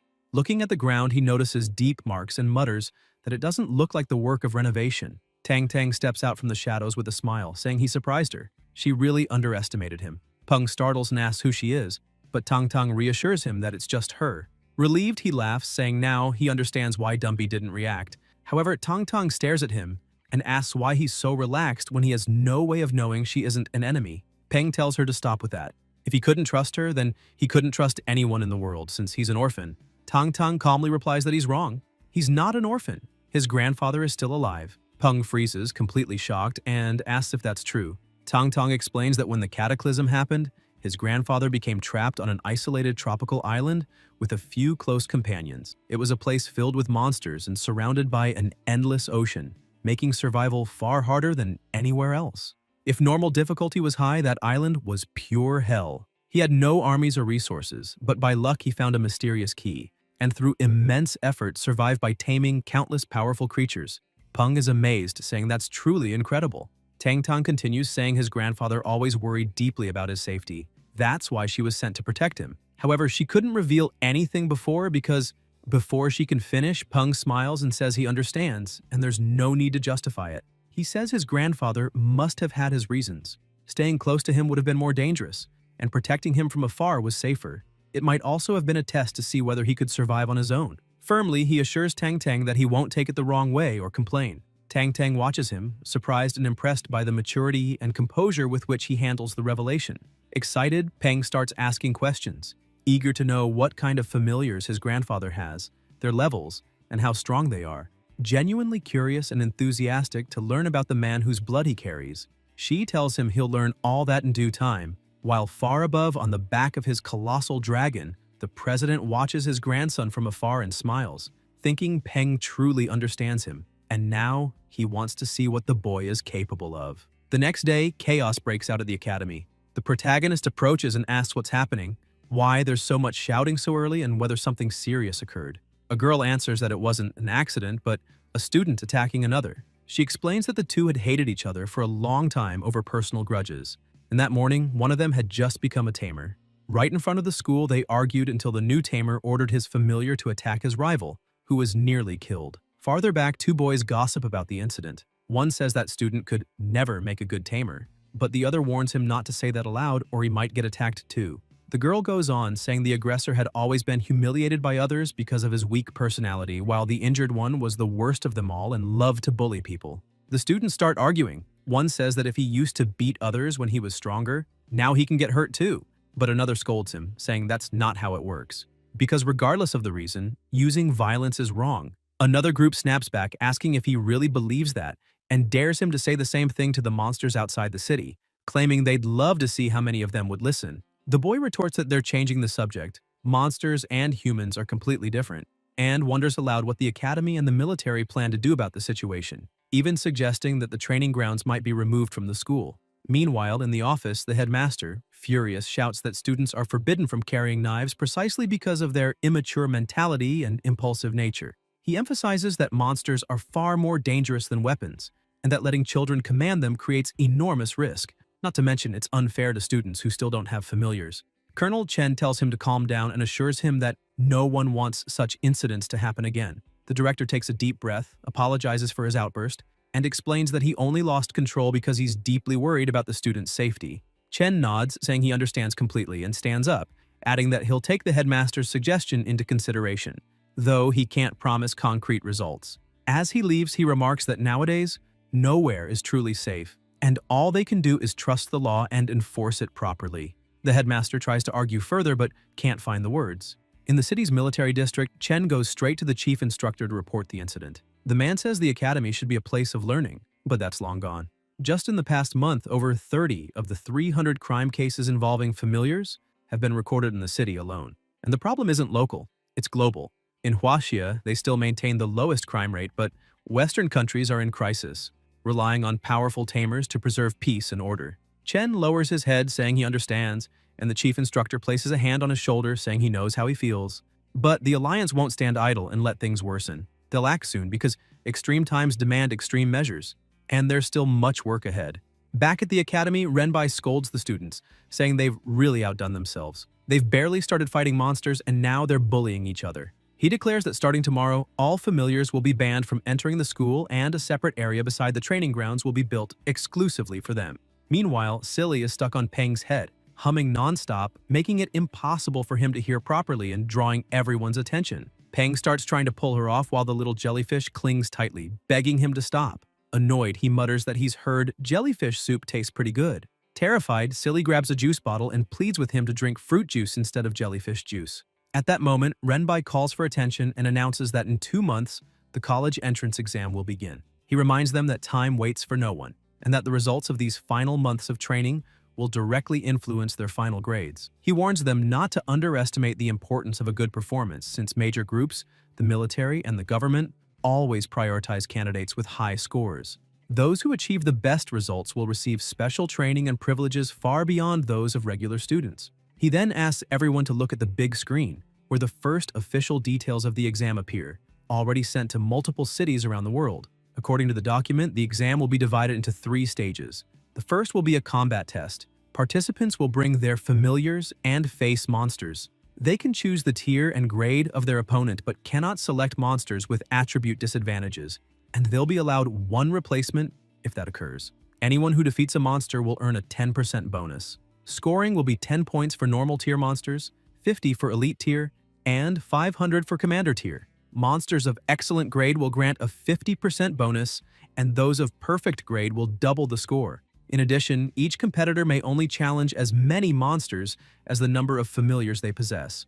For example, someone with 3 familiars can face up to 3 monsters, preventing high-level tamers from farming points by fighting weaker opponents. The first round will be eliminatory, and only the best will move on to the second. A survival mission in the wilderness broadcast live nationwide. Specific rules will be announced later. Anyone who reaches that stage will already secure a spot in a prestigious university, while the details of the third round will only be revealed during the second.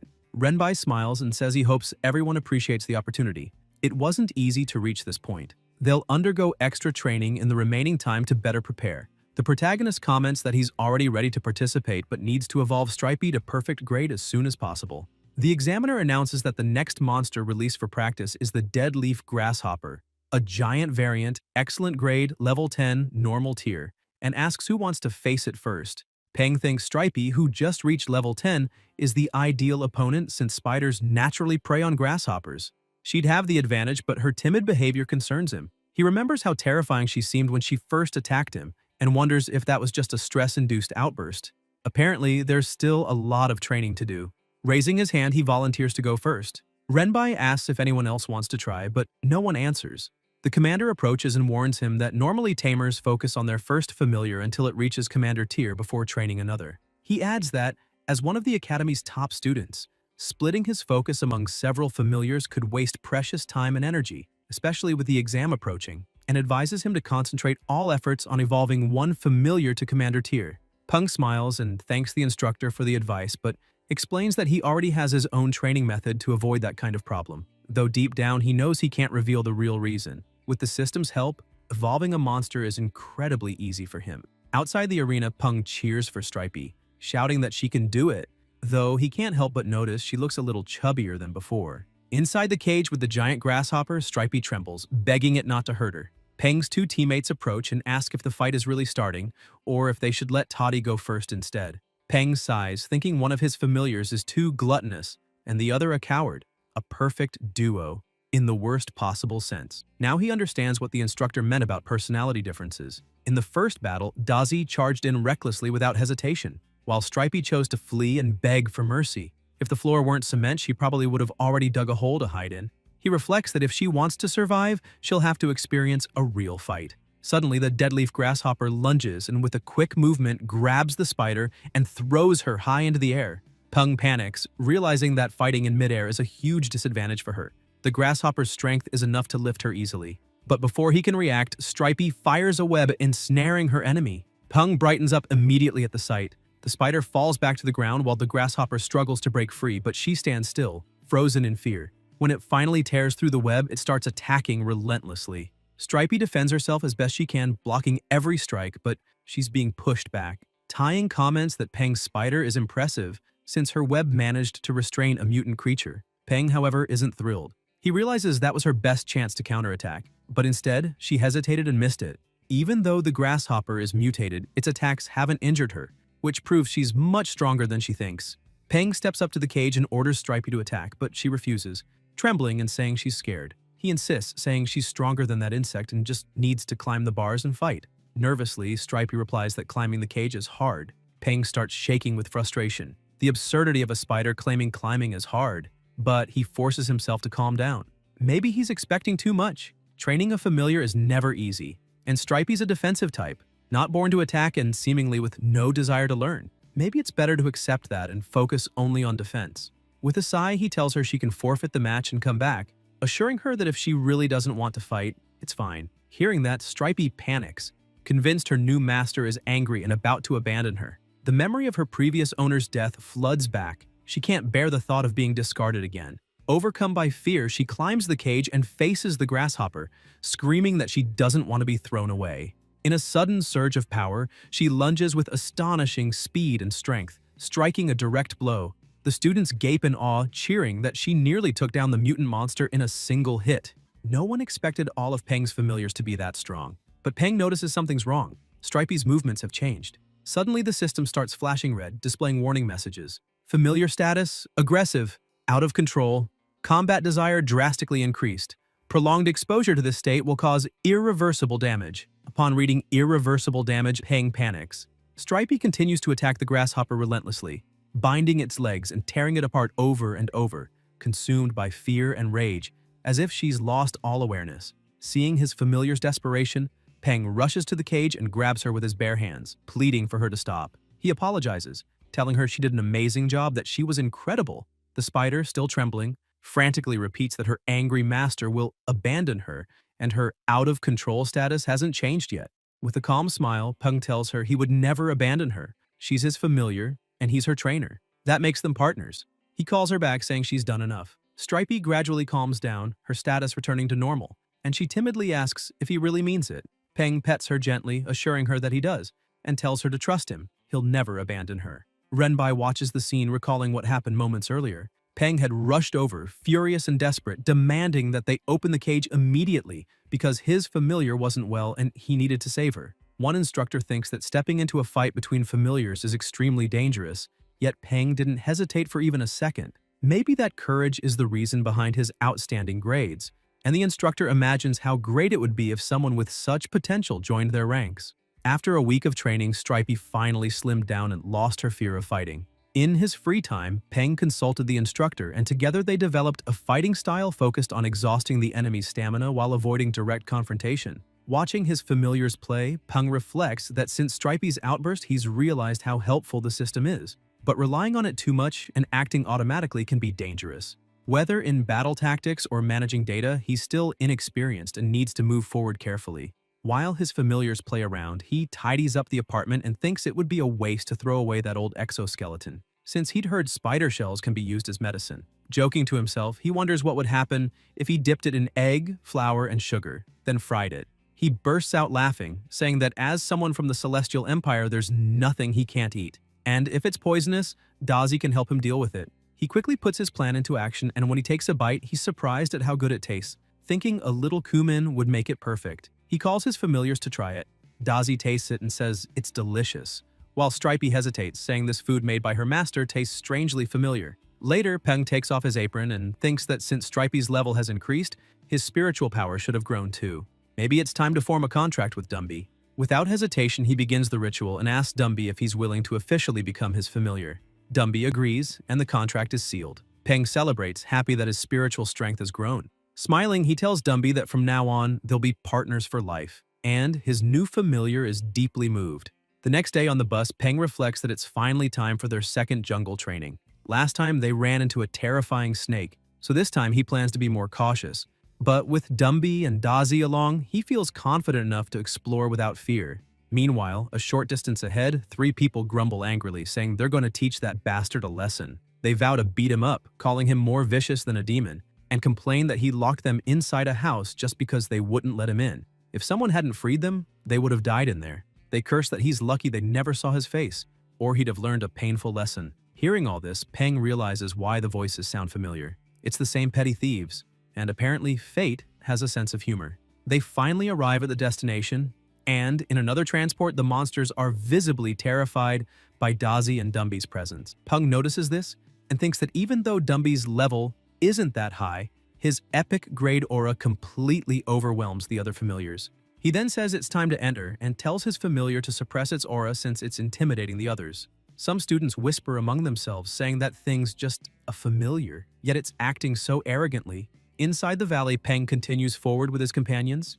He thinks that this way, exploration is much easier.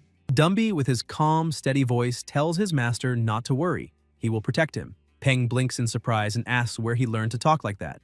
Dumby replies that he saw it on TV and learned it from the baby guardian, making Peng sigh in defeat as he realizes his skeleton is quoting a cartoon. Suddenly, something darts past them at high speed. Startled, Peng asks what that was, and when he looks ahead, he realizes they're near the green-skinned toad pond. He decides to change course, saying he has no desire to be spat on by those disgusting toads. But the moment they turn away, an enormous serpent appears again, and Peng realizes it must be her territory. The snake plunges straight into the pond, and even though the toads are terrified, they try to attack it. Ignoring them entirely, the serpent thrashes the entire lake, flipping the ecosystem upside down. Peng watches from hiding, thinking that even though it's only level 20, its power rivals, or even surpasses, that of a commander-tier monster. Fascinated, he notices something moving in the water and wonders if it's a tadpole, momentarily mesmerized by the sight. Suddenly, the serpent bursts upward and swallows dozens of toads in one bite. In that instant, Peng understands that this predator is the reason the toads never upset the ecosystem's balance, all thanks to her periodic visits. When the snake finishes its meal and slithers away, Peng finally exhales in relief. Life isn't easy for anyone, he thinks. Even if Dazi isn't far behind it in level and Dumby is of a higher grade, it's best to avoid a direct fight. Then he asks Dumby to do a little favor. The bushes rustle, the toads stare curiously, and within seconds, one of them becomes food. Peng takes a bite and is surprised. The meat is tender and crisp, and the sweet sauce with a hint of lemongrass is absolutely wonderful. No wonder the serpent loves eating toads. Their meat really is delicious. While they eat, Dazi suddenly stops, tense. Peng asks what's wrong, and a horse emerges before them. He's stunned to realize they've found a blacklight horse. The system quickly identifies it. Blacklight horse, level 14, excellent grade, darkness attribute, weakness ice. Peng studies the creature Sotris, a body completely black, almost made of shadow, and thinks it's dangerous yet perfect and magnificent as a mount. For a moment he considers capturing it but changes his mind, remembering he already has plenty of familiars. When he turns back toward the camp, he notices something's missing and angrily demands to know who stole his frog leg. He looks at Dumby, who's chewing calmly in the corner, while Dazi pretends to be asleep. Peng smirks. He already knows the culprit. He starts arguing with Dumby, asking why he stole his food. Dumby, with unwavering seriousness, asks how his master could accuse a skeleton of stealing meat to eat. Dazi tries to take advantage of the moment to frame him, but Dumby grabs him by the antennae and shakes him until a piece of meat falls from his mouth, revealing the true thief. Peng laughs, thinking that's exactly how things should be. Only Dumby can keep Dazi in line. Suddenly, Dumby senses imminent danger. He grabs his master and his companion and pulls them back quickly. Peng, confused, asks what's happening, but then sees the serpent approaching and wonders if this is some kind of sneak attack. Dumby manages to retreat just in time, and Peng, still shaken, realizes that if his familiar hadn't reacted, both he and Dazi would have been swallowed. Looking at the serpent, he grows irritated. That cursed creature has provoked him twice now. He turns to Dumby and asks if he can kill it. Upon receiving the order, Dumby focuses solely on executing it. He climbs rapidly through the trees, locates the serpent, and leaps toward it without hesitation. The snake notices but has no time to react. The monkey's strike shatters its defense and knocks out one of its fangs. Dumby keeps attacking, each punch echoing like cannon fire. The system reports the serpent as lightly wounded, but he doesn't stop. Soon, the status changes to moderately wounded, and Peng, watching from a distance, is once again astonished by his familiar's strength. Dumby delivers an even stronger blow, sending the snake flying. It starts thrashing wildly, and the system flashes red, warning that the wild anaconda has entered berserk mode. Alarmed, Peng yells for Dumby to be careful, but a gust of wind engulfs him, forming a furious whirlwind that hurls him against the trees. Dumby steadies himself and stares at the serpent in shock. Peng asks if Dumby can still fight, and though trembling, the monkey tells his master to step back. Then he presses a hand against his own chest, and Peng feels a crushing pressure. Dumby has activated Bloodline Heart, the ability awakened upon reaching epic grade, allowing him to control the enemy's heart. The serpent lunges in fury, seemingly ready for a suicidal attack, but Dumby smiles and without hesitation crushes his own heart, destroying the snakes at the same time. The creature collapses before him, nearly lifeless, and without mercy, he finishes it off. The soldiers observing are left speechless, and the examiner remarks that to defeat a giant variant of a jungle anaconda, that familiar must have the power of a commander tier, if not more. He asks to see the boy's data, but the agent reports the file is locked. Shocked, the instructor realizes that even his access level, equal to that of a first-class mayor before the cataclysm, isn't enough, and wonders who this kid really is. Still, he decides it will be difficult to recruit him. Roger beside him orders that the boy be well protected. No accidents must happen to him. Back in the jungle, after the serpent's defeat, Peng tells Dazi to cut it open. As the creature's belly is sliced, a strange sound echoes, like tearing paper. Inside, they find thick vines running through the body, explaining how such a massive anaconda could move among treetops without creating craters when it fell. Dazi pulls out the serpent's core and hands it to Peng, saying it's for him. Peng smiles, praising Dazi for a job well done. Then he glances at Dumby sitting under a tree, thinking that the explosive burst of power he showed was thanks to the Bloodline Heart. Still, he's relieved knowing the heart regenerates over time. Without that passive effect, Dumby seems much weaker than before. He reflects that the Bloodline Heart is useful for far more than just increasing strength. It all depends on how much Dumby can develop it. Suddenly, a thunderous roar echoes through the forest, and Dazi comments that it must be the big guy from last time. Peng looks puzzled for a moment before realizing he means Tianying and the Lotus Seed. On the other side, an intense battle is raging. Tianying shouts for her teammates to watch their surroundings. Wei Wei asks Wen how she's doing, and Wen replies that her ankle hurts badly. The ground shakes as the monster charges again. Tianying reacts quickly, commanding the Lotus Seed to block the attack. The plant-like familiar shields them, giving Tianying time to grab Wen in her arms and shout for Wei Wei to run. But as they flee, another monster appears ahead, throwing Tianying into panic. Now there are two enemies. The Lotus is tied up, and Wen and Wei Wei's familiars are too weak to handle them. They're about to die. At that moment, Dumby descends from above, landing a devastating punch that sends the first monster flying. Dazi seizes the opportunity, releasing a lightning strike that blasts the creature skyward and finishes it off. Peng orders his familiars to assist the Lotus Seed, and Dumby destroys the second monster with a single, precise blow. Once it's over, he strikes a heroic pose and asks if they're all right. Tianying smiles, saying she is, but admits that if he hadn't arrived in time, they'd probably be dead, and she thanks him sincerely. Peng smiles back and says there's no need to thank him. After all, they're friends, and friends help each other. At that moment, an announcement echoes across the valley, informing all participants that the Wild Valley simulation training is over. They exchange surprised looks, and Tianying asks if something happened. Peng says maybe the appearance of that kind of worm was unusual, and other monsters might also be behaving strangely, but reassures them that everything's fine and suggests they return. The three agree. Sometime later, back in the city, Peng recalls the instructor's words. A new, extremely powerful monster had appeared in the desert, which explained why creatures were fleeing into other territories. Director Feng assured that the government was already handling the situation, which eases Peng's worries, though he grumbles that this world never seems to know peace. Suddenly, 3 students appear before him, saying they've finally found the bastard who locked them in the safe house during the last trip. Peng sighs as if he'd been expecting it and remarks that the kid's already 18, old enough to know that picking fights is stupid, especially when bringing along 4 familiars that haven't even reached elite tier to try blocking him. He grows bored, thinking Dazi could deal with them easily on his own. Dazi, however, seems uneasy with the situation, but Peng tries to cheer him up, saying there's no need to be upset since it would be easy to deal with those monsters. The boy in front laughs and tells Peng to relax, saying they know how to control themselves, they're just going to break a few of his bones, and then orders the Mad Black Kong to attack. Peng observes and thinks that the boy must have bought equipment for his familiar, but for most creatures, their body is their greatest weapon, tougher than steel, and that only proves how stupid the boy is. The Mad Black Kong charges forward, and Peng orders Dumby to handle it immediately. Dumby grabs the Kong by the throat and, with a simple flick to the forehead, makes it tremble in fear, leaving the three boys stunned while Peng watches, thinking the whole thing looks more like bullying a child. The terrified Kong runs and hides behind its master, who complains in embarrassment about a gorilla that big cowering like that. The leader of the group is dumbfounded. He never imagined Peng's familiar could be that strong, always assuming Peng earned his praise by flattering the instructors. Frustrated, he decides to give up and promises to come back, trying to speak to Peng but realizing he's already walking away, finally understanding that they were never taken seriously from the start. Another boy invites him to a bar, but the leader refuses, saying he has something important to do.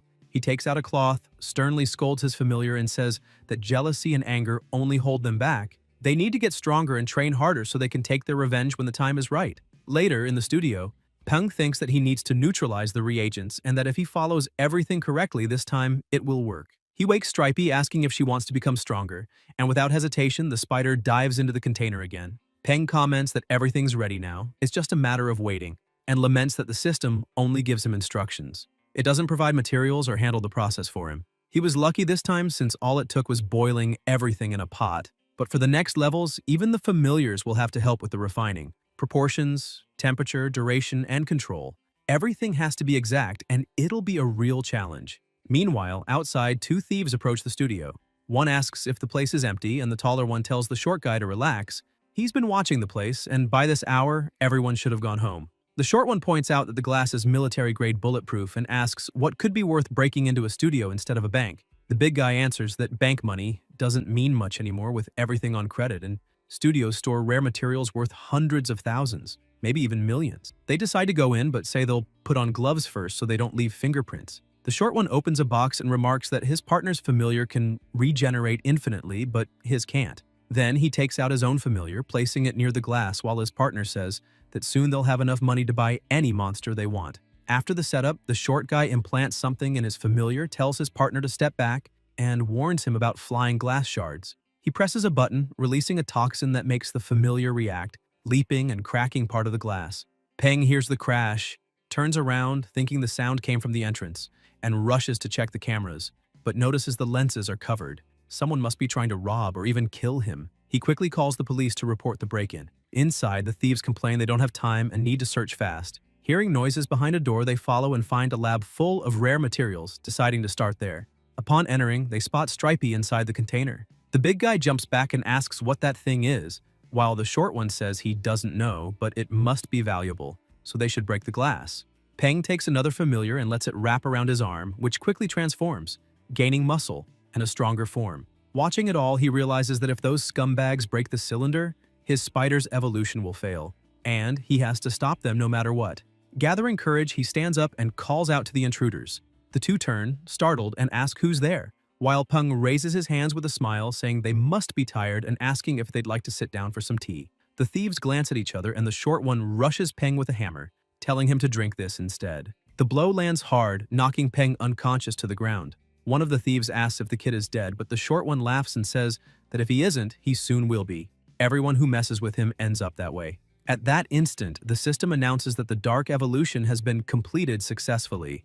Armored Spider of the Demonic Shield. Stripey, seeing her master lying unconscious, begins to react. The glass chamber cracks, and as the thieves continue looting the lab, one of them says he heard something, but the other scolds him to stop talking nonsense and finish the job. Suddenly, they are struck by Stripey's fury as she lunges with savage force. Sometime later, the police arrive at the scene. One of the officers radios in that they've just arrived and the front door is completely destroyed. The older officer frowns, smells blood in the air, and shouts for the team to move quickly. Cause someone could still be in danger. Once inside, they freeze in shock. The massacre is horrific. The veteran orders them to report it to the chief immediately and classify the case as homicide. Wounded, Peng wakes up and asks if they're police officers. Startled, they draw their guns and order him to raise his hands, kneel, and not move. Peng tries to calm them, explaining that he was the one who called the police and introducing himself as Gao Peng, the victim. Sometime later at the station, the older officer interrogates him aggressively, asking why he killed the two men. Peng explains he was only defending himself, but the officer doesn't believe him, saying that continuing to attack someone already incapacitated isn't self-defense. Peng argues that he was attacked first and shows the injury on his head, but the interrogator ignores it, yelling at him to stop dodging questions and answer directly. Then someone knocks on the door and the police chief enters, informing them the interrogation is over. The forensic report just came in. The two criminals broke the glass, invaded the property, and attacked Peng, who merely retaliated. He's free to go. Tang Tang, standing beside the chief, watches silently. Outside, Peng asks if her grandfather knows what happened, and Tang Tang confirms, saying the professor was furious and worried when he heard Peng was involved. She then changes the subject, asking about the damage and whether he wants to go to the hospital. Peng says he's fine, it's just a head injury, and admits he did that on purpose, knowing that without a visible wound, he'd be accused of murder instantly. Tang Tang sighs in relief and agrees that he did the right thing, but reminds him that kindness toward the enemy is cruelty toward oneself. Finally, she tells him to go home and rest while she takes care of the rest. At home, lying in bed, Peng begins to feel a strange presence. Suddenly, something moves in the darkness and attacks, but he reacts in time, dodging and shouting to know who's there. When he finally sees the intruder's face, he's shocked. It's one of the thieves. He stammers, asking in disbelief if the man wasn't dead. The thief, wearing a grim smile, replies that he's come back from hell to fetch him. Advancing again, he says Peng doesn't need to pretend to be innocent. Even if the spider was the one who killed them, Peng knew he could have stopped her. According to him, if Peng had simply restrained them with webs and waited for the police, they'd still be alive. Peng glares at him and replies coldly that it doesn't change anything. They tried to kill him, and he just did the same. That's how the world works. The strong are always right. Suddenly, a heavy hand lands on his shoulder. The hammer-wielding man appears behind him, ready to strike, saying he should repeat those words to the devil himself down in hell. The blow comes, but before it lands, Peng wakes up in a fright. Sitting up in bed, he takes a deep breath and realizes it was only a nightmare. Still, he feels uneasy, wondering if he's afraid the two really might come back for revenge or if it's just guilt. In the end, he admits his will still isn't strong enough. Looking at his familiars, he thinks that in this world, one either becomes a victim or becomes stronger. The effort is the same. The next morning, everyone gathers for the colonel's announcement. He explains that the previous day, the world government united the 12 largest monster trainer organizations and leagues across the planet, creating new mandatory control measures for all trainers. The Monster Hunter Association and the Monster Breeder Association also joined, forming the Hunter Department and the Breeder Division. In addition, a new official classification system for familiars was introduced, divided into 4 tiers: Normal, Elite, Commander, and Lord. All trainers can apply for certification based on this system, and in missions or competitions, those with official certificates will receive priority. The Colonel also announces that the year's first official trainer admission exam will be held jointly with the Monster Trainer League and the New World Government. And as the exam approaches, training difficulty will increase. The day's challenge is a blue bat with a skull-shaped wings classified as Elite Tier. As an incentive, the Colonel says whoever defeats it may keep it. The system then displays the target's data.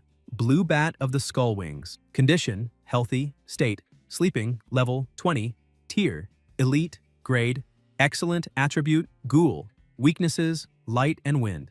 A young man tells the instructor he would like to be the first to fight, explaining that his familiar is an electric shine bear in its growth stage, level 18, and excellent grade. When it reaches maturity, it will evolve to commander tier, but its grade will drop to normal. Its attributes are electric, it's healthy and happy, but it does have one weakness. If it eats the water spirit fruit, it will get diarrhea and lose strength in all 4 limbs. The instructor agrees and tells him to do his best, but another boy comments that this is Chen Hanqiao, the same one who managed to evolve his familiar into an electric shine bear during training, which proves how talented he is. The protagonist watches and thinks that with an excellent grade and level 18, that bear really is very good compared to the other familiars. With everything ready, the bear enters the cage and unleashes a powerful roar, but the enemy bat stays asleep. Not understanding, the bear starts hitting the cage furiously until the bat finally wakes up and instantly flies behind it, attacking with devastating sound waves that completely destroy the bear in a matter of seconds. Han Kiao screams desperately for his familiar as the instructor orders the medical team to act quickly. As soon as the fight is stopped, Han Kiao rushes to the bear and, with his face full of tears, asks if it's okay. Peng observes the scene and thinks that the blue bat's supersonic attack is truly powerful after all. Even with only 2 levels of difference, the bear was defeated with a single blow. The colonel approaches and asks if anyone else wants to try, but the students, terrified by the bat's strength, pretend to be busy or even sick to avoid the fight. Chen comments that it might be better to give up because at this rate they're only going to graduate from drama school. The colonel retorts that everyone there is usually enthusiastic during training, so he doesn't understand why they are suddenly acting like cowards. At that moment, Peng raises his hand and tells the instructor he wants to fight. The other students say that this is Gao Peng, whose ranking has never been below the top 5, and they wish him good luck. Dumby, Peng's familiar, takes off his overcoat and steps into the cage like a true beast, moving with incredible speed. He tries to strike the bat, which manages to dodge, but even the air displacement from the attack is enough to injure it. The students who had tried fighting the bat days earlier are impressed and comment that Peng must have gone easy on them at the time. Their leader agrees, saying that even without hitting the bat directly, the blow still hurt it, showing how powerful that familiar is. Excited, Peng looks at Dumby and says they need to push even harder, though his familiar does not seem thrilled by the idea. The fight continues and the bat tries to attack from above using its sound waves. Some students remark that it's a shame Dumby can't fly because then the battle would be more balanced. Peng smiles at that and thinks he sees no difficulty in this fight since they've been in control from the start.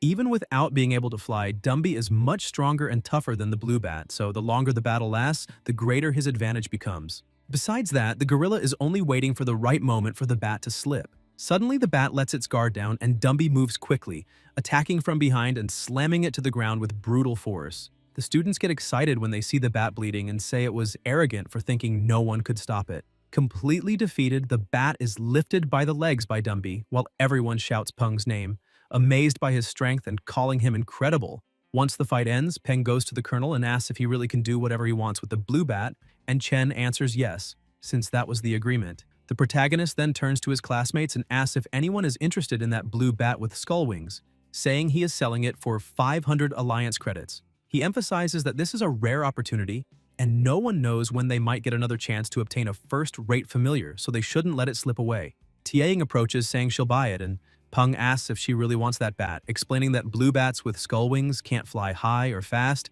and only serve to scare weak monsters that can't fly, making them useless against strong or airborne enemies. He asks her to think carefully because even if flying seems like an advantage, in practice it's not very useful. Tiaing replies that it's fine. She understands his point of view, but the bat is still worth the asking price, so she will transfer the credits immediately. Surprised, Peng comments that this is amazing and that he didn't expect her to be such a rich girl. The people around laugh and ask who he is talking about since she looks more like a giant woman. He simply smiles and says that since she bought his familiar, she will get a good discount if she wants to raise her own familiar's grade with his help. Later, at the end of the day, the protagonist sees a truck advertisement and is impressed by the model. He comments that the vehicle has 16 wheels, a removable rear compartment, 2 layers of reinforced protective bars, and interwoven silver and black stripes over a matte enamel that creates an elegant base, giving it a simple yet dominating look. Excited, he tells Dumby that they're going to buy that one, the Steel Black Dragon Series 3, the car of his dreams.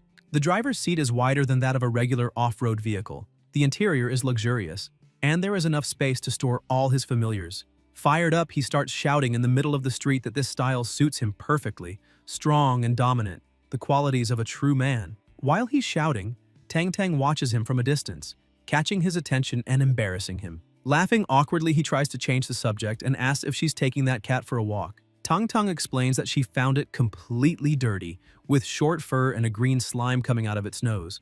Peng immediately uses the system to assess it and discovers that it's a Night Shadow cat, level 36, Commander tier and perfect grade, with the Shadow Power skill at level 2 and a weakness that prevents it from eating white catnip, as that would leave its limbs unbalanced and turn it into something indescribable. The cat meows, visibly uncomfortable, and Peng comments, impressed, that this familiar is perfect grade and Commander tier, pointing out that her familiars are truly incredible.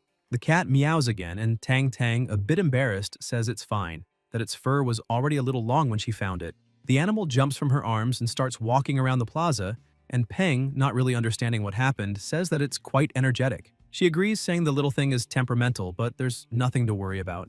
Then, she changes the subject and asks why he still hasn't moved to the house he bought in the suburbs. Peng replies that a lot has been happening lately and he hasn't had time to organize everything. Tang Tang touches his shoulder and says that the number of familiars he has is increasing, so it's becoming inconvenient to stay there due to lack of space. She emphasizes that she knows he doesn't want to leave, but that place will always be his home and he can return anytime. This affects him and he lowers his head a bit, agreeing with her. After that, he enters his room, grabs his parents' picture frame, and tells them he's about to move out because he always heard that when a child grows up, they must follow their own path. So maybe now he has grown. He runs his hand over the photo and says he's moving to a big house he bought himself, which proves he's managing on his own and that they don't need to worry anymore. Then he sits beside the bed saying that his grandfather seems to have been dealing with some problems, so he will help him after finishing the entrance exams since he is his only living relative. The next morning at the monster trainer exam site, the guards tell civilians to stay behind the yellow line. Suddenly, a truck approaches and the students ask who owns that enormous vehicle.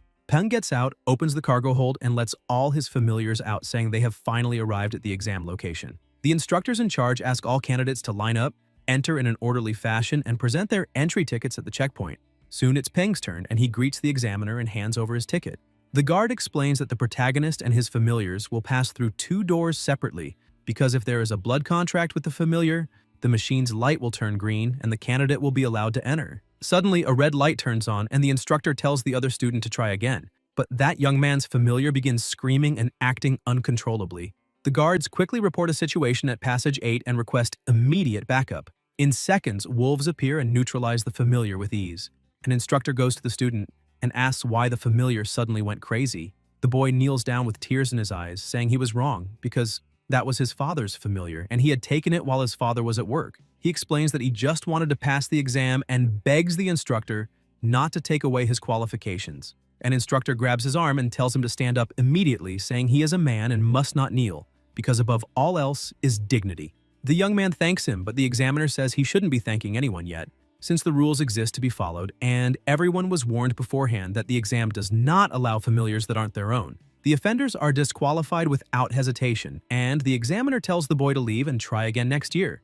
As he is dragged out, he does everything he can to stay, saying he doesn't want to go, but the instructor simply orders the guards to remove him. The protagonist, who had been watching everything, wonders how that boy even had the courage to try cheating on such an important exam. The examiner speaking to him hands him a card and explains that it is his identification badge, telling him not to lose it. The protagonist starts walking inside, thinking that if he really wants to pass the exam, he needs to rely on his own strength. As he walks, he looks at the badge and notices the letters A5 written on it. He thinks that areas A, B, and C are divided according to tiers, commander, elite, and normal. However, he wonders what would happen if someone had a Lord tier familiar. Maybe the organization would create an S area just for them. He decides to drop the subject, thinking he is overthinking it since it is practically impossible for someone to own a familiar of that level. At the moment, there are only 8 in Area A, which means 7 trainers have commander tier familiars. The first person he meets from his same class is at level 25, and much larger than Dumby. The Black Anaconda, level 25,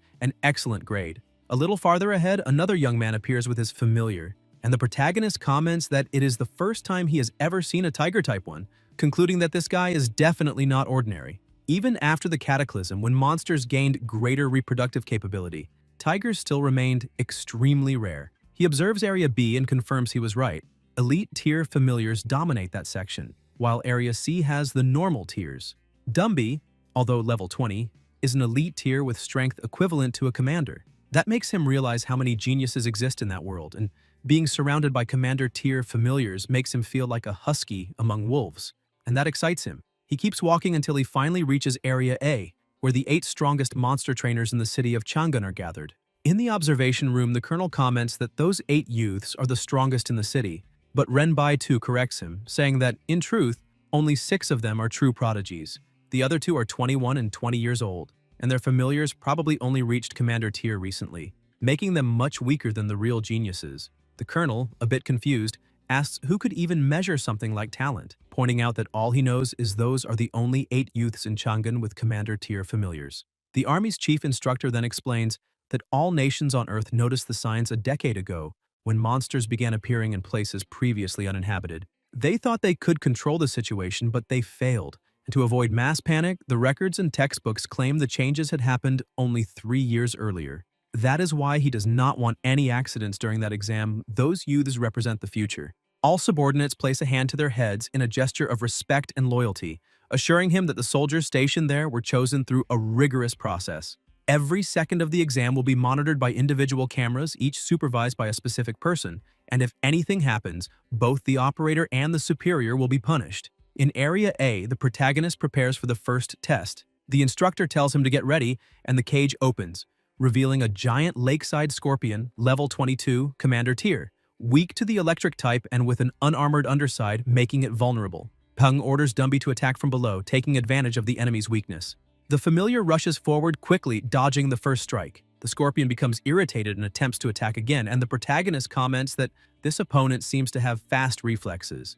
Dumby loses balance and falls to the ground. The scorpion prepares to strike, and the protagonist grows a bit tense, thinking this was already expected, since overcoming the tier difference between them won't be easy. But at that very moment, Dumby begins resisting the attack, and the system notifies that the protagonist's familiar has leveled up, reaching level 21 and being promoted to commander tier. Peng is thrilled with the news as Dumby starts standing back up, and the protagonist observes, thinking that now they are evenly matched, although the giant scorpion still has a slight advantage due to its grade. It is a true one-on-one, and he cannot call any other familiars into battle. Moreover, when a monster is promoted to commander tier, it gains several incredible powers and its strength increases rapidly during that period. The giant scorpion can control the nearby water and keeps using it to corrode Dumby, leaving the protagonist a bit desperate, unsure what to do at that moment. Suddenly, the system shows that his familiar has gained a new skill. Using the telepathy monster trainers share with their familiars, Peng tells Dumby to reinforce the most important joints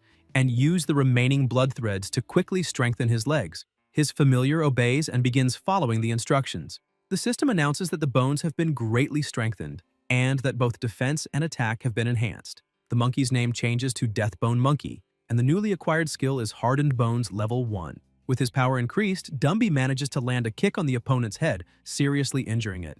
The protagonist thinks this is great because now, with the exclusive strength gained from the blood threads and his familiar's new skill, the giant scorpion's exoskeleton couldn't withstand it. Although Hardened Bones is not as impressive as controlling rivers or fire, it matches perfectly with Dumby's rough and straightforward fighting style. Even after taking a direct hit and suffering a severe head injury, the giant scorpion tries to counterattack, which impresses the protagonist, but his familiar grabs the enemy's tail and throws it far away, showing overwhelming strength. With the blood threads wrapped around his body, Dumby's attack becomes extremely powerful, striking a vital point and ending the battle. It is checkmate, the victory is theirs. The protagonist shouts that his familiar did an excellent job. Dumby looks at his master, runs to him, hugs him, and thanks him, saying that if it weren't for him, he would still be a monkey locked in a cage. However, the protagonist scolds him, telling him not to say that because that victory is the result of Dumby's own effort so far. Meanwhile, Dazi starts getting jealous, annoyed that they've been hugging for so long. He shouts that the protagonist promised it would be just 1 second, but that second passed long ago and he jumps, saying he wants a hug too. Peng looks to the side and sees that the girl has already defeated her opponent faster than him, and her familiar isn't even injured, showing how incredible she is. In the room, the examiners are impressed to see that she defeated a commander-level familiar without breaking a sweat, despite being so young. The colonel asks if that is the girl from the Junheng family, and one of the soldiers confirms, saying she is the only daughter of Junheng named Junmei Li. However, the army's commander-general scolds the soldier, telling him not to be ridiculous, because he has seen that girl before. She has a cold personality, but she is a good person. And her full name is Jun Moyi. Another former councilman comments that he heard she stopped attending school after finishing high school, only hired a few private tutors, and spent the rest of her time with a migrant team from the allied government of the New World, asking if that is true. The soldier next to him confirms, saying she is a foreigner from the Black Banner, belonging to the New World allied government. The man is impressed, stating she must be extremely talented. Another examiner calls the colonel and comments that the boy next to her is also very good, and that his familiar is of the ghoul type, something extremely rare to see around there. Chen laughs and explains that this is one of his students, the youngest monster breeder in the city, responsible for helping with the deadleaf locust incident. The others say it's no wonder he looked familiar since he is the young man personally recommended by Director Feng, and it seems he is an excellent guy, already contributing to the government at such a young age. The Commander-General watches the screen and comments that that old man truly has a good grandson. Meanwhile, in the examination area, one of the examiners goes to Moyi, telling her she is done and can leave. As she prepares to leave the place, she looks to the side and sees that the protagonist has easily defeated his opponent. Impressed, she smiles slightly, saying he managed to defeat a commander using only an elite familiar, showing how special that boy is. The examiners announce that the third test is about to begin and that candidate number 5 should get ready. When the doors open, a deadleaf mantis appears. Level 16, normal grade, wood attribute, and weak to fire. Peng analyzes the situation, remembering that Stripey's attribute is Earth, which gives her an advantage over the opponent, granting a 10% point bonus. However, he notices something strange. The monster moves in an unusual way, imitating human gestures. Surprised, Peng realizes it has remarkable intelligence, equivalent to that of a 9-year-old child. Stripey's spirituality, on the other hand, is not low and is even higher than that, so perhaps this fight is her chance to regain her confidence. When both are ready, the examiner starts the battle. The mantis stares intently while the spider looks frightened. Then it charges forward with bizarre movements. Peng notices that his familiar is acting strangely and feels a bad omen. Stripey stares at the enemy with her eyes shining and suddenly starts moving in a strange way too, telling her master to look because the other monster also knew how to dance. The protagonist tries to correct her, saying the enemy is trying to scare her and wants to attack her, so she must fight back. Still confused, Stripey asks if he's sure the other one doesn't just want to play. At that moment, the mantis rushes in with impressive speed and strikes the spider's face, but she barely feels anything and asks if that was a mosquito. The mantis's leg that hit Stripey becomes damaged, and when it tries to fly, she shoots her web, trapping it and dropping it easily to the ground. Not understanding why the enemy is so weak, Stripey asks her master why that mantis is so fragile. Suddenly, the monster breaks free in fury and attacks again, landing a direct hit to her face. This time, Stripey feels the pain and screams, angry, saying that attack hurt. Furious, she moves with terrifying speed inside the cage and decides to strike back with full force. With a single blow, she completely destroys her opponent, even surprising the examiner with her strength and brutality. An instructor then announces that her test is over and she must leave the arena. Outside, in the waiting area, several people are gathered, complaining that it has been an hour since the first group went in and still hasn't come out. A young man says he's second in line and asks the person beside him what position he's in, and the other answers that he's still stuck in first, unable to enter. A boy further back says that only the scholar Mo Yi from Area A has finished the exam, reminding them that she has a strong military background and is extremely powerful. Suddenly, one of the doors begins to open, drawing everyone's attention. A girl exclaims that the door is opening, which means someone has completed the test.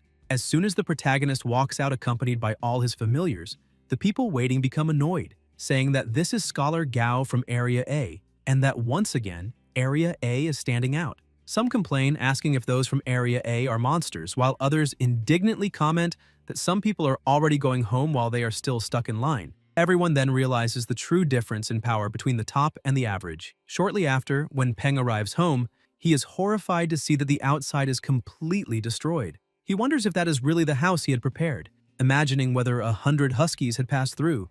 Inside, he is even more shaken, almost having a heart attack at the state of his new home and thinking about all the money spent. Suddenly, he hears a noise and, irritated, points toward the sound, saying the one responsible for the destruction even had the audacity to remain at the crime scene, disrespecting everyone. He orders his familiars to capture the intruder immediately. Dumby stands in front of his master, and Peng thinks he is truly considerate, as he knows how to protect him even without being told. Silly tries to jump onto his head, but the protagonist catches him and reminds him he already said that won't make him stronger. Dazi asks if he can eat the intruder, and Peng, confused, looks outside and sees a strange bird near the house. Tang Tang appears and calls out to him, surprising him. She explains that the little bird is a welcome gift from his grandfather, and that if he likes it, he can keep it, since the old man put a lot of effort into getting that little creature. She then says goodbye, explaining she has other things to take care of and won't be able to stay for dinner. Peng thinks this was expected from Tang Tang, since in a few days she will build a new house next to his, which will make it more convenient to take care of and protect him. Not long ago, that land was just an empty space. He looks at the bird and wonders if it was really a welcome gift, since it seems more like a destruction device. He then asks Dumby to lift it, and upon looking more closely, he notices it is a red-crowned heron with only one leg, something quite unusual. He tells his familiar to loosen his grip so the bird won't get hurt, but as soon as Dumby loosens it a bit, the bird starts struggling and quickly escapes, leaving the protagonist surprised at how good an actor it is. Even so, he decides to show who's in charge, so the little bird will understand its place. Turning to Dazi, Peng says they're going to turn the heron into dinner, and upon hearing that, the bird starts crying. Peng laughs and asks if it will keep pretending to be tough, saying it is nothing more than a tiny insect. When things calm down, he decides to analyze what that bird actually is. Using the system, he discovers its information. Monster name, Flaming Red Heron, Infancy, Level 6, Epic Rarity. Upon being promoted to Commander grade, its rarity will become Perfect, and when it reaches Lord grade, it will become Excellent. Fire attribute, Special trait, Dormant. Promotion requirements: 500,000 Divine Blazing Crystals at least 3 primordial mysterious fruits, and 1 fire marrow pulp. Peng is surprised to see that the heron has epic rarity, realizing how generous his grandfather was. He begins reflecting that although the flaming red heron has the same rarity as Dumby, it will automatically reach Lord Grade when it grows. Dumby's promotion to Commander Grade only happened because he gained enlightenment after countless battles, so Peng imagines that this bird, once it reaches Lord Grade, will be an extremely powerful monster in the future. Dazi keeps staring at the new member, wondering what he would look like roasted, but the protagonist scolds him, saying that once someone enters his home, they become part of the family. Then he offers some larvae to the bird, leaving Dazi completely shocked to see that his master is giving his own larvae to another creature. While the other familiars show jealousy, Peng crouches down smiling and asks the new companion what he thinks about having a name. Since the word flame appears 3 times in its title, he decides to call him Flamey. After giving him a name, the protagonist touches the bird's head and comments that he would like to see if they can already establish a contract. As soon as the ritual begins, his consciousness is carried into another dimension. He thinks that perhaps the brightness of that dimension is related to the familiar's intelligence, and that those glowing points around must be Flamey's memories.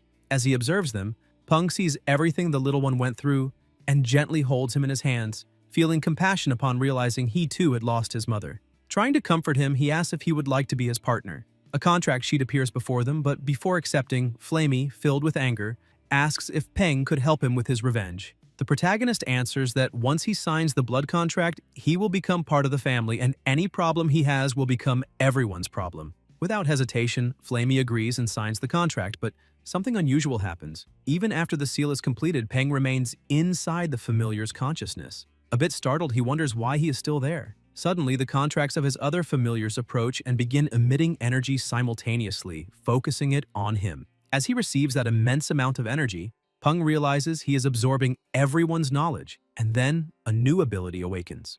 Lifesaver, Elemental Barrier. It consumes the energy of his familiars and transforms into a protective barrier around him. Peng thinks that this ability is probably not rare, since he remembers seeing someone use it during the first round of the exam. He concludes that whenever a familiar is promoted to Commander, Lord, or Emperor grade, the trainer receives a protective skill of equivalent level, and that this particular one must have appeared when Dumby reached Commander level. Suddenly, ancient words begin to shine before his eyes. He does not recognize them, but somehow he can understand them. They say that battles must be fought by the familiars. Monster trainers must remain behind them and never become a burden. Peng finds this curious, realizing that the profession of monster trainer is something passed down through generations. The blood contract indicates that inherited memories from previous generations will be gradually unlocked as the familiars grow stronger. He wonders if this means there are other trainers spread across different places, but he soon decides to drop the thought, as it is beyond his current understanding. Even so, he understands that life-saving abilities are engraved into the soul itself, impossible to teach to anyone else. And then he understands why Tang Tang told him to keep the constellation shifting ability secret when she taught it to him. After all, people would definitely set their eyes on him if they discovered he possessed a technique capable of saving lives and that it could even be transferred to another person without any restrictions. Apparently, both his grandfather and Tang Tang are far more frightening than he imagined, and doubt begins to arise whether he will really be of any help to his grandfather with the abilities he has now. Sometime later, while watching his familiars play and train, he remains calm, reading a book. Flamey, on the other hand, was alone in front of a tree and suddenly began attacking it with fury, blow after blow, to the point of injuring his own beak. Peng watches and comments that Flamey's hatred is deeply rooted in his heart and that he trains so hard only so he can one day avenge his mother. Suddenly, he notices Silly is no longer nearby and becomes worried, since the little familiar had been circling around him in fear of being eaten by Flamey. But when he looks down, he sees Silly sleeping peacefully like a child and comments that he never imagined he could sleep like that, so carefree. Returning to his reading, he says the past few days have been incredibly relaxing, especially after his grandfather gave him a limitless credit card, turning monster racing into a true hobby. Director Feng's book, he says, is excellent. As the saying goes, the older the wiser. However, he remembers that the exam results were coming out that day and decides to log into his account to check them. The system, however, informs him that the account was accessed from another location, the Southern Celestial Group Tower Temple in Yuzhou. Annoyed, Peng realizes his grandfather was snooping before him. Inside the headquarters, Jihan Wu sneezes and comments that someone must be talking badly about him behind his back, but says it doesn't matter because he wants to see the result first. Accessing his grandson's form, he reads the name Gao Peng, age 18, score 710, being 700 on the 3 exams, and 10 extra bonus points. Peng bursts into laughter upon seeing he placed first in the city, satisfied with his performance. At that moment, his phone rings with an unknown number. Upon answering, a voice asks if he is Gao Peng. The protagonist confirms, and the person on the other end informs him he is qualified to participate in the second round of the entrance exam for the Monster Trainer College. The exam will take place at the same location as the first round on June 27th at 9 in the morning, lasting 15 days. He is told he does not need to bring keys, clothes, or hygiene products, and that they appreciate his cooperation. Peng then looks at Flamey and comments that since he still hasn't signed the blood contract with the new familiar, he needs to find a place for him to stay during that time. Just then, Tang Tang passes by doing her morning exercises and greets him with a good morning. He's happy to see her, but stops and thinks that everything is too much of a coincidence. His grandfather already knew the score and the exam regulations, so it wouldn't be hard to predict he would need someone to take care of Flamey. He probably planned everything secretly, even asking Tang Tang to show up. He watches her and thinks she is simply waiting for him to ask. Apparently, they really enjoy seeing everything unfold exactly as expected. Smiling, Peng comments that he doesn't know if she has time, but he would like to ask her to take care of Flamey for 15 days. Tang Tang smiles back and asks why he's being so formal, saying he can leave everything to her, that she will feed him well and make him strong and chubby. Peng looks at the two and thinks he is sure that is not an empty promise.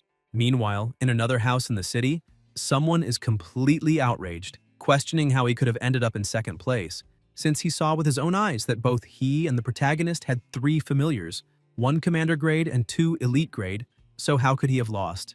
A woman beside him explains that one of the protagonist's elite grade familiars is Earth type, and one of the monsters he adopted is Wood type, giving him a 10-point advantage. Furious, the boy slams the table and says he doesn't care, but he won't let this slide. Sometime later at the exam site, the protagonist arrives and notices there are few people around, realizing he arrived a bit early. The examiner comments that apparently everyone is already there and introduces himself as the one responsible for evaluating them in that round, asking everyone to remain quiet.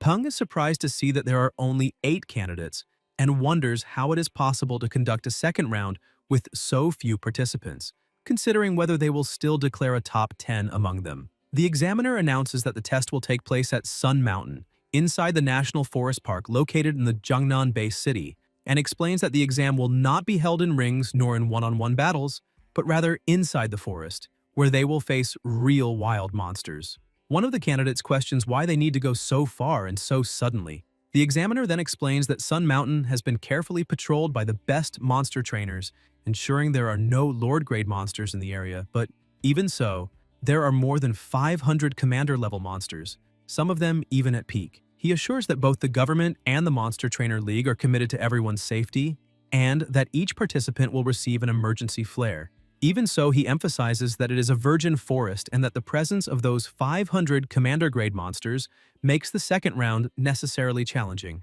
After explaining the details, the examiner gives the candidates the option to withdraw. 2 people step forward and one of the boys apologizes, saying he thinks the exam is too dangerous and asks if they can leave. The instructor replies that it's fine, that he completely understands and that there is no shame in that, then asks if anyone else wishes to go. Moi raises her hand and asks if she needs her parents' permission to participate. The instructor answers that by the rules, she doesn't need anyone's consent, though he knows her parents are not ordinary people. Hearing that, Moi is satisfied and says she wishes to participate, and the instructor responds that there's no problem, stating he's just a humble trainer. A few moments later, when he sees that everyone has decided to stay, the examiner declares that they will represent the city of Chang'an and will compete alongside candidates from the military cities of the Huaxia region, so they must do their best and make the city proud. Peng is surprised to learn that other regions will also participate. One of the boys approaches him with a smile, introduces himself as Wang Zhenshan, and asks for the protagonist's name. Peng answers, saying it's a pleasure to meet him. Hearing the name, Zhenshan shows admiration, saying he knew Peng was the #1 in the city and that he had always wanted to meet him. He then hugs him and comments that all the other candidates there come from rich families, sons of politicians, new millionaires, or powerful monster trainers, which means that only the 2 of them are the fools in that place. Peng remains silent but thinks that although he doesn't want to disappoint him, he's not exactly a fool either. Zhenshan then asks if any company has approached the protagonist, explaining that right after the exam ended, several contacted him. Peng replies that In fact, that didn't happen, but imagines his grandfather and Tang Tang probably found a way to chase all the agencies away for him. Trying to cheer him up, Genshan says it's fine. After all, since he is the #1 in the city, the companies must just be evaluating a price high enough to catch his attention, so there's nothing to worry about. Excited, Genshan decides to introduce his own familiar, explaining that it is the god ant, which mutated after mistakenly eating something. From a simple black ant, it became the god ant, a name referring to the fact that the mutation seemed like an act of the gods. Peng activates the system and checks the information. Golden Demon Ant, level 21, Commander grade, excellent rarity, gold attribute, weaknesses. First, its joints are not protected by its carapace. Second, it hates irritating smells. Seeing all the data, Peng thinks Genshan is truly lucky.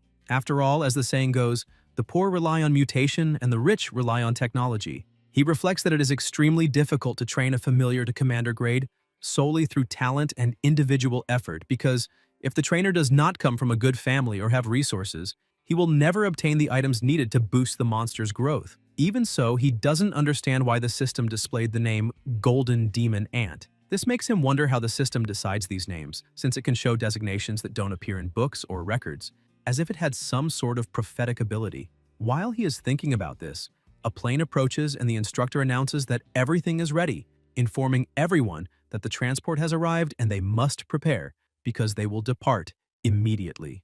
The plane lands, and already in the base city of Jingyan, the people watching comment that they really mobilized a huge group of people for a simple test and even used military aircraft to transport them. Someone cuts in asking what he really knows because those are the best and brightest among thousands of candidates, and the military region definitely needs to protect that kind of genius.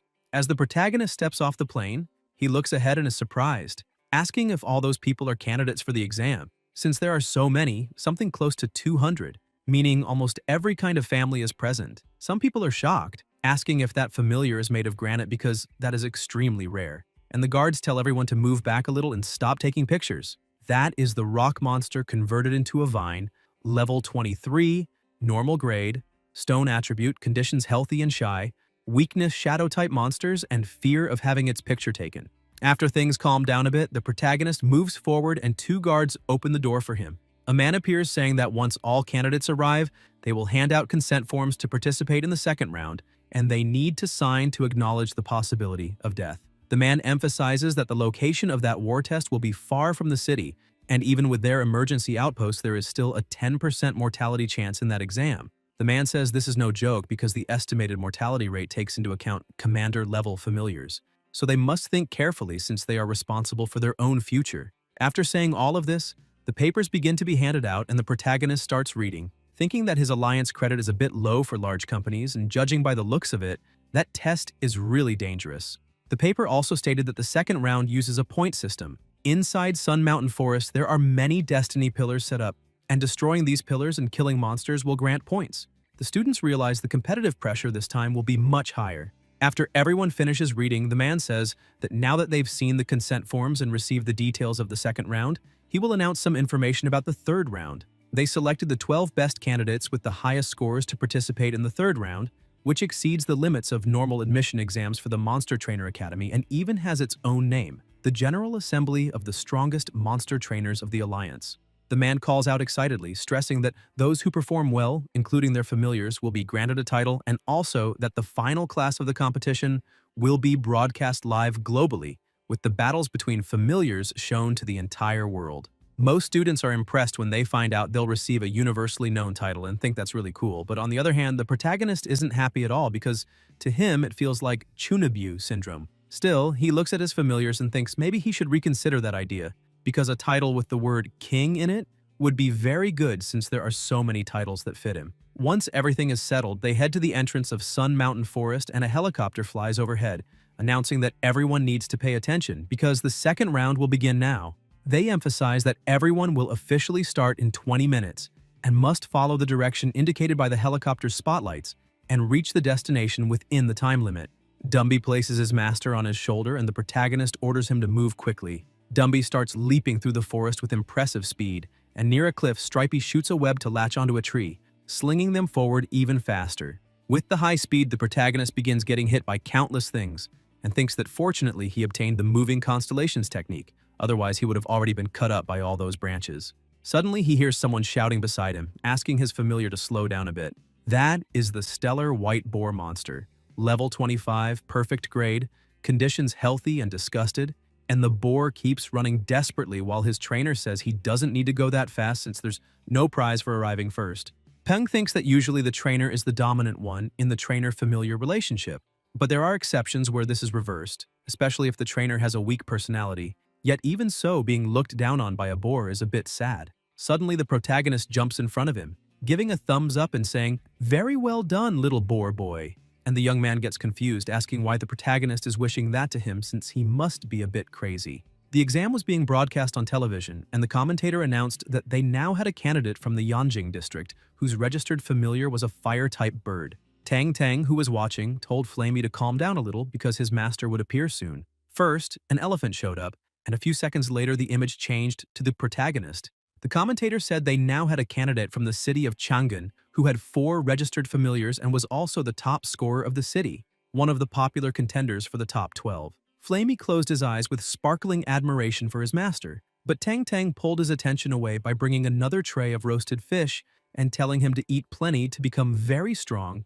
so he could follow in his master's footsteps. Flamey grabbed a fish with tears in his eyes while she watched him completely enchanted. Shortly after that, in the middle of the forest, the boar arrived and threw his trainer to the ground completely unconscious.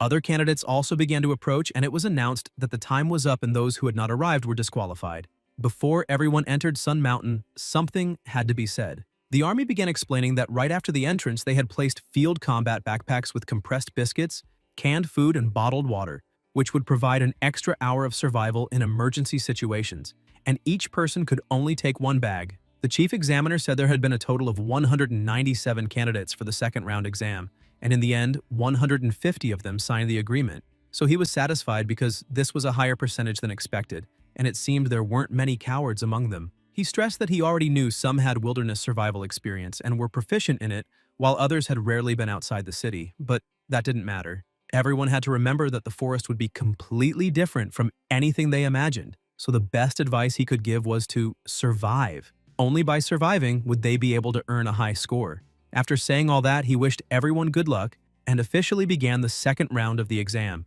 Back on TV, a presenter welcomed everyone to that special program, and with the tracking device on each candidate, they could see their exact location. Viewers commented that the man beside her was Duan Wu from Cloud Dragon of Didu, and a young viewer said he didn't expect him to participate in that kind of show. Another asked if he was famous, and the guy replied that the powerhouses in Didu were usually older, but Duan was among the few young powerhouses there and was quite well known. The presenter explained that to earn the highest number of points, they could clearly see that most candidates headed toward the center of the forest, and the point pillars were basically located in its central region. At that moment, the participant with the highest score was Moyi, and the top candidate was a girl, which was definitely unexpected. So she asked her partner what he thought. Duan said that wasn't bad at all because he believed that species of snake was a black anaconda. The scales of the black anaconda were shiny and its body well built, so its grade must be quite high.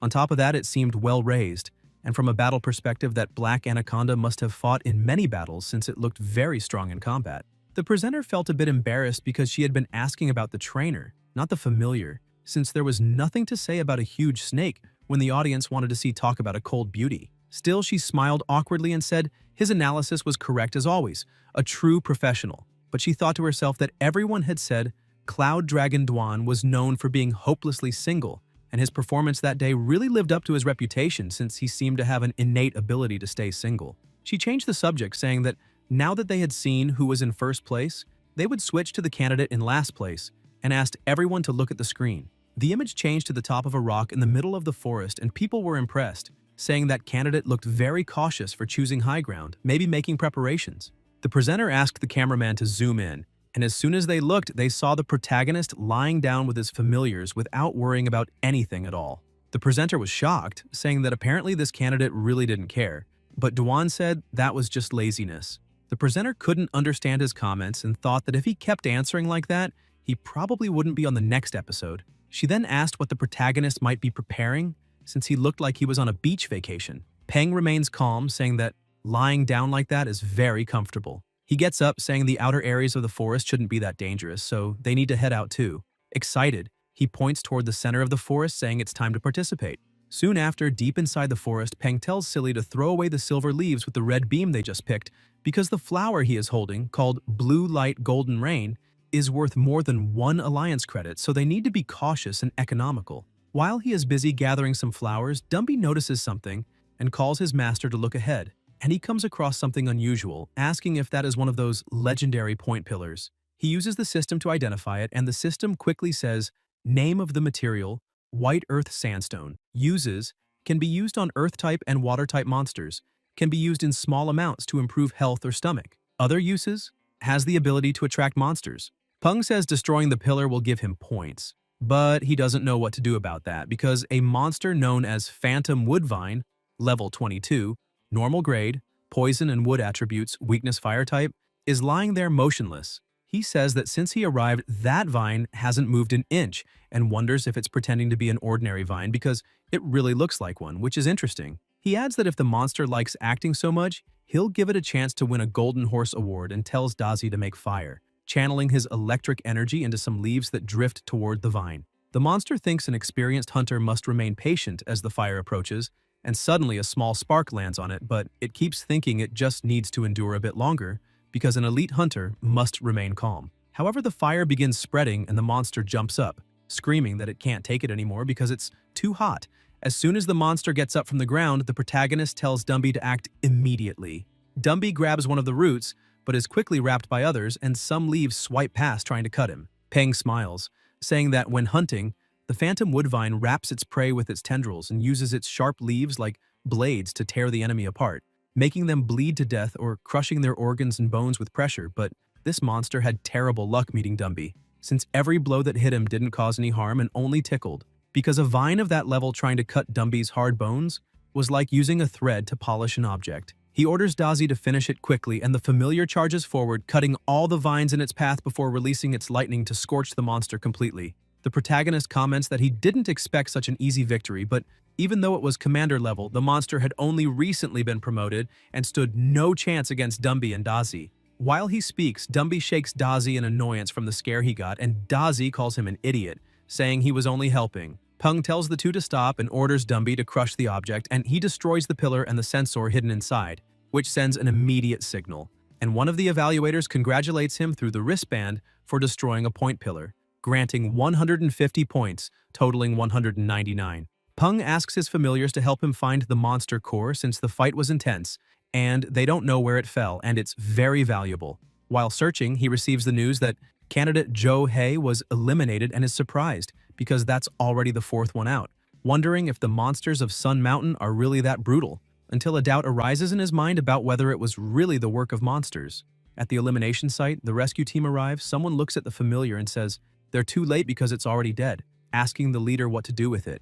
And the leader says they need to retrieve it and return it to the family along with the boy's body. The young candidate had been eliminated by something that pierced his head, destroying even his protective goggles. And another trainer arrives commenting on the smoke in the area and asking if there had been a battle accompanied by a giant monarch scorpion, level 21. Peng sees it and wonders if other candidates are circling the remains, since the rules don't forbid fights between candidates, so he must not let his guard down. The young man says the protagonist was quick to pull the pillar and luckily got ahead, but that next time the victory will belong to the scorpion, and that just as mountains remain towering and water continues flowing, they will meet again. Peng takes a deep breath, thinking that guy has Chunabu, and the presenter comments that apparently there is no direct conflict between them, but the exam really doesn't forbid fights between candidates, which is not a good thing. Duan says that this is realistic, since it's neither a fighting game nor a duel arena, because the wild world is cruel and killing and looting are common, and after eliminating someone, the body could be left anywhere without a single bone remaining by the next day. That was not an urban center with cameras and rules, but a lawless place where protecting one's own life, treasures, monster parts, or even the offspring of powerful creatures means murders are common. A little deeper into the forest, the protagonist starts smelling something rotten, along with an abnormal silence that makes everything even stranger. He tells all his familiars to stay on maximum alert for any suspicious movement while they collect materials, when Stripey senses something moving in a bush and a tiny rabbit jumps out. Peng says it's just a unicorn rabbit and that was a false alarm, but another monster appears and attacks the rabbit, killing it instantly. The protagonist is startled and orders his familiars to back away because he cannot see the monster's attribute with just a 1-second glimpse of a single limb. He needs to see much more of its body before judging, and since the enemy is hidden in the dark, he knows it is not time to act. He begins retreating with everyone, thinking they still don't have any long-range offensive attacks. If they did, they could probe the monster and observe its attributes and weaknesses more safely, avoiding such a passive stance. They start running toward the lake, and the protagonist notices the distance is about 40 to 50 meters, so they're almost there.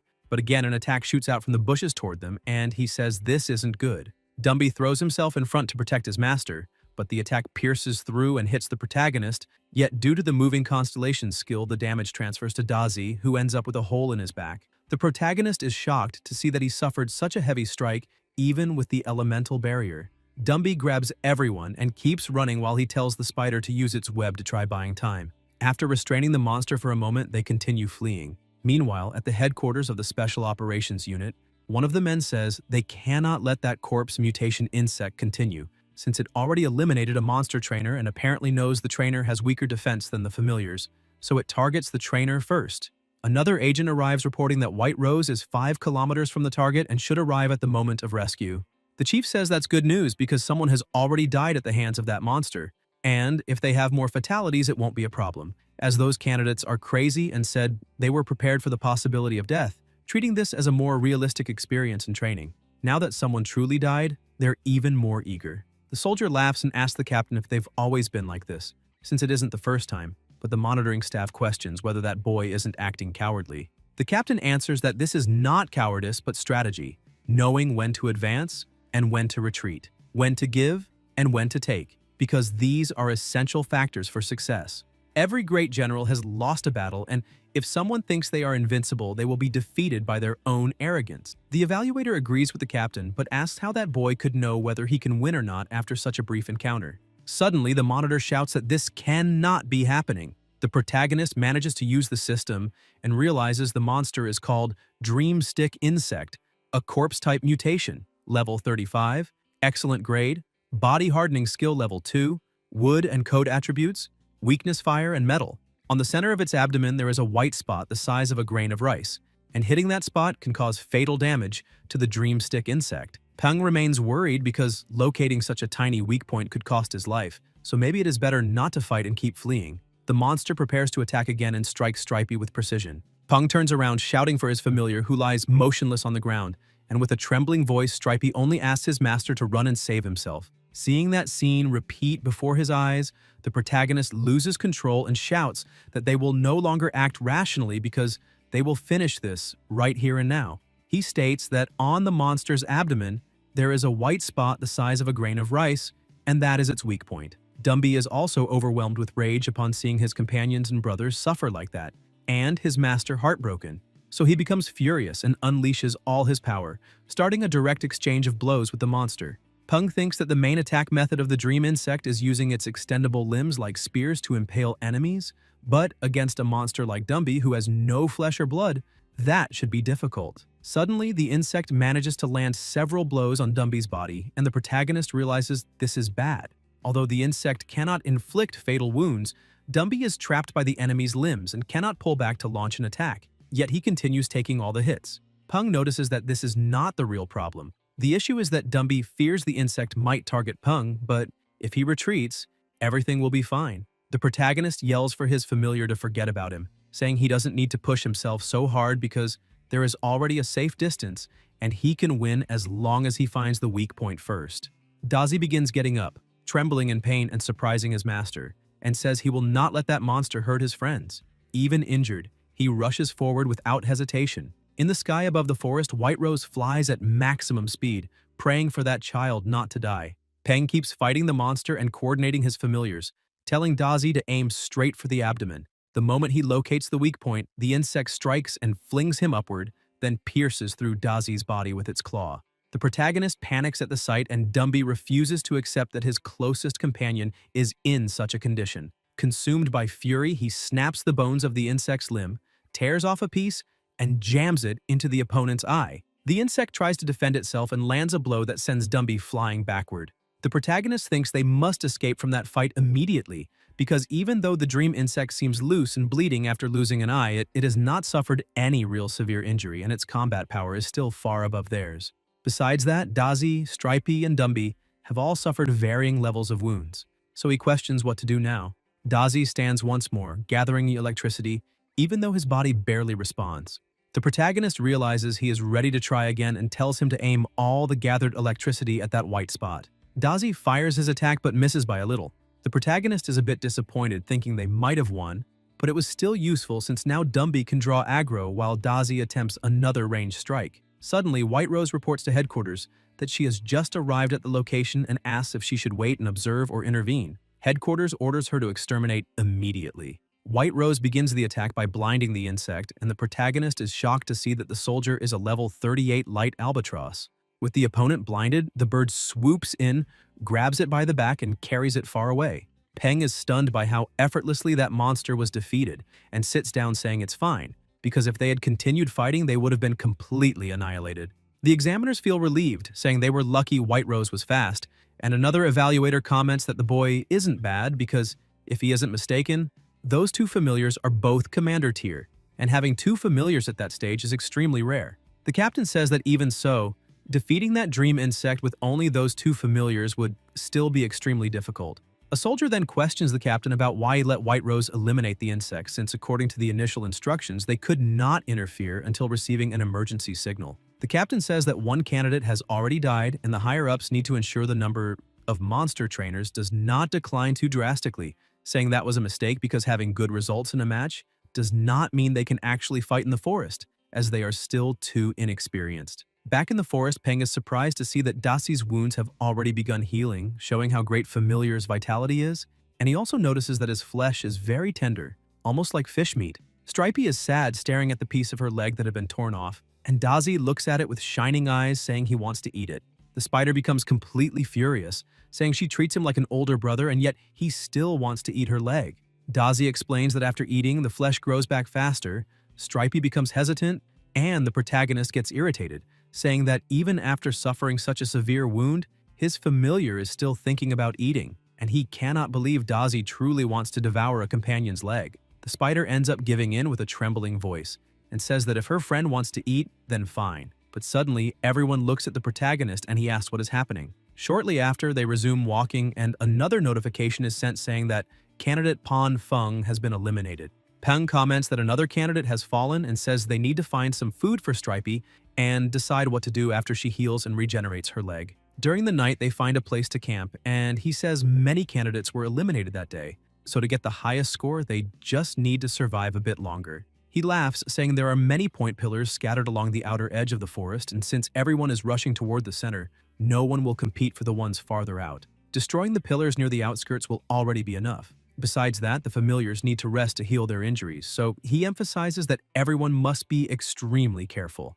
because the next day they will fight monsters on the outer edge of the forest for practice. He looks at Stripey and says, Badwind Mountain has wind and earth attributes, and the spider's body is full of vibrant energy. After eating and completing the regeneration process, she will likely evolve to level 20. The protagonist regrets not having had enough time to train her, because although she has good defense compared to familiars of the same level, she was helpless against a commander-level familiar. He notices her skin has begun to harden and thinks the molting process should be complete by morning. Then he lies down and tells everyone to sleep well because they worked hard that day. The next day, Stripey's carapace begins to crack, and she wakes up fully healed. The system shows the monster's condition as healthy, excited, level 20. Peng says that's great because Stripey is completely recovered and even her leg has grown back, and she reached level 20, putting her one step away from commander level. Once she reaches that stage, he will have 3 commander level familiars, and with Stripey's defense and her crowd control, she will fill the missing roles in the team. With everyone recovered and happy, he says it's time to look for more point pillars.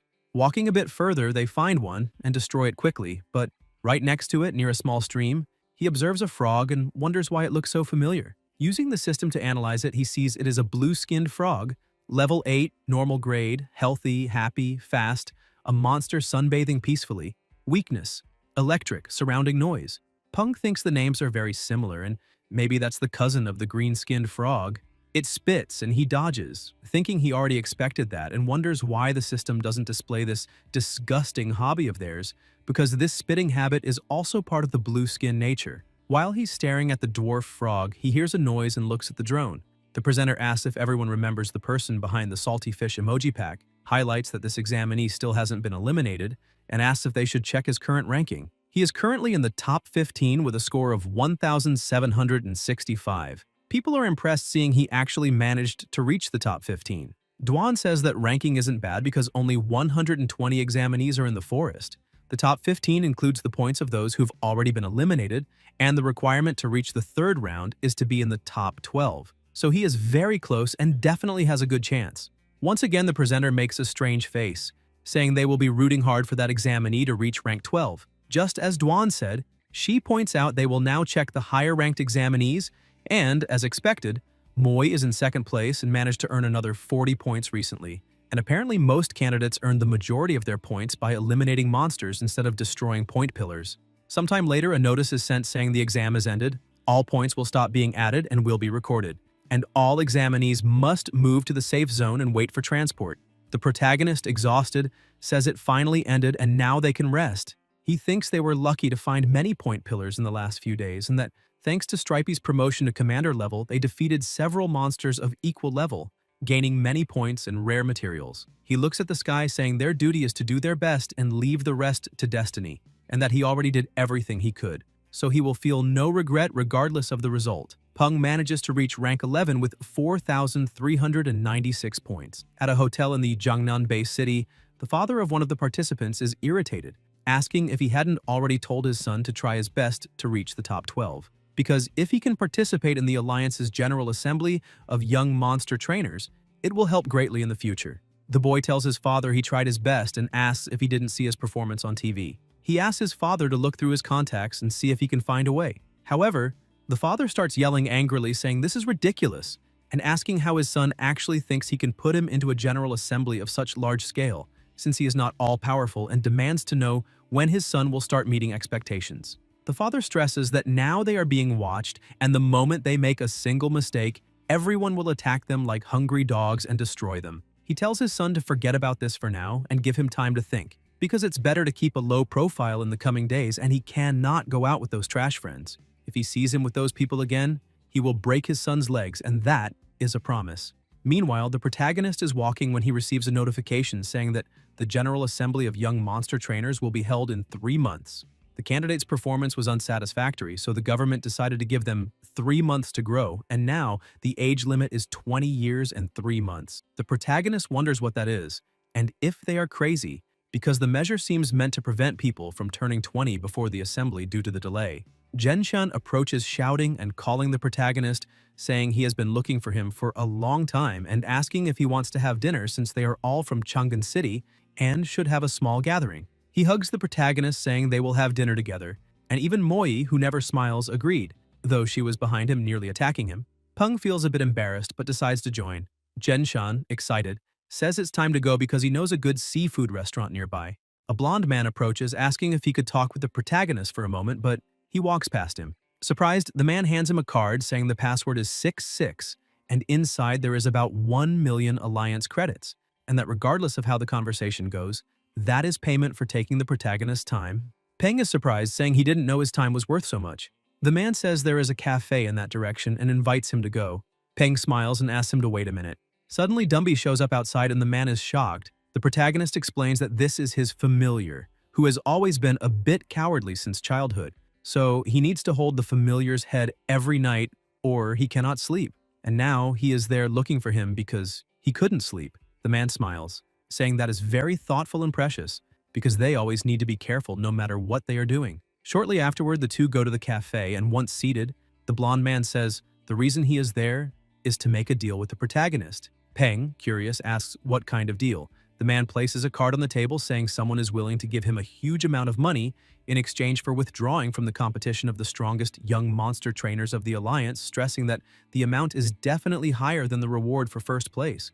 And to show sincerity, he will reveal some privileged information. The man begins explaining that based on the information received, a monster trainer from the Mei district made a contract with a Lord-level familiar, and he is basically the favorite to win the competition. This means that even if Peng participates, he has no real chance of claiming first place, so he wants the protagonist to think about it carefully. Peng says he is just a poor orphan who lost his parents and asks what there is to think about carefully since it seems the man behind this is willing to pay a very high price, which shows how much he loves his own son. The blonde man says that is very good and asks if they can discuss the details, but the protagonist apologizes, saying that instead of the money, he prefers the chance to step onto a higher stage. Guys, if you enjoyed the video, leave a like, comment, and subscribe to the channel so you don't miss new content. Thank you.